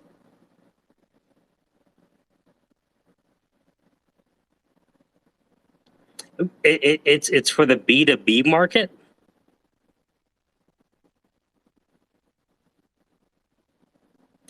It's one of the largest markets I've ever heard of in my life. I'm not saying that.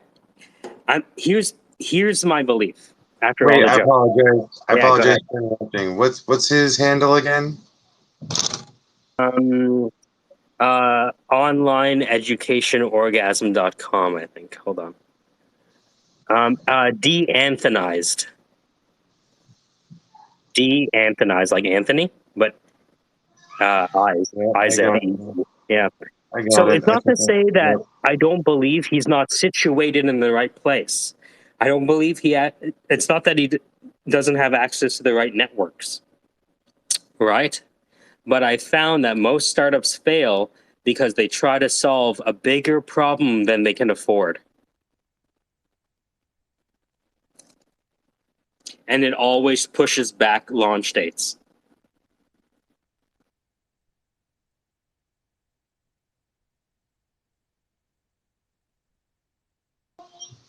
I'm just going through his follower list to see who's in there. I have a sneaky suspicion.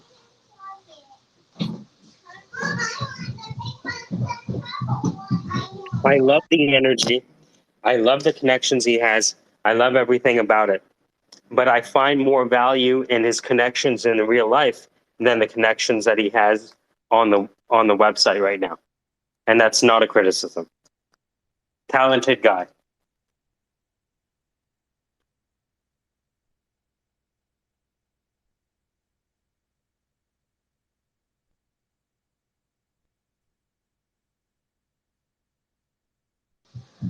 I am still plowing through, getting back to the origin of followers here.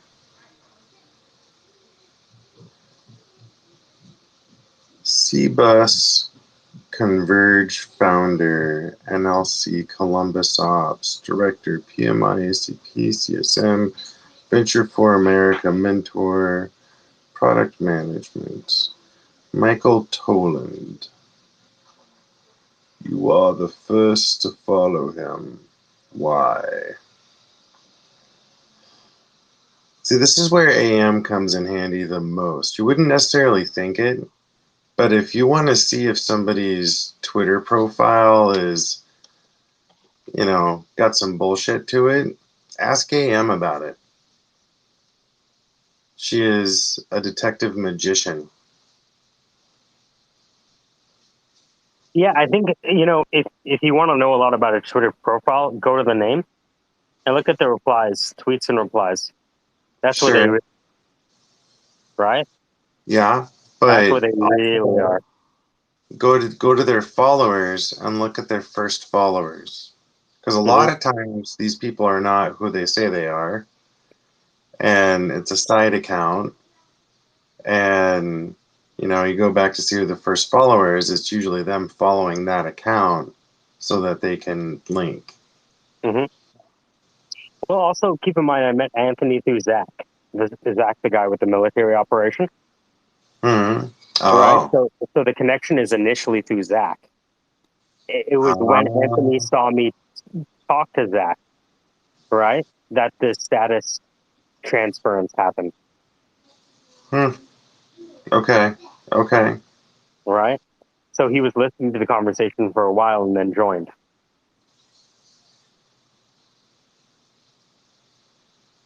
I mean, am I wrong in saying slick talking but no sale? It's not right. Because I'm in sales, I know when someone doesn't have anything, because I'm often in a situation where I don't have anything. Ah, yeah. You understand? Yeah. I know the Yeah. telltale signs because I'm building planes in the air too. But Yep. it is how quickly you get to where you are. I'm at the point where I don't tell anyone about anything unless it's generating cash flow. Hey, Lincoln, a few updates for you. The comedians are making money by doing this and this. You can have a record label for $80. No way. And the second update is this, right? The third update is this. You know what I mean? And and believe me, that's after a year of telling Lincoln about stuff that never materialized. And then I was like, you know what? Let me just not talk to Lincoln until there's a lot of cash flows behind something. Let me not waste his time or my credibility. Right. Because Lincoln has the money. That's the thing. Right? So show me the business plan. No business plan? I'm never looking at this again. Why did you even call me? Right? And so once I realized the criteria, are you in market? Are you generating transactions?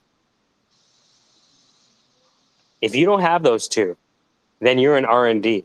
And that's an even smaller body of investors. Yeah. Pre-revenue? You don't want to look at pre-revenue as like Class D lenders in fucking mortgages. Ha ha.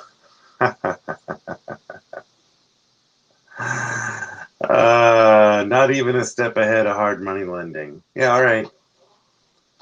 That's fair. I don't know. For me, at first, I was listening to the dynamics of breaking down social structures and, labeling the social structures and the dynamics as it applies to bringing somebody up or coaching up, basically. And all that sounded pretty wonderful until it fell back to a soulbound token for use. It's hard to take something seriously when when soulbound is a part of the conversation. I'm not saying it's not useful. It's just, you know what I mean? There is an emotional reaction when you hear soulbound, right? Yeah. And again, it's just one of those things where, and then maybe it's the thing I should ask first, but do you have any users? Maybe that's where it starts. Yeah, you have an idea? Do you have any users? Are any of the So users what did you ask him? Did you ask him if he was using it? No, it's just one of those things where when I, at a certain point, I realized that we needed to move from claims to proof. Yeah. Claims to proof, right? This is Yep. something that can do this. Who's using it right now? Nobody, because we're working on the UI. Well, the UI is going to change depending on who the niche is. Who's the niche? The niche is B2B. I gotta say, I think that's too broad of a niche. But again, I could be wrong.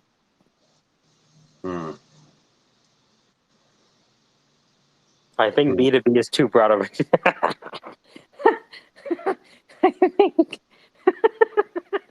I mean, I'm just gonna throw it out there that I think we are not what is sufficiently it? funded So, to go after the entire so market. instead of saying business to business sales, right? Instead of saying B2B, if it had been an approach of, the niche is employers with long-term employees that hire up from within. Would that have been? Oh, did I wrong? No, you're still here. Yeah, it's like what would have been a good answer there? The theme that I see is that, again, we have gone from a bull market to a bear market. Admittedly, the venture capital for his idea dried up between May and April and now, right? You caught that? Yep. Why No, did that but happen? Okay, right. So now you understand. It's like, okay, so I understand. So we're going from bull to bear market.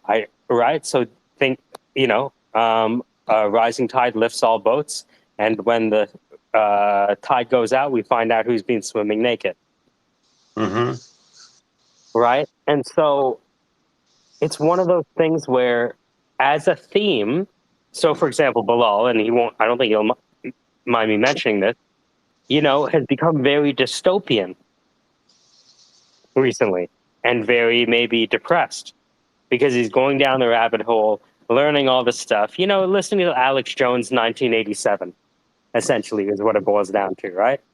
And he was upset that we weren't talking about the problem, right? And NFTs eventually had to mute the entire room and said, dude, we were listening to this shit a long time ago. We've made peace with it, right? Mm. And a Okay. lot of us were working hard because we recognize it for what it is.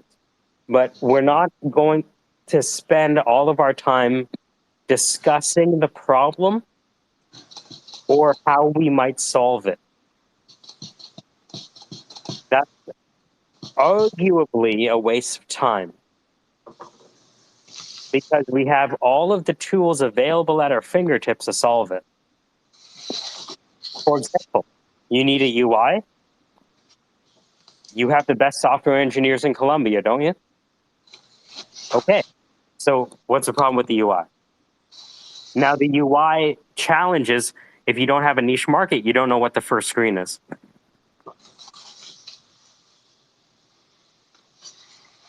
And I've seen that personally.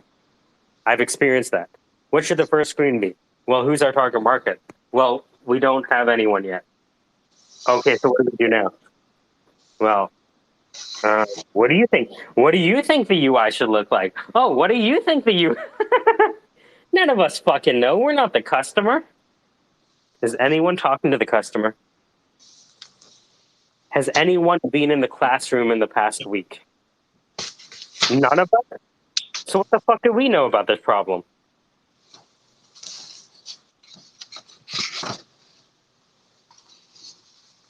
I think the dangerous thing is the perceived knowledge. The perceived knowledge. I know this to be true. This is the way the world works. These are my paradigms. These are the golden paradigms, and these are the way things are. And if we just did this, then something would happen.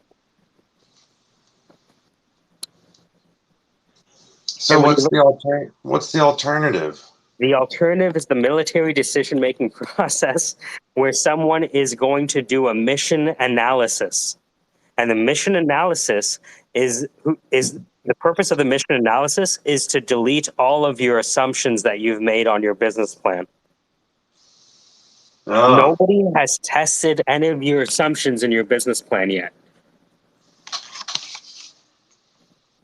And then, based on that, we're going to develop two vastly different plans. This was so genius. We're going to develop two vastly different plans and war game both of them to see which course of action to start with. What? You're going to create two vastly different plans and then war game them? Fucking genius. That is genius. Oh, man. I never heard of that shit in my life. And he's like, yeah, that's the Red Book of the Manual of Engagement Doogajus. And that's the Navy SEALs Jaga Jaga Jacks. And I'm like, what the fuck? Where do I read this shit?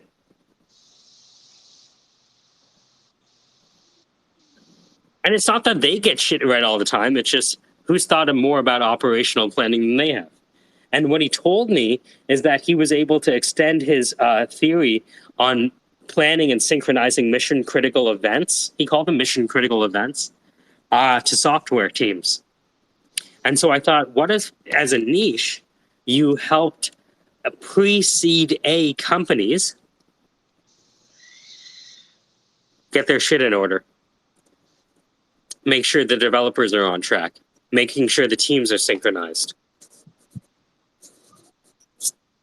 Maybe you get them to Series A. The only challenge in doing that is that upfront initial rush of data trying to see what they see. And then once you get past that, it's easy to pinpoint what's wrong. So I think that's where the Syndicate can help. right? The syndicate can provide the minimum viable dossier for the executive, Mm. right? A combination, me, you, Dan, whoever it is, Web3, Mr. Whatever it is, right? The most important thing for us to do when dealing with talent is bring them in with the right preparation, with on the right project at the right time.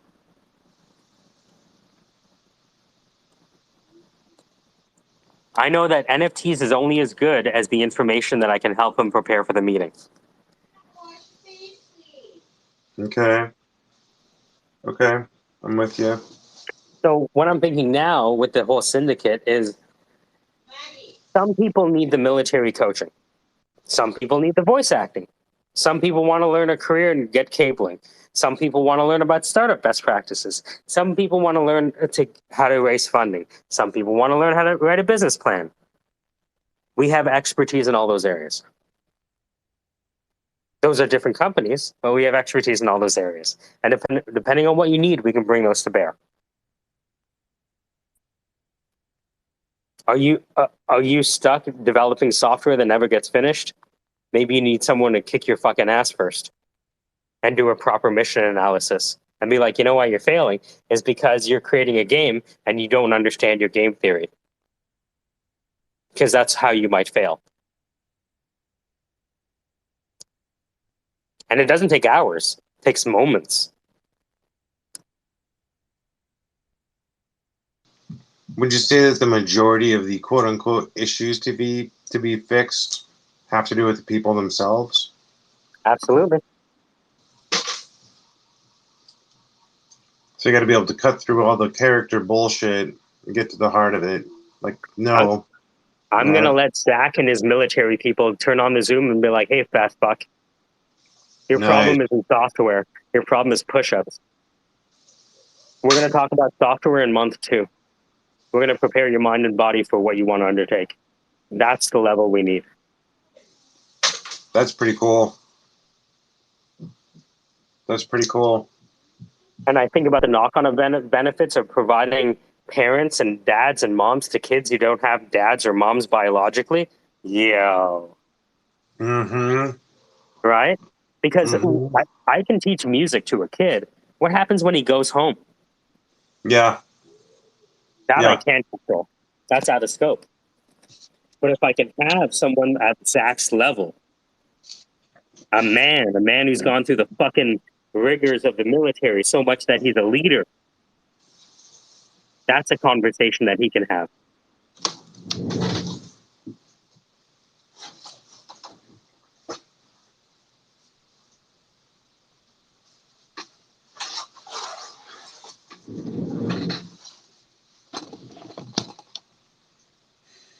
All right. I have been double timing it this whole time, and I have to focus. You want to take us out? This is the Squarespace, DJing conversations in a broadcaster voice. It's been our pleasure to be with you today. We hope that the rest of your day is a good one. Take care of yourself. Be whole. Be healthy.